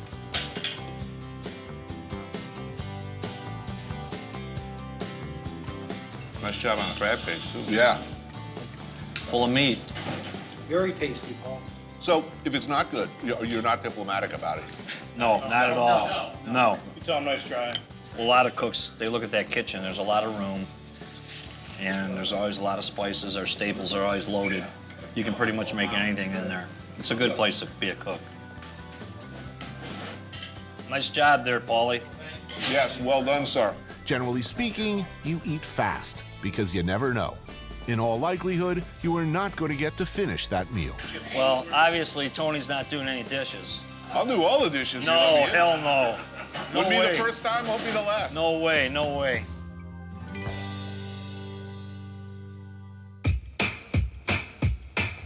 At this point, you may be asking, what about all the cool stuff I hear about Detroit? That's what you're thinking. The vibrant, new, do-it-yourself culture of urban renaissance. Young entrepreneurs, artists transforming the city, one block at a time. Where's that? Well, that is happening. Young, idealistic, true-believing, hard-working, creative people are indeed doing their best to bring light and hope and beauty to this greatest of cities. You've got to start with the deeply felt and absolute belief that Detroit is indeed a great city and that it is worth saving. As utterly screwed as Detroit may be, you have to be a twisted, unpatriotic freak to not believe that. Behold the future, Charlie Lidoff. What, like cooking in a back alley? Yes. All right. Chef Craig Lakefield has done what many would call a very unwise thing. After working at Gotham Grill and Jean-Georges in Manhattan, instead of staying where the money inarguably was, he returned to Detroit. He's been working to get a brick-and-mortar establishment going by first doing regular pop-ups here at Guns & Butter, tucked into the back room of an art gallery under an overpass in downtown Detroit. And you have like a really weird attitude towards food in general. Yeah. What's that? Well, you know, you got liquor, you got cigarettes, you got coffee. For all of those things. We're gonna eat well. Charlie LaDuff may have a Pulitzer Prize, but his appreciation of fine food and dining is, shall we say... Is that cheese? Lacking. Simply put, he's a Philistine. Warm egg yolk with a generous helping of smelt roe on top? Egg with eggs? Yes, please. LaDuff scarfs his like he's at Ruby Tuesdays. You know, you got all these kids flooding into Detroit. Which is good. Right? How's that going to play out? Will there be political leadership in place to manage that fairly? It'll be fine. Everybody likes a nice, thing in an eggshell with caviar on top. Everybody. It's just all about keeping cool. No, it won't be fine, dude. It will not be fine if there's not political leadership. It will not. Well, sometimes political leadership grows up out of what's happening, and we don't have any political leadership, and this is happening. Are you an optimist, Charlie? I'm an optimist. You're an optimist. I'm here in this garage with you. Chilled summer soup with melon and a tomato lemon verbena broth. So we have summer soup, all the melons from the market. The coriander blossoms we actually picked from a farm right in Detroit. Beautiful, thank you. Thank you. It's good, isn't it? I would describe that, may I, Chef? Is a light, airy gazpacho. Oh, delicious. I wouldn't even go that far. LaDuff sees an opportunity to make a melon gimlet. A little gin in it. Putting gin in your soup? Well, the soup's delicious. Let me try it. Let me try it as a drink. You're on, dude. You know, when I was chef and you poured gin in my soup, I would have stabbed you in the neck with a fork. I'm dying somewhere inside. You're like the worst case scenario customer. The customer, hell. Next up, smoked mussels that are lightly steamed in white wine, aromatics, and butter. Served in a lobster broth with fried onions, honey, and yuzu. Quite delicious. Baby Greek salad with beets, tomato, and feta, all sourced locally. A tribute to the Greek diners where Craig grew up eating with his family. This guy could be running a 300-seat restaurant in Vegas, and here he is in Detroit. Well, guess what? That's a heroic thing. The headaches are less. You're appreciated here. No, this would be considered a foolhardy venture in the chef world. Guess what? We like good food too. We're not space aliens. People they often say, thank you. Like, we just moved back from Chicago. We lived in Chicago the last 6 years. We lived in LA the 6 years. Thank you. This is exactly what we wanted. What you've done is counterintuitive. I mean, there is a sort of conventional career path for chefs. Right. Instead, you decide to go to Detroit. Hell yeah, not Detroit, come back home. People think I'm crazy for going back to Detroit. Then another tribute to classic Detroit. Potato-filled pierogi and kielbasa simmered in white wine, thyme, and fennel seeds. Finished with beurre fondue and burnt butter pine nuts. Followed by locally sourced lamb, cooked perfectly. Topped with sour cherries, mulberries, toasted pistachios, coriander, and yogurt sauce. In what way does opening a fine dining restaurant in Detroit benefit the majority of Detroiters? How is it not making it better? How is sitting back not doing anything making it better? How is it only buying my products from Detroit or farmers in Detroit not helping Detroit? I'm supplying from Detroit. I'm hiring people from Detroit. Everybody here lives in Detroit. If I were asked the same question, I would say I don't know. I'm doing what I do right, well. Exactly. I'm doing it in a place I love, and I am demonstrating that yet another person gives a about Detroit and believes in it enough to be here. You're 100% right. I never really thought about it until you asked that question. It's like, to me, it's just obvious. What will the Detroit of the future look like? Whatever you may think it should look like, it will probably taste like this.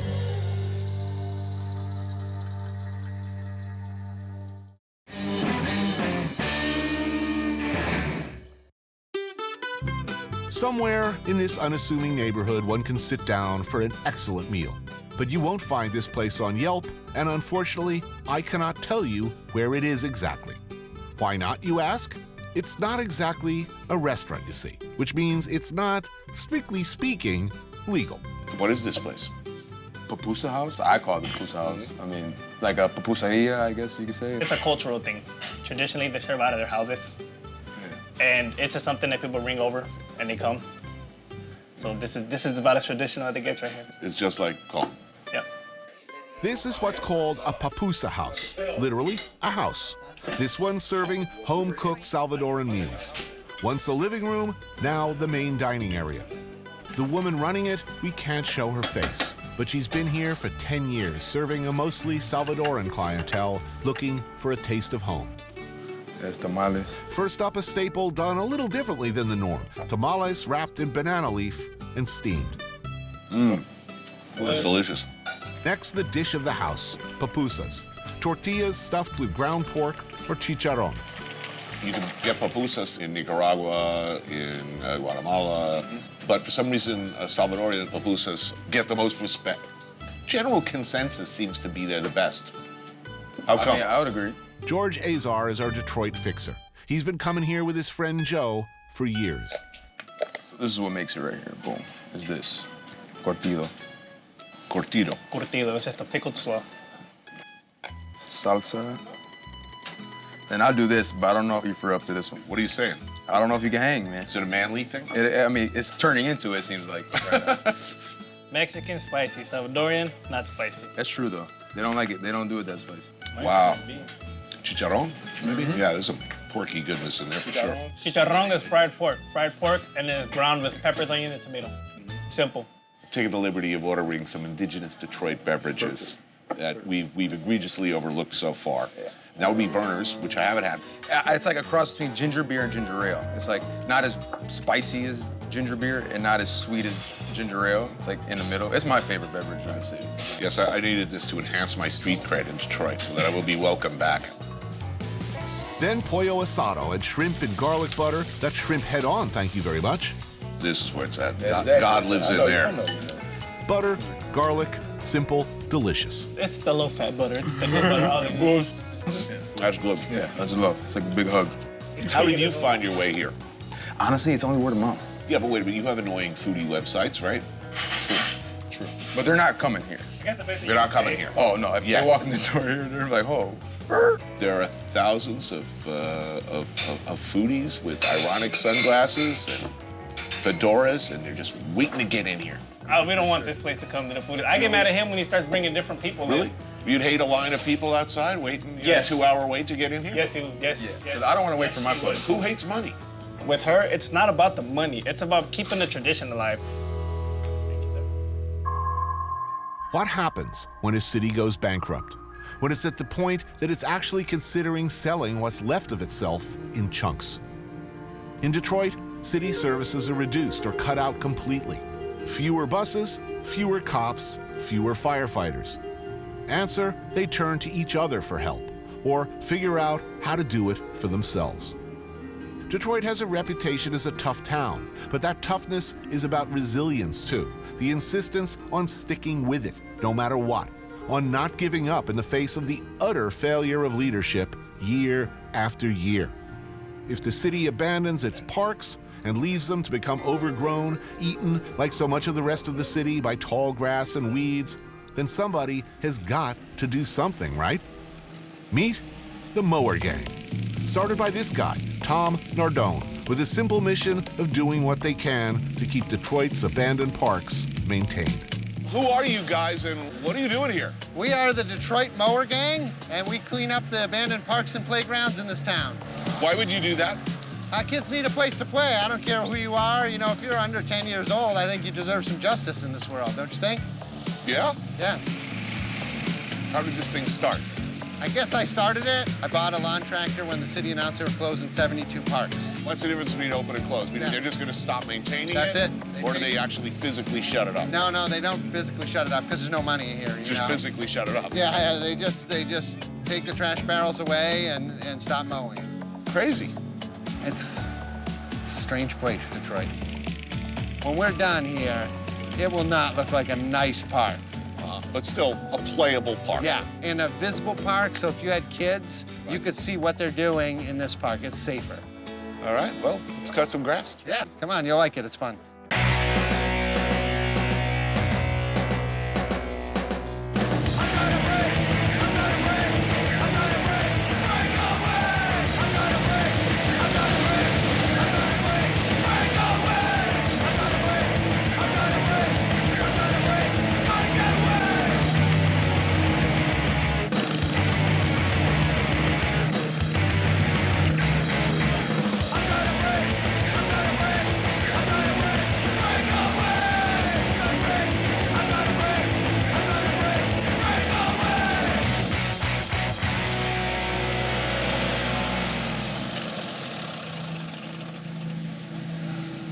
grass in my beer.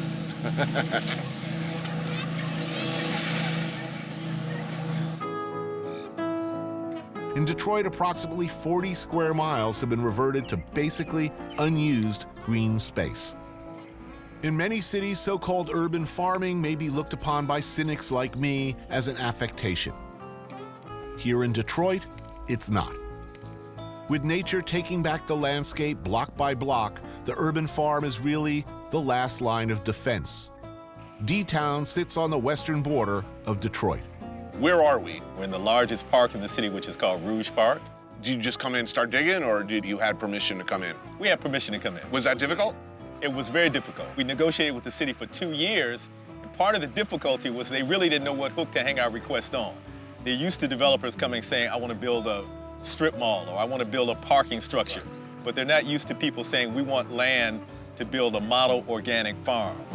Malik Yakini started the farm with the goal of providing greater access to fresh produce in areas that grocery stores have completely abandoned. That's basically all of Detroit's inner city. Other than Whole Foods, who just came in? Yes. Not a single national food chain? No. No. In 2007, Farmer Jack closed his last stores in Detroit, and that was kind of the end of the big chains in Detroit. This is subsistence farming, not cash crop. I mean, you're not going to be selling. You're not anticipating selling outside of Detroit. There's greater demand in Detroit than all of the farmers locally can supply. So first, we want to supply that local demand in the city of Detroit. To what degree do you think that this model can be replicated in and around the city? Well, clearly, we think urban agriculture has great potential. And one of the things that we have in Detroit is access to huge amounts of land. If we're able to produce even a small percentage of the food which is consumed in Detroit and circulate the revenues from that food within our community, then we're able to create a more vibrant, healthy, economically strong community. So we think it has tremendous potential.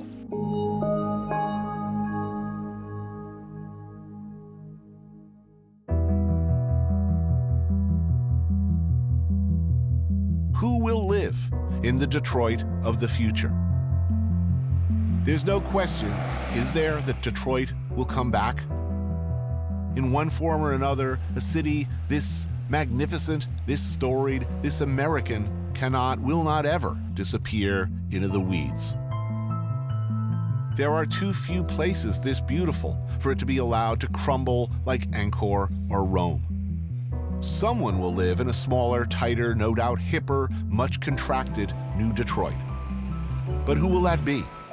Will it be the people who stuck it out here, who fought block by block to keep their city from burning, who struggled to defend their homes, keep up appearances as all around them their neighborhoods emptied? What will Detroit look like in 20 years or 50? That's not just a Detroit question, that's an America question.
Pity the salaryman.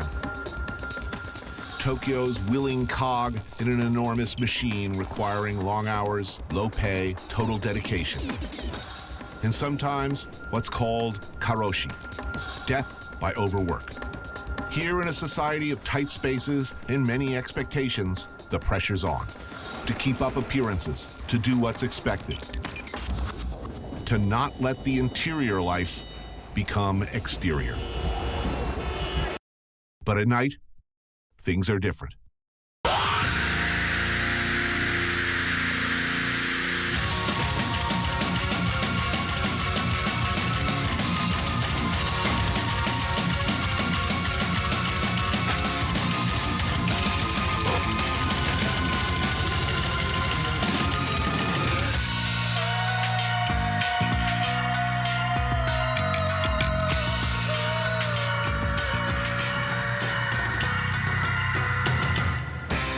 I took a walk through this beautiful world.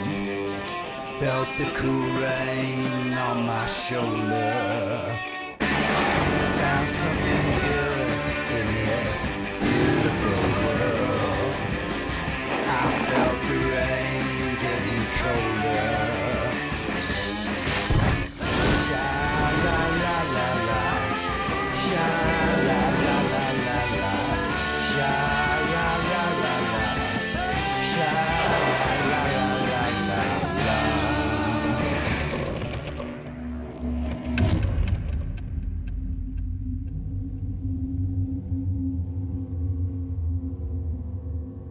What do you need to know about Tokyo? Deep, deep waters. First time I came here, it was a transformative experience. It was powerful and violent experience. It was as if it was just like taking acid for the first time, meaning, what do I do now? I see the whole world in a different way. I often compare the experience of going to Japan for the first time, going to Tokyo for the first time, to what Eric Clapton and Pete Townsend must have gone through, the reigning guitar gods of England, what they must have gone through the week that Jimi Hendrix came to town. You hear about it, you go see it, a window opens up into a whole new thing, and you think, what does this mean? What do I have left to say? What do I do now?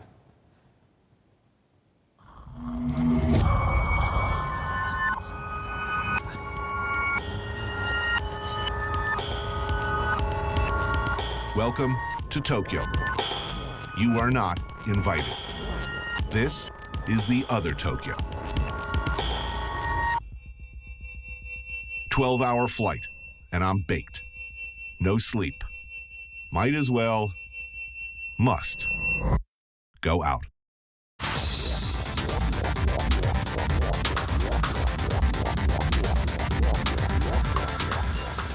The Kabuchiko district near my hotel has the advantage of being where the subterranean life, the repressed ids of the Japanese male, and some females too, comes out to play.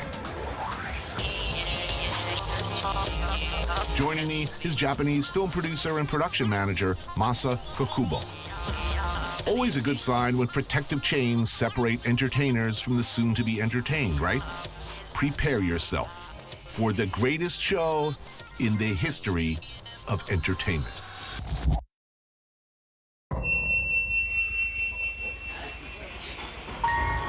A long time ago, we built a race that lived peacefully in the old forests on a planet far away.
No, it can't be over. Not yet. No.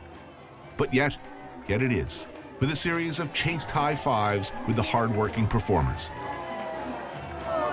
Okay, I got to tell you, I've seen Jimi Hendrix.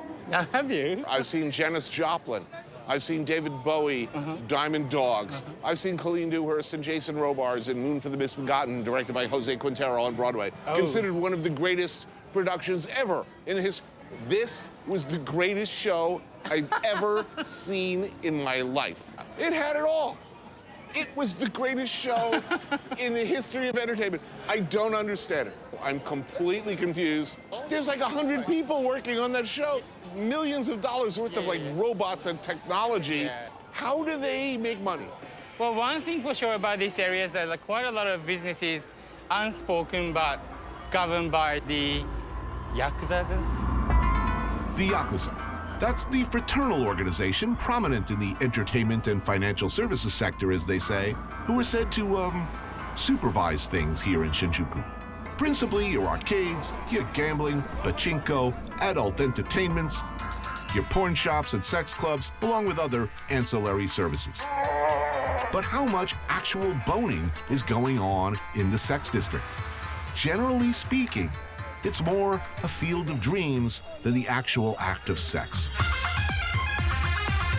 Hostess cafes, for instance, where a lonely, overworked salaryman can find the attention of cute, seemingly adoring girls who find their every utterance fascinating.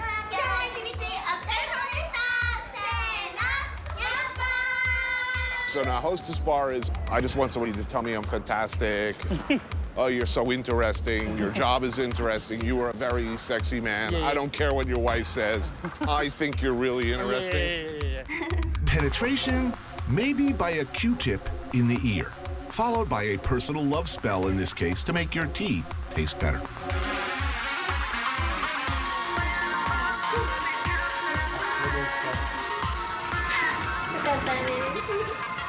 Okay, what is this place? What's happening here?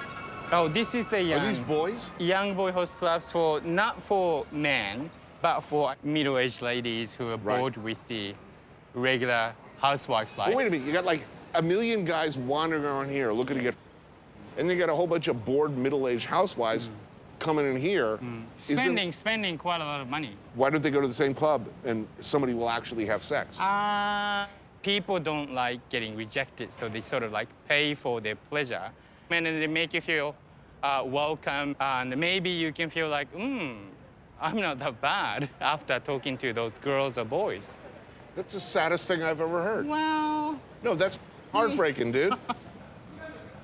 Is the business of Shinjuku dreams?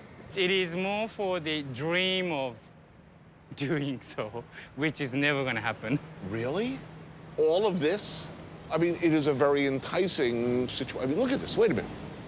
She looks like she really likes me. Look, she's got her tongue tucked up in the corner of her mouth. Who? Which one? Oh, no. That's a boy, though.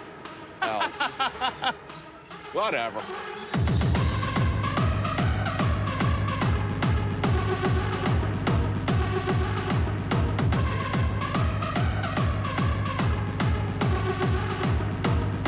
Golden God, long my favorite place to drink in Tokyo. Hundreds of micro-sized bars, each different from the other, with their own micro crowd. I love it here.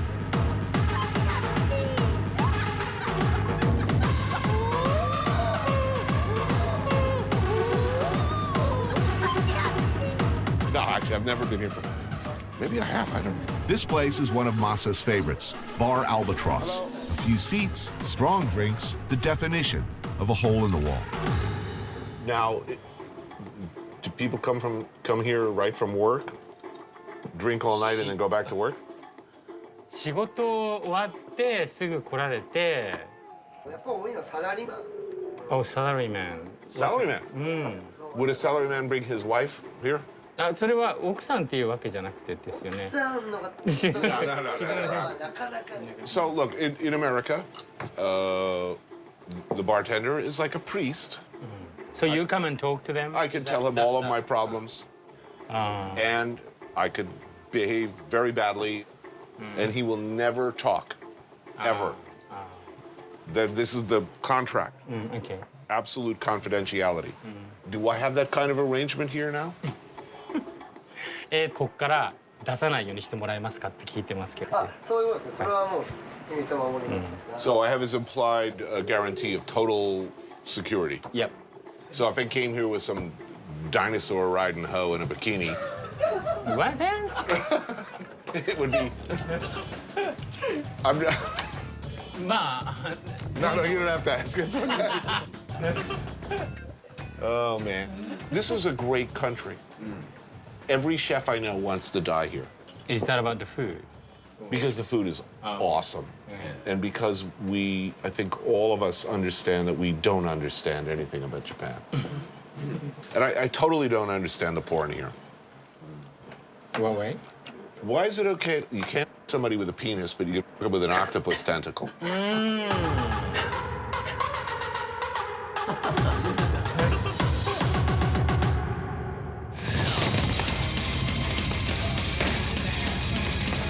In Japan, there is a very old, very deep, and very rich tradition of martial arts.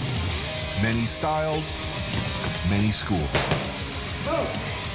The Yonakura Gym in Toshima Ward focuses on boxing, and this man, Kenji Yonakura, is a legend, having trained generations of fighters using a simple and effective philosophy that has some real application to our story. There it is, pasted on the wall behind the ring. 1. Speed. 2. Timing. 3. Distance.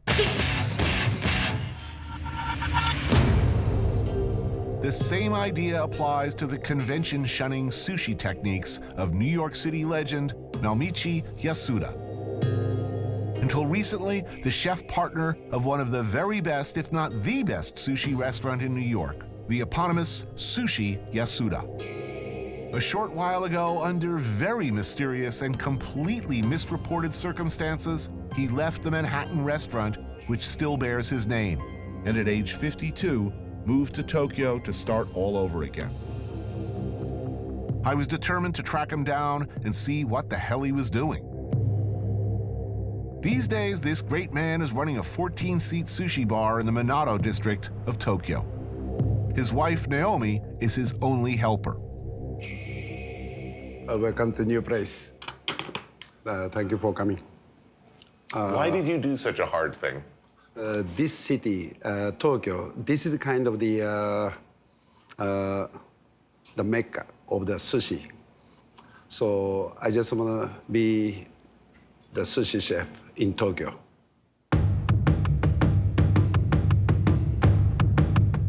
Yasuda is a friend, and my master in the sense that he's taught me pretty much everything I know about sushi over the years. He's a very, very interesting and complex man who constantly surprises. Tony-san, this wasabi is one of the most expensive wasabi. So I wait.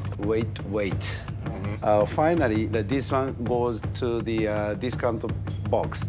Then I bought this. It's very French of you.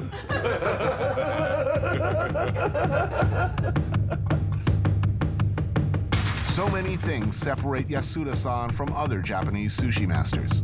The most noticeable is his hands. They're huge. Look at the knuckles, enormous, from years of pounding cement walls during repeated daily practice in Kyokushin karate. He first trained and competed in Tokyo. And when he came to New York, he continued to practice. Often in underground bare-knuckle matches where you fight until someone gets beaten to the ground. This style Yasuda practiced was about beating your opponent as quickly and as aggressively as possible. Speed, every second is important. Rice is getting cold, seaweed is getting soggy, fish less than perfect temperature. Look at his posture, a fighter's stance. Distance, knowing the perfect spot to be. Moving in and out as needed, never out of position. Timing, reacting to his customer's pace of eating, their ever-changing desires, always ready for the next move. Most people who don't understand sushi will go to a sushi bar and say, "Oh, I had the best sushi last night. The fish was so fresh. It was right out of the ocean." Freshest fish, there's no taste. Just chewing, just hard. And people think, oh, freshest should be good, but it wasn't. Yasuda's menu changes constantly with what he finds in the market. And like thousands of other sushi chefs, he heads every day to Tsukiji, Tokyo's central fish market, where nearly 3,000 tons of the world's best seafood arrives every day. But unlike most others at his level who arrive at 4 a.m. to cream off what they perceive as the best and freshest, Yasuda-san arrives later.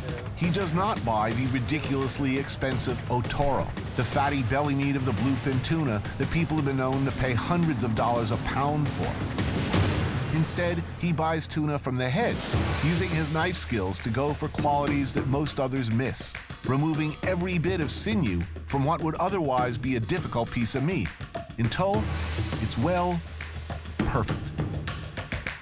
And he cures the results, actually cures it, breaking down its molecular structure in a desirable way by freezing it quickly in a medical-grade blast freezer, where it will stay for a week or longer at minus 82 degrees Celsius. He pioneered this technique years ago in New York, where if you bothered to ask, he would have proudly told you that the absolutely unbelievably sublime piece of perfect sushi you were eating was frozen.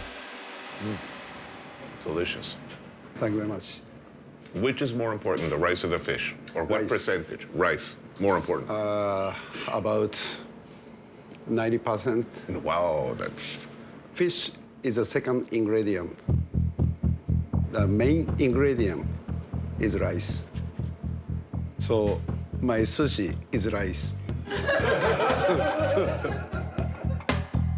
Yasuda, he still trains, though his fighting days are over. He says he was tired of hurting people. He brings me to Kamiyo Dojo in Asakusa to try and show me how his sushi technique and Kyokushin karate are one and the same.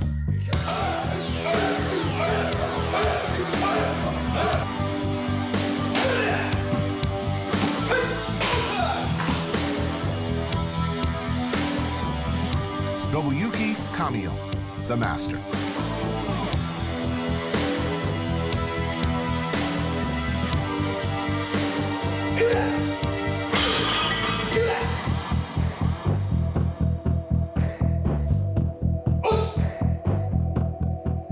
Nice.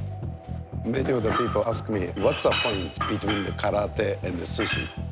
But this movement is so much good for the when I make the sushi because of the stance. The other different type of the karate, the stance is a little bit more upper. So this karate is a stance is a little bit more deep. This. So standing in front of the cutting board, little bit of the deep stance and movement, deep stance, and the body move this and watch to the vision from left to the right, white focus. Move this, move this. Then watch this and watch this. This is one of the key. So this karate is my sushi roots.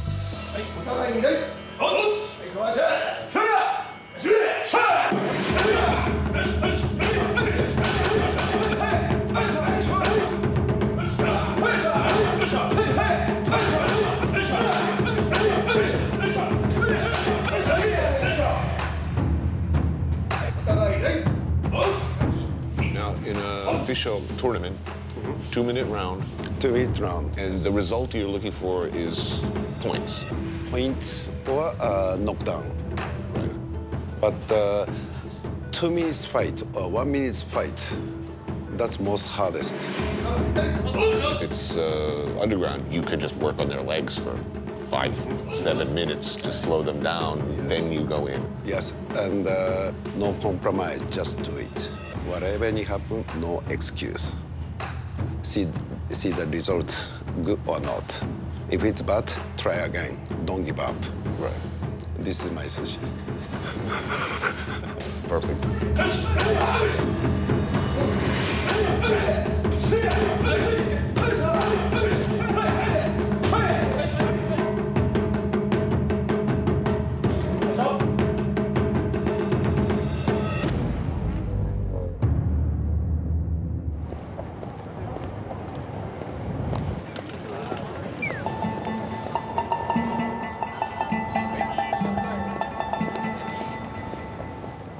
Those who buy into the notion of Japanese women as shy, giggling, subservient victims of convention would be confused by Tomika.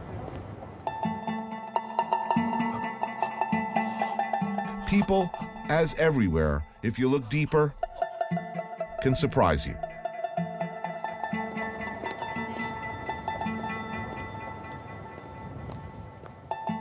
Her day job is doing this, and I gather from what she tells me that she gets plenty of work.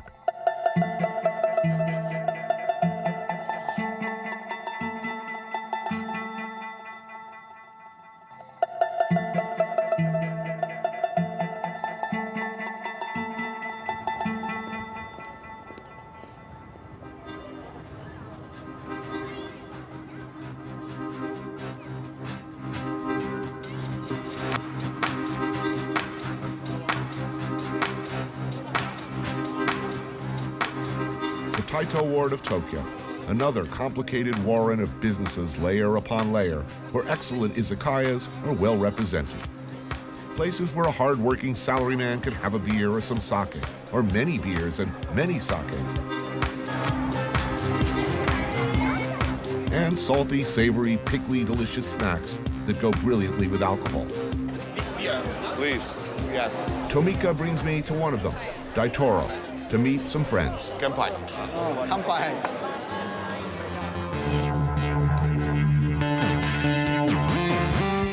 There's kusaya, grilled fermented fish, followed by some skewers of beef intestine and chicken.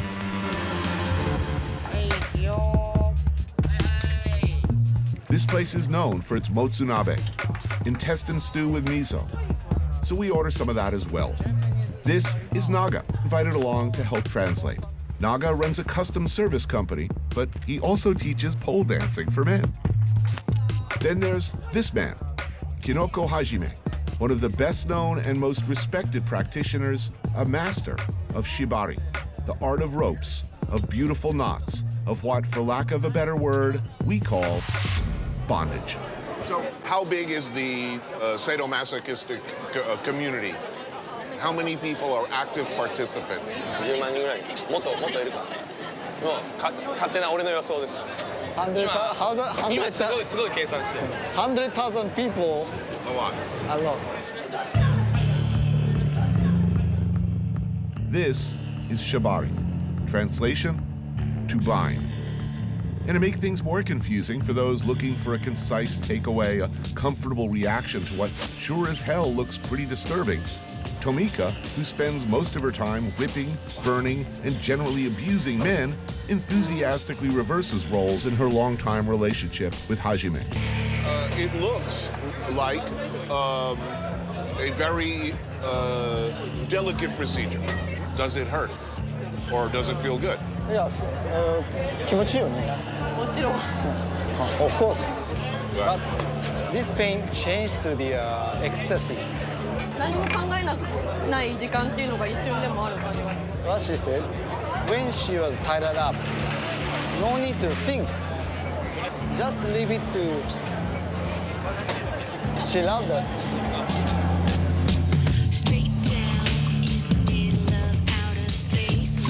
Performance art, craft, fetish, or compulsion. It's an old and shockingly omnipresent feature of Japanese popular fantasy culture.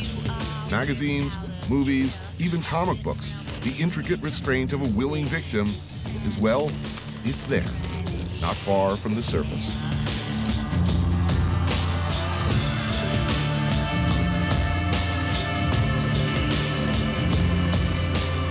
What percentage of Japanese men are interested in either tying up women or subjugating them? そういう女性をこう縛ったり。多分全員やってると思いますよ、家では。All of them. All of them. Well, then the question is, how many Japanese men like to be tied up? あ、こっちの彼女。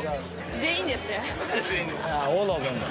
So in your experience, all Japanese men like to tie women up, but in your experience, all Japanese men like to be tied up.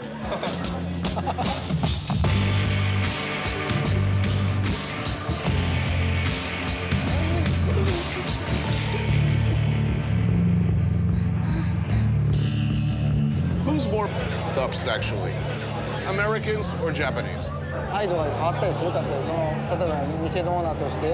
はい。そうですね。全部一緒です。Same. よかったらやってみるといいんじゃない？ So maybe she suggests you to be tightened up.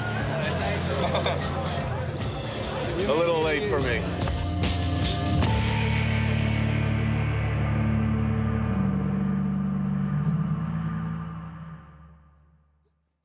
In America, where I come from, we are told at a certain age to put aside childish things. The action figures, dolls, and creatures of our imaginations. To arm ourselves for the brutal realities of the real world. Real combat, real sex. In Japan, increasing numbers of people don't. They continue to live a life inside four walls, inside their mind, the life we call of the computer geek, the nerd, as avatars. There's a name for it, a whole subculture of what's called otaku. Once a derisive term, now a proud identifier of the geek, one who has turned his back on the real world and finds satisfaction elsewhere. Manga or comic books hold a different place in the cultural landscape here and address different needs. There's yaoi, for example, otherwise known as boys love manga, extremely popular with teenage girls. Stories change, but the core themes are sexually ambiguous boys getting very friendly with each other. What legions of young girls and soccer moms find compelling in the thousands of these titles is something of a mystery to outsiders looking in. But there they are, whole sections of manga bookshops dedicated to basically One Direction type boy band figures having sex with each other. Yaoi isn't generally explicit, though it can be. Some of the most popular manga are, however, lurid, over-the-top illustrated stories of incredible violence, rape, murder, and sexual fetishism. Toshio Maeda is a manga creator like few others, the father of what can only be described as tentacle porn. His 1986 manga Urotsuki Doji was about half-human, half-bestial space invaders in search of an evil supreme being. It contained unbelievably graphic, lurid, violent, and one would argue offensive images of sex acts involving not sexual organs, but other protuberances.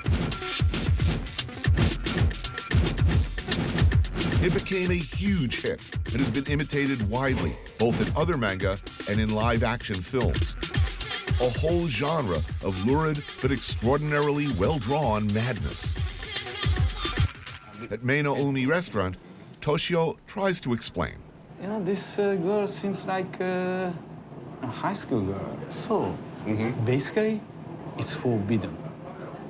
It's our sense. Notice, by the way, the distinguished owner and her complete lack of shock or offense at the graphic, frankly horrifying images of rape, violation, and murder spread casually across the table for all to see. Japanese manga, ones that everyone reads on the subway home even, well, they're different. The big breakthrough was you couldn't draw penises, you couldn't draw specifically orifices, you couldn't actually show humans penetrating each other. In Japan, right, it was a big no-no at that time. So I invented tentacles to be evasive about the law. Also demons. Demons. Demons. Yes. It's fantastic. Whether you meant to at the time, you absolutely changed the world of manga. You created an entire spectrum of pornography that didn't exist before. I mean, if you go to YouTube now, there's tentacle manga, there and tentacle and demon manga. There is tentacle and demon anime. A lot. Oh, that looks good. For dinner, there's katsuo no tataki, fresh bonito seared quickly over flame, arranged in bite-sized pieces, garnished with daikon, fresh greens, sprouts, and ponzu. Toshio comes here often for the tomato nabe, commonly a favorite of sumo wrestlers as part of a weight gain diet. Basically, it's a hot pot of meat and vegetables. Chicken, pork, beef, fish balls keep getting fed into the pot. usually alongside much beer and rice, adding that much-needed bulk-up factor so important to sumo wrestlers and cable TV hosts. So appealing to the hidden desires of a manga buying audience. Men want filthier, dirtier, more violent. In Japan, you can't be rude in public. Right. But you need to just, I can say that, letting off steam. Right. So probably the manga is the one way to do that. What do women want? Generally speaking, what do women want in manga? Yaoi. Yeah. Yeah, boys love. Because probably don't have enough experience to do that with real men. But nobody's going to the fish market and asking for live octopus. Probably not. Probably not.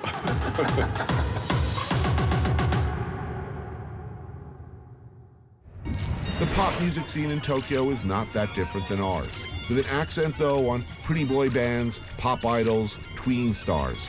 Generic, industry-created crap for the most part. Like I said, not so different than us. Picture an army of Miley Cyruses, or would that be Miley Cyri? Going against the grain are a few lone heroes like Merging Moon. 2 self-released albums and no hint of a record deal. Damn Suits, what do they know? Lead singer, you. Sweet, shy, pop-friendly, Lilith Fair, no.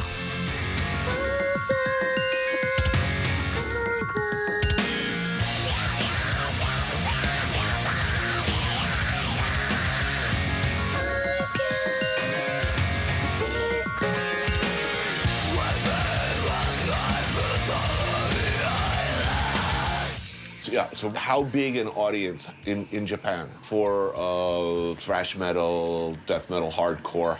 We had Ozzy Osbourne's Ozfest this year as the first time in Japan. And I feel like people are watching the heavy metal scene as a new movement. And audiences, good audiences here? They are kind of polite. They're polite. Really? They are really quiet and just watching us. And when we finish playing, they suddenly grab. Polite. Really?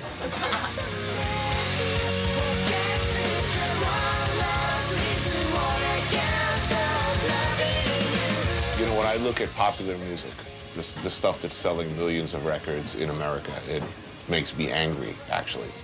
Do you mean that you sometimes get angry with some people? Yeah, if I see Nickelback, I want to kill myself. Okay, I want to kill them, and then I want to kill myself. And then I want to kill everybody who listens to them. Yeah. Okay. So like, what's so funny? It's true. Like, I mean, who do you hate? What band do you hate? What a band that I would know. Who's the worst band in the world? The worst popular band in the world? Who? My Chemical Romance. Oh, My Chemical Romance, yes. Hate them. That's a good one.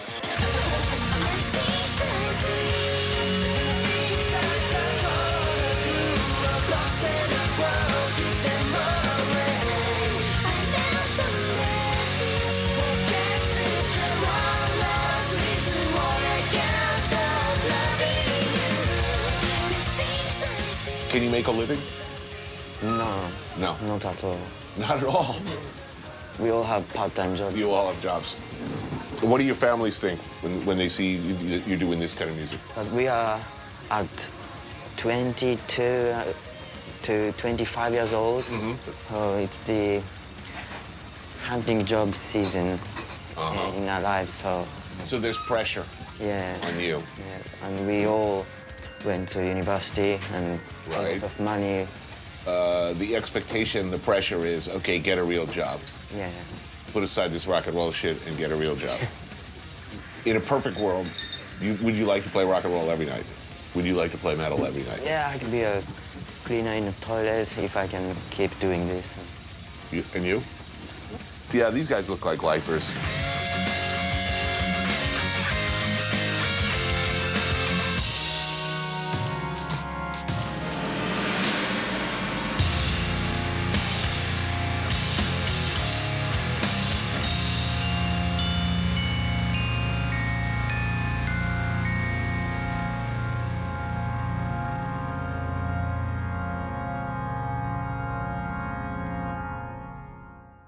Tokyo may well be the most amazing food city in the world, with a nearly unimaginable variety of places stacked one on top of the other, tucked away on every level of densely packed city streets. At Lawson's, you can dig into their unnaturally fluffy, insanely delicious, incongruously addictive egg salad sandwiches. I love them. Oh, yeah! Layer after layer after layer of awesome. Crowded eateries serving who knows what. But it all smells delicious and looks enticing. In the tiny, almost micro neighborhood of Nakameguro, Tokyo, all is quiet. And amazingly, for right here in the middle of this eye-goggling pinball machine of a city, green. Yasuda lives near here, and he loves this place. A low-key joint to enjoy family meals and meet friends. I so much appreciate and seeing you and all of the people from the U.S. Well, we miss you, you know? I miss New York City. I'll tell you something really terrible. Every relationship I've ever had with a woman, at some point, very early on, I bring them to Yasuda in New York. And I would watch how they eat. If they talk too much, if they didn't understand how to eat sushi, if they did not eat the uni, we will never have a relationship. That's it. It's the end.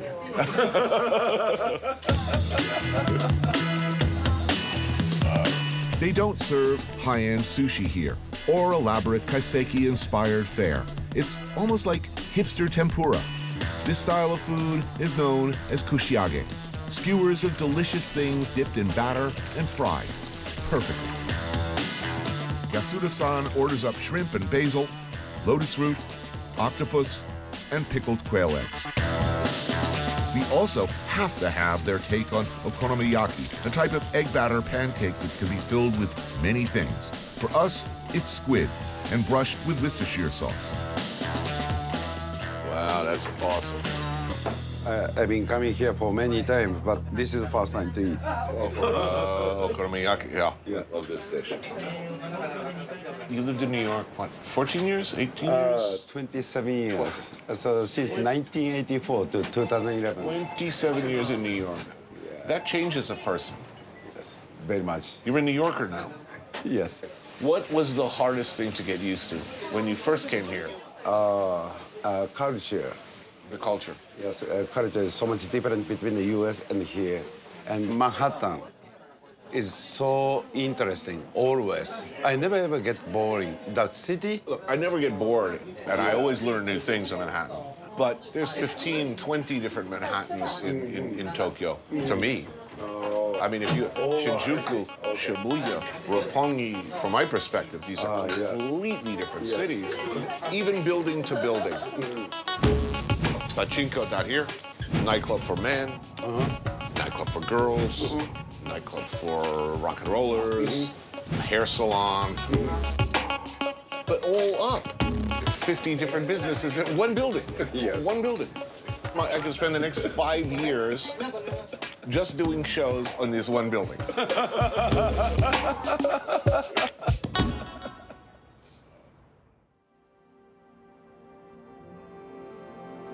What is weird? What is strange? What do those things even mean anyway? Sure, a lot of what you've seen looks different from maybe the mainstream. It's certainly different from the way we like to portray ourselves, see ourselves, at least our daytime selves. But roughly 50% of all movies rented in American hotel rooms are adult films. The American porn industry catering to exactly the kinds of dark urges we've been talking about, but even nastier, is a $12 billion a year industry that dwarfs the Hollywood product. Our own obsessions, arguably, are at least as crazy, violent, and lurid as Japan's.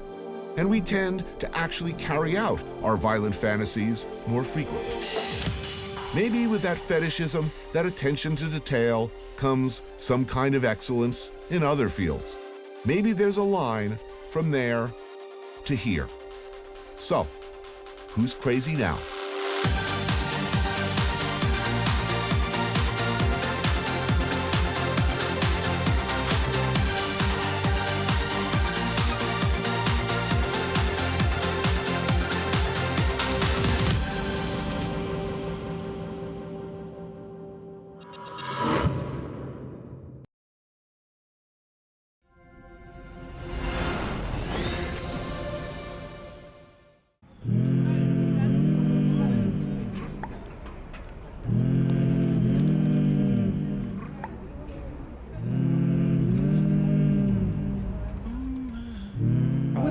white man. They don't look friendly. Who are those assholes anyway? It's like some ugly Dutch guys with guns. I'm guessing it wasn't particularly friendly to the current power. They look like they were either coming from or on their way to oppressing a black man. First order business, man. When I take my country back, first order business is take that shit down. Am I right or what? I'm kind of amazed. Tear that down.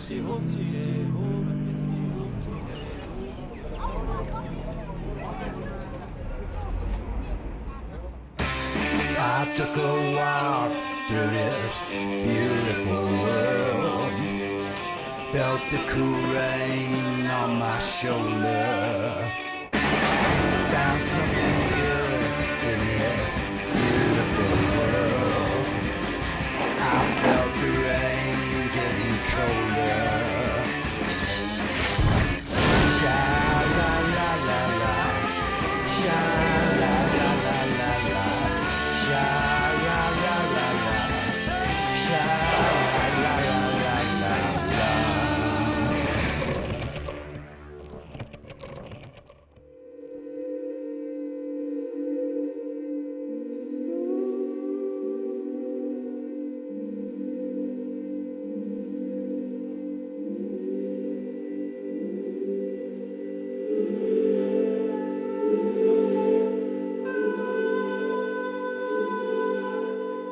In July 2013, when I went to South Africa, 95-year-old Nelson Mandela was critically ill.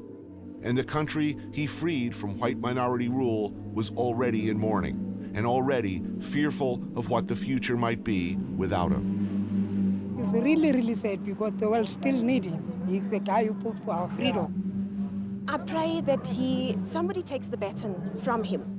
I wish him a speedy recovery and come back to his people.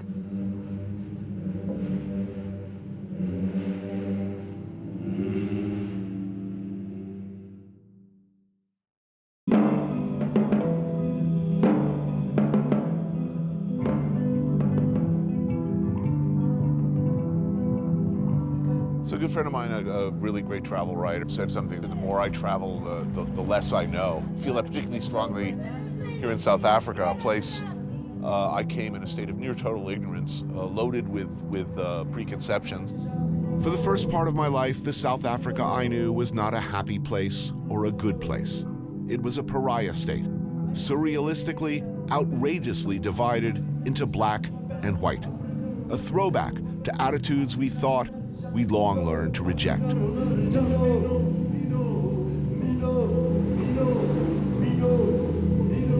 The nationalist government in South Africa enacted apartheid laws in 1948. Who you could marry, where you lived, where you could walk, be educated, everything decided by racist laws backed by police, army, and secret services. The institutionalized racial discrimination was designed to maintain white minority power and economically suppress the black and mixed race South Africans who lived in townships, mostly in poverty. In 1923, the African National Congress was formed. By 1961, it had been radicalized by the influence of a young Nelson Mandela, among others, and formed an armed wing called the Spear of the Nation. Do you see Africans being able to develop in this country without the European being pushed out? We have made it very clear in our policy that South Africa is a country of many races. There is room for all the various races.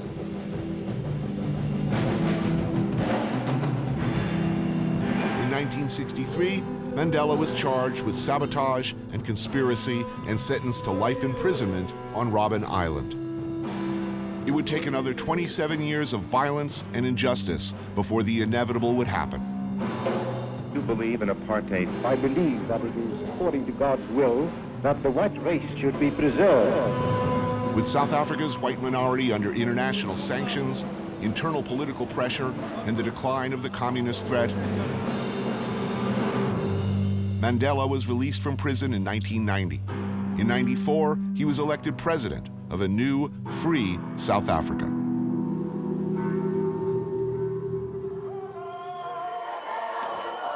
There have been very few figures in the entire history of the world as revered or as important as Nelson Mandela.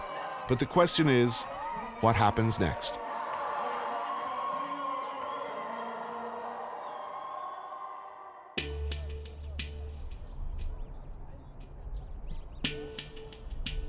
Johannesburg, or Joburg, or Jozi, the largest city by population in South Africa and the economic powerhouse of the country. Southwest of Johannesburg, Soweto, originally an acronym for Southwestern Townships. Now, the area is considered a suburb.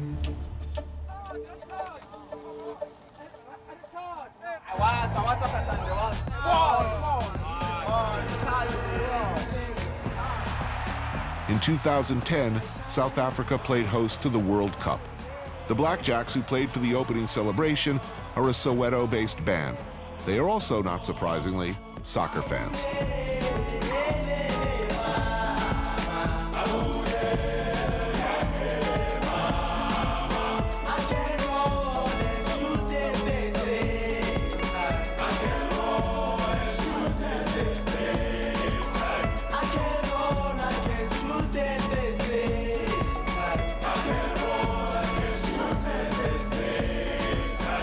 We're here on game day, a grudge match in a country where soccer approaches religion. You can feel it in Soweto, or rather, you can see it, as everywhere you look, people show their love for either the local Orlando Pirates or for the Johannesburg Kaiser Chiefs.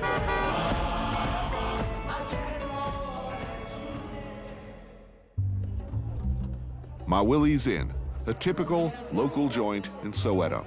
The perfect place to watch a game, talk about a game, drink yourself silly over the results of a game, or just have a very fine local-style meal. It is, however, a little hard to find. There are a lot of places like this. I mean, this used to be like the garage or the carport, right? Yeah, definitely. In what was once a garage are now 6 tables, a lawn-turned lounge out back.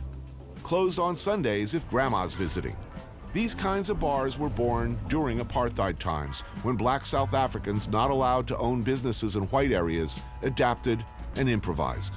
They did their own thing, created these little micro, under the official radar restaurants known around here as eat houses. I mean, back in the days, obviously, it was illegal. You know, right. Like, during apartheid, that's why they'll have meetings to actually plan what they're gonna do. Right, so this would be considered a hotbed of sedition, and yeah, exactly. Now it's just a hotbed of drinking. And different kind of sedition. Mpumi and Tsapeng from the Blackjacks have just finished watching the game when I joined them for some food. Generally speaking, are these good times to South Africa? Bad times? Transitional times? Obviously, 1994 was the peak of the good time in South Africa. Then now with all the politics, you know, all the parties fighting, it's quite tense right now. It's not like it was before, where everybody's, you know, it's black and white, literally. Right. You know, like we're unified on this and they're unified on that.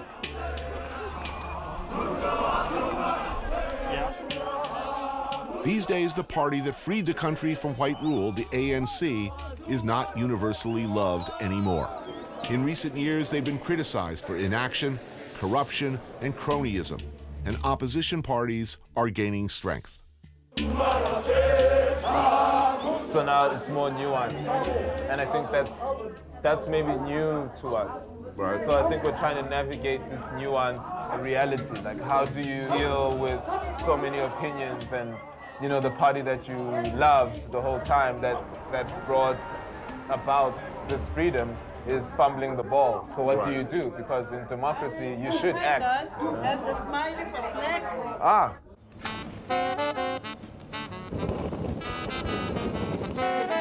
Smileys, fire-roasted sheep's head, lips shriveled back in a Joker-like rictus of deliciousness, chopped into tasty, tasty bits and eaten with cold beer. Yes, of course, yes. Just needs a little salt and pepper. Good stuff. That looks good. Yeah, this is pap. And what is it? It's like maize. Pap, or meal pap, a sticky porridge made from ground cornmeal. It fills the role that grits do in the American South, rice in much of Asia. It's tasty, relatively nutritious, and cheap filler.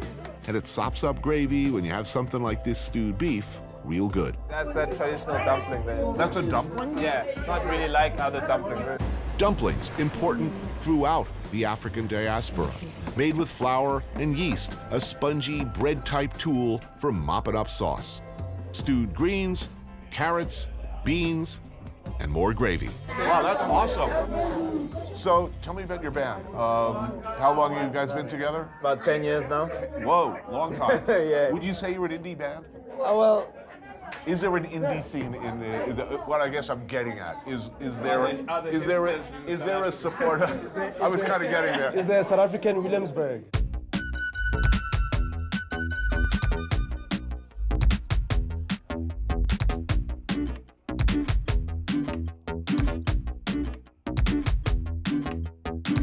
in terms of South African street culture, people are really pushing the boundaries now. We didn't really have a scene when we started.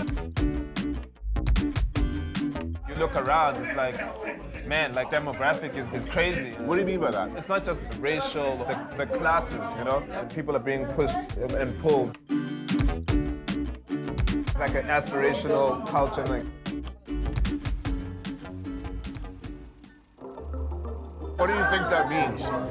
The whole Rainbow Nation notion was quite romantic and ridiculous, you know, like racism is not on a piece of paper, so just because we voted it out doesn't mean people stop being racist, you know? So it was ridiculous in that sense, but we've lived something else for 20 years.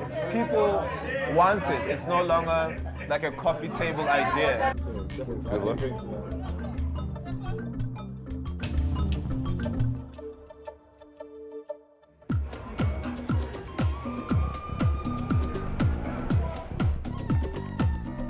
Respect, money make one love, man. This is Sansa Sandil, You're looking nice, Nana. pioneer of sorts. Respect, dollars. He's taken a traditional cookshop space in the Yeovil neighborhood of Johannesburg and done something different. Hello, beautiful things. Where you been? How are you? Yeovil is a neighborhood where just about everybody comes from somewhere else. I came here around 20 years ago from Soweto. I grew up in Soweto. And then when we heard about the bells of change, we all ran to this central part of the city. With the end of apartheid and the emergence of Mandela as not just an inspirational figure, but the beginning of real and compassionate Black African government, South Africa became a beacon and a refuge for millions of Africans from all over the continent. Black South Africans fought hard for their freedom, for their country. As I understand, a lot of them are pretty pissed off about, hey, we're just getting together and, whoa, all these Congolese and Nigerians, well, you know, they're coming in. Of course, there's got to be that Right. giving and taking, you know. And then people have been saying Mandela's gonna die, we're gonna kick all these people away. Right. You know, that's not what our people are all about. And then now that's when I took, you know, the tool of food, because that was the first way to engage. Sansa has no formal culinary training. He's completely self-taught, picking up bits and pieces where he can, often from the women in the neighborhood. So you're plucking the best of everybody's culinary culture. Every day I learn. The smell, the colors they brought. What are you eating? Where are you from? You know, and being taught by some men, like, this is not how it's cooked at home, you know. Right. Go to that auntie. She's a back of some ginger club at the back there. There's a small kitchen. Look there, that's a bit nice. She'll teach you something, you know, and then that's me. Going like, hey, auntie, you know, I'm really keen in how you're making this particular sauce. And they'll show you. They'll show me stuff. And I pick up, and then I rush back to the shop and I try it out. So I got all the elements now. At his cookshop, he mixes recipes, ingredients, techniques, and traditions as he sees fit. One reviewer described his style as gastronomic smuggling, moving people across borders with dishes that slyly partake of elsewhere. On today's menu, I made this for you. This is egusi and beef, a traditional Nigerian dish. Okay. They usually use a cow leg. beef stewed with melon and pumpkin seeds. There's futu, the ubiquitous cornmeal porridge, but made to a texture more crumbly than pap. This is like basmati rice with rose water. This is achar, aubergines and mango, and then a pickle. And then this has got cassava in it. The Congolese. Black eyed peas with cassava. Black eyed peas with the cassava. These are the falafel. Right. Good taste. Is it? Oh, yeah. Awesome. Do good food here. menu change every day? That's the idea. You're doing a lot of great food in a small space. There are no seats. His customers remain part of the constantly unfolding street theater of Yeovil. They mingle, talk, observe. Lots of people, lots of stories pass through here. Lots of cultural interaction. Because everybody's got something interesting to say as far as we're concerned. Really. But food, I knew that food is a way to really engage. You gotta put something in your mouth to get your ears open, you know.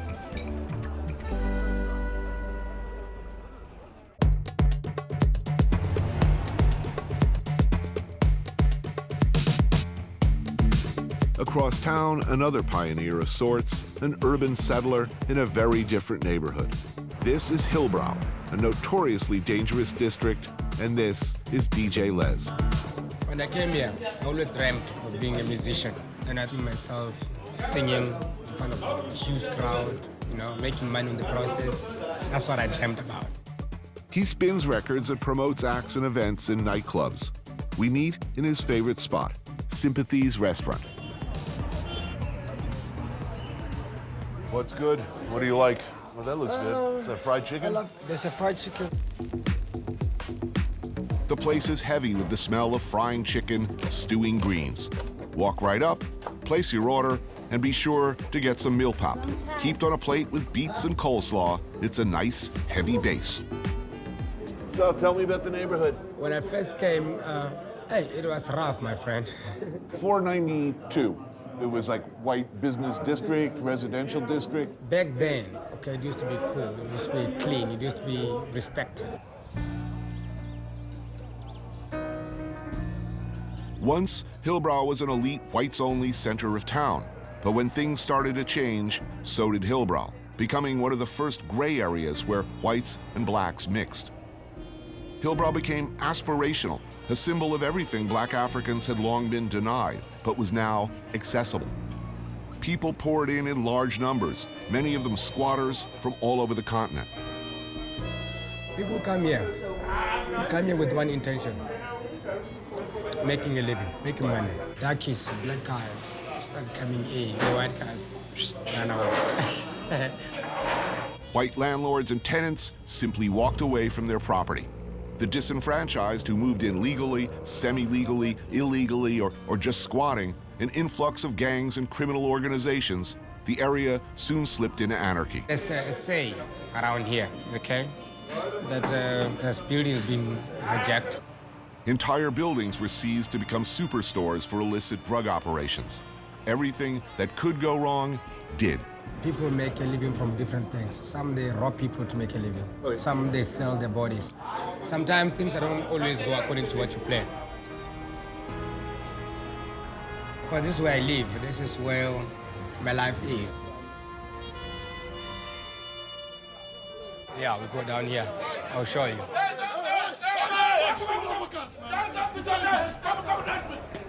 We walk down the street and one of the many enterprises doing business on corners and in doorways around us becomes alarmed at the sight of our cameras. Soon there's a mob of very angry people coming our way. We do not turn around our cameras for obvious reasons. These days, things are slowly improving. But before, you wouldn't walk like this, freely. Now we are free. There's actual law enforcement going on in fits and starts, and that's making a difference. Black-owned legitimate businesses have gained a real foothold. There are new revitalization projects like farmers markets springing up. Hello, Dewey!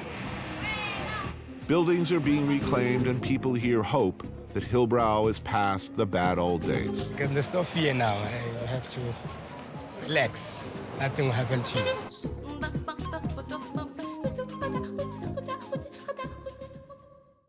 Shakalitso, my name is Achi Soweto, Uliang Pomakona Soweto, Uliang Pomakona Soweto, Uliang Pomakona Soweto. It's where I come from. Nipume fila kasi, I feel like it's a street, ya mangiting shayikona, Ubabu Mandela, mangiting shayikona, with Desmond Tutu, Umamu Africa, Awini Mandela Soweto, Uliang Pomakona West, West, yes, I say West, West, West, Uliang Pomakona West, West.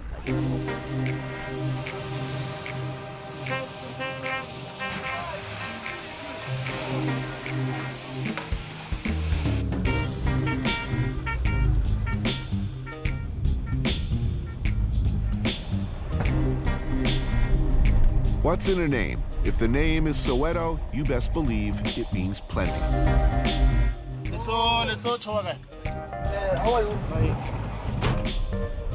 This is Madhu. For over a decade, he's been in what has at times been the very difficult business of driving a taxi.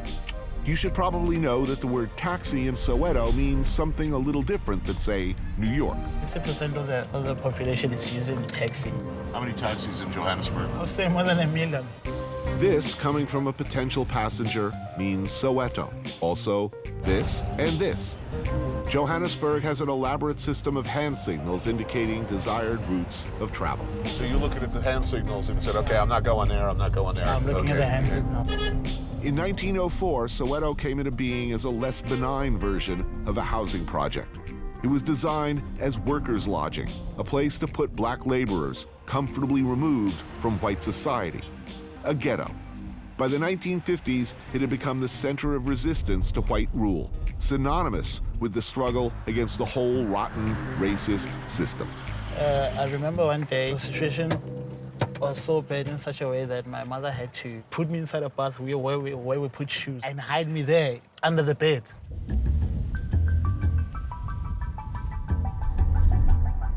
This is where I grew up most of the time. And sometimes you would get bullied. There was this time 2 guys were following me. They lifted me up and I had probably some few coins in my pocket and just turned me around. Just to shake me. Shake me upside down. I would never forget that moment in my life. I felt stupid, you know. Get on, ma. How are you? Hello. Now there is a definite cachet to living in Soweto, a very real pride at having been at the very center of things back when it was hard and dangerous to have an opinion. Nelson Mandela lived here, Desmond Tutu. When you're a certain age and you say you were born and bred in Soweto, it means something. So do most of these people own their homes or do they rent? Most of the people own their homes. They start to make a little more money, things start to get good. Can you build up? Yeah, you can build up. Look at the streets here and you see what that kind of pride does. It may not be a rich area, but it's immaculate, squared away, an emerging middle class coming up rather than fleeing to elsewhere. Hey, having a nice day, gentlemen. These ladies over here, as you can see, they're marketing for their stores.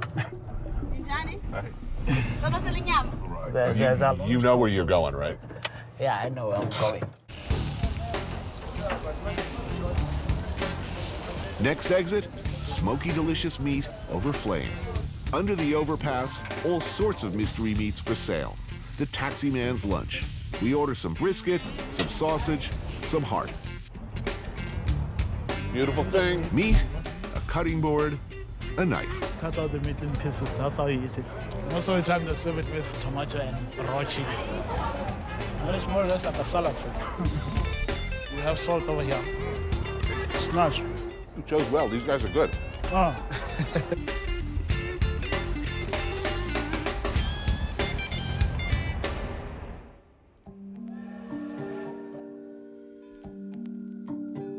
Here, spread over thousands of square feet, the remnants of white colonial rule.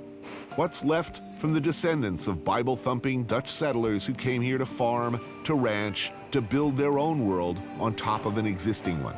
The Boers, as they were known, came in the 1600s, and if nothing else can be said about them, they were a tough bunch of bastards. In the 1800s, the British came. Diamonds were discovered, greedheads jockeyed for power. There was war, and an ugly one. In the end, there was an uneasy sharing of power. The Boers became known as Afrikaners, and entering the 20th century, racist Afrikaner ideology grew. Apartheid laws were enacted, and white domination became the rule for almost 100 years. But look, meat. You want to see an expat South African weep, wave some of this under their nose. Biltong. It's like a Mussolini-themed restaurant? Yeah, that's it. That's it. Neo-fascist butchery. Oh, the good old days. Doesn't really look like any butcher I've ever been into. An hour north by northwest of Johannesburg is Pretoria, still the administrative center of South Africa, once the heart of apartheid. Here you can find Matters, a father-son butchery, restaurant, and theme museum. I just don't know how I feel about this place. It doesn't fit in with my white liberal guilt sensibility. A room like this, with all of this kind of Afrikaner paraphernalia in it, it just wouldn't be accepted an hour away. Couldn't exist. As any South African butcher would, they sell biltong. Sprinkle some salt, brown sugar, some malt vinegar, pack in layers, repeat. After 24 hours, remove and hang to air dry for a week. Voila, a tasty, jerky treat we can all get behind. Chef Andrea Bergner, South African by birth, English and German by background, can usually be found in the trenches of her Joburg restaurant, The Leopard. She's known for her playful menus, but loathes culinary fashion. She strives for a locally grounded cuisine. Today, however, she's my guide through this twilight zone. It's weird here. And though I'm told the place usually reflects the changing demographic of modern South Africa, today, not so much.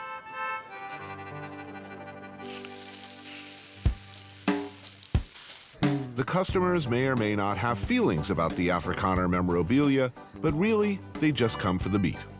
You pick your meat at the butcher counter. We choose some T-bone, some rump steak, some boerewurst, spicy sausage made from beef and pork. And then what we must get, because I assume it's separate, is monkey gland sauce. Do you know what monkey gland sauce is? Monkey gland sauce. Every steakhouse has monkey gland sauce. It's barbecue sauce. They cook it up along with some pap and fries, and presto, a colon-clogging pile of meat in the ruins of empire. Yeah, I mean, meat is a very big thing. This is the monkey gland, and there's enough of it, I think. I mean, good Lord, I could swim in it. Tastes like oppression. After this show airs, I'm going to get a huge amount of mail saying, why didn't you go to Cape Town? Great modern restaurants, cutting-edge chefs. Is it all right that I missed all of that?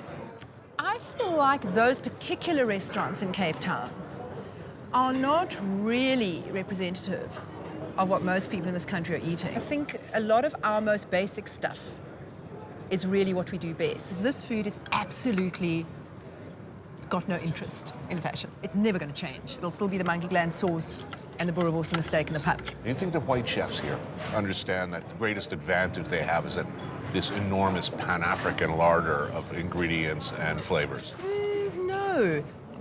If you're a whitey in this city, you're probably going to eat the worst food of anyone in this city, quite honestly. In every country, I mean, obviously food is political, but it always feels like it's a bit more political here. That there are these layers of things that you couldn't have, like restaurants. I mean, I go to restaurants and I think to myself, wow, this many years ago, I couldn't have come here with this person. They were not allowed to sit in here. And I remember very clearly, being about 8, the cafe owner would regularly not pay the customer who was black with change. He would pay him with bubble gum. And the guy, somehow, he couldn't argue. It was just like the same. If you're a black guy, you got your change in bubblegum. And you'd be standing there 8 years old and feeling like, oh my God, it was so terrible, but you couldn't say anything because that would have been worse. It was just like this weird thing of sweeties. It was so uninnocent and represented such badness. It just seems mad.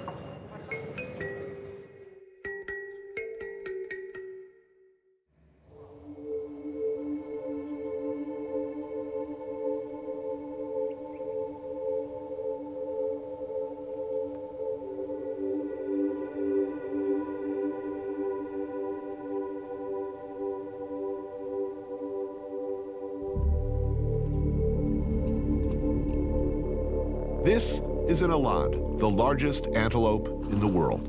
It is also, and luckily for him, delicious.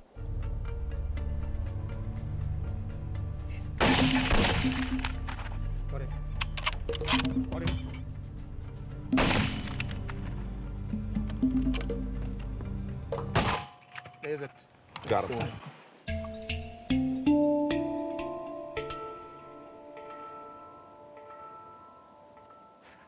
I think that was very good. No? That's a little sad.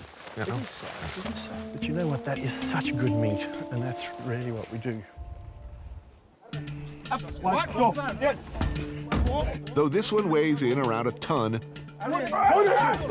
rest assured, every bite, every scrap will be eaten. Some of that tonight at dinner.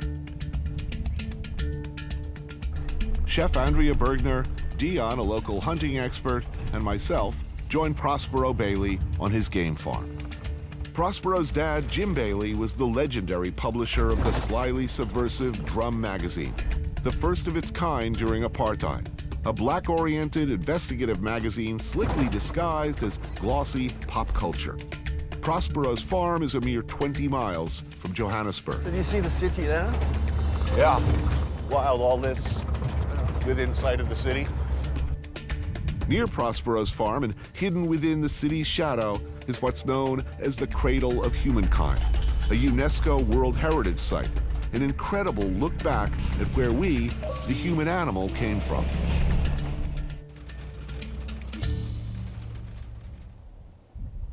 So now here's this a classic little sinkhole. There's loads of these. This is what this area is. I mean, the cradle, this is called the cradle. It's now a World Heritage Site because 60% of all the evidence for human evolution comes out of this valley. It's from caves like this that keep the record. The geology just conspires to preserve fossils. They're very, very rare things, hominid fossils, but they've found more here in the last 10 years than they've sort of found anywhere. So you're home. This is where you start. This is my ancestral homeland? This is your ancestral homeland.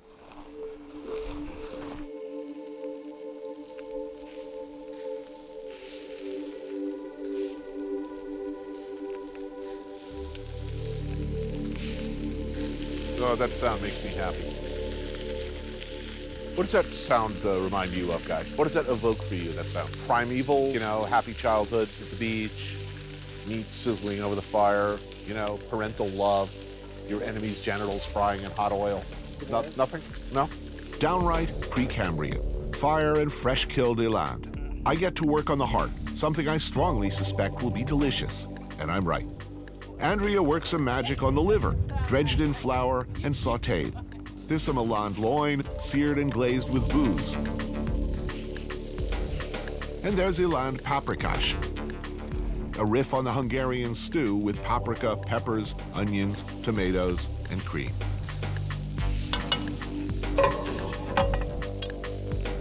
As the sun sets over the veldt, Johannesburg's lights winking in the distance, a feast.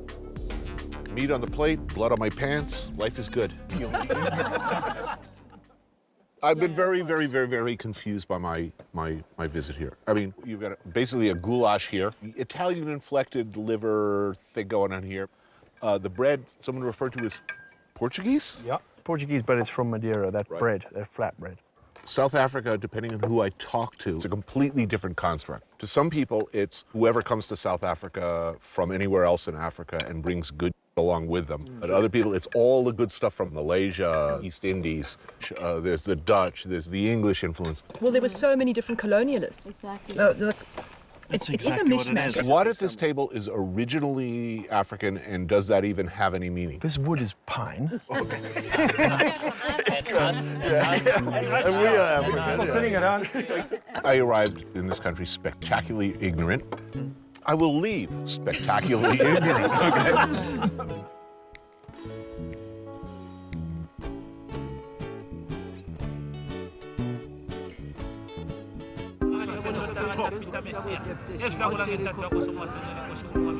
Ramadan. At this hour, all over Johannesburg, members of South Africa's sizable Muslim community observe. The religion of Islam, as well as many of South Africa's most beloved and most delicious dishes and ingredients, like sambal, chutney, and bunny chow, come from Malaysia, Indonesia, India. During apartheid, many South Africans would have been referred to as colored.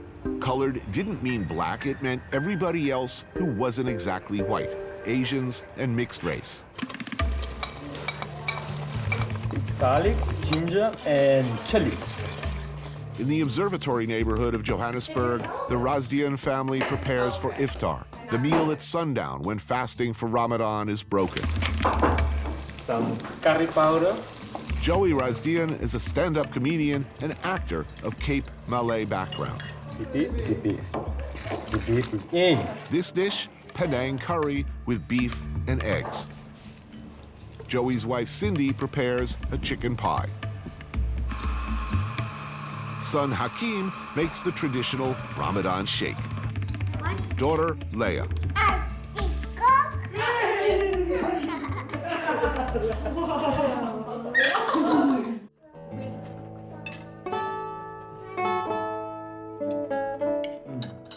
Everything smells terrific. That's barley soup, Anthony. Nice.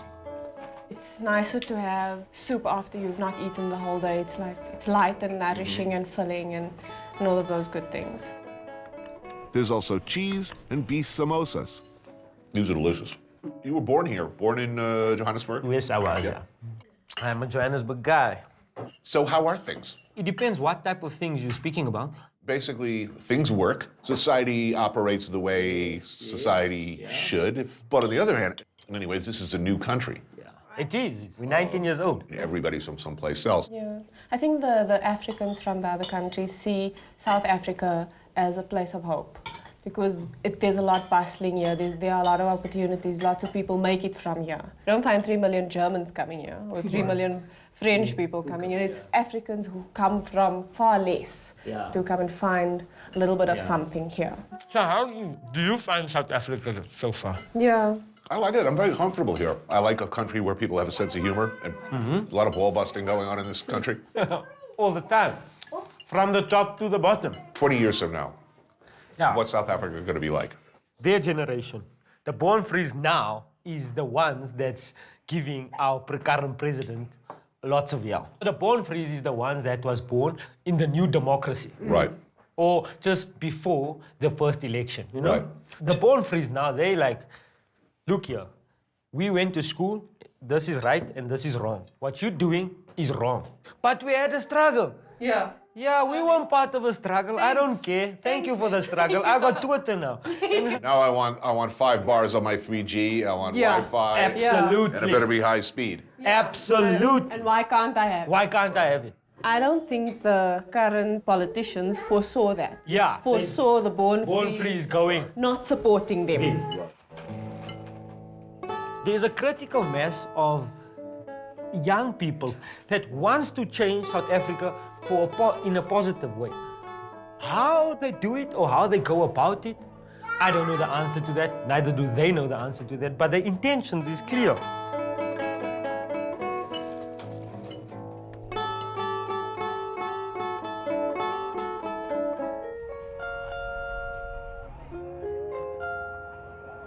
No more hipster jokes. It's low-hanging fruit.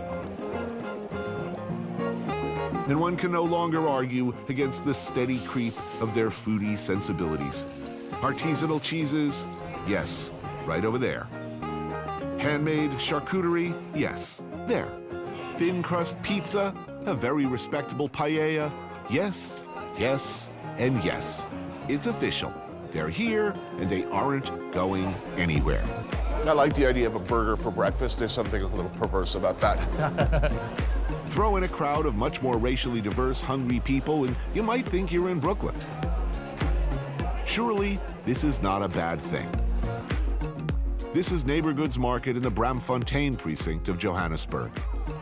My dining companion, city press, arts, and features writer, Percy Mabandu, says we should hold out for this, the Balkan Burger. Next! One with cheese for me. All right, one with cheese, lots of cheese. Hell yeah, flattened ground beef seared over flame. Yeah, don't cook me, cook the food, right? Add kashkaval and mozzarella cheese, fold it up, pick your condiments. You got cabbage, tomato, onion, lettuce, of course, and hot peppers. Up to the roof with a view and eat. Ooh, spicy, good. I guess I want to talk about Nelson Mandela, because what I was not aware of at all was the degree to which he was personally responsible for really the nuts and bolts of the transition from white rule to majority rule. All right. Now he's very ill. Ill, yeah. What happens after Mandela, do you think? We go on. I think the foundation is laid. And I think, thank God, we have him as a symbol. I think Mandela represents our collective better intentions as a nation. The touchstone test that we used to chart the way forward. All the things that could have gone terribly wrong. It's a remarkable thing how well it happened. It went. Between 1990 and 1994, tough times. Internecine fighting, black-on-black violence, the fear of black-on-white violence. Are we going to descend into a bloodbath? But we transcended that through that message of coming together, regardless of the unresolved issues. To what extent is it really a rainbow nation? Are things getting mixed? We like to think we live in a rainbow nation, but in fact, in the States, black and white live in, to a great extent, in different neighborhoods. Yeah. It's only 19 years. In some ways, it looks to me, outside looking in, a little more gracefully mixed up than we've managed to pull off successfully in the States. Yeah, here, you've got black, white, colored, all sorts of people here. But I think, in all fairness, also, one should acknowledge that the economic disparities are managing to keep us divided as well. I think what we need to do is unpack what we mean by rainbow. I think the idea of uniting in our diversity also means that, there'll be moments of discord. And you think things will continue to improve? Yeah, I think we've seen our worst, and that's not to say that we're getting it right all the time, but it's an experiment with democracy, and experiments you need to fine-tune as you go along. That's really the South African story. The dream is there, we all agree. The divisions are there, but these are not bigger than our hopes. What did I know about South Africa before I came here? Exactly nothing, as it turns out. But I think based on what I've seen, that if the world can get it right here, a country with a past like South Africa's, if they can figure out how to make it work here for everybody, absorb all the people flooding in from all over Africa, continue to make Mandela's dream a reality, maybe there's hope for the rest of us.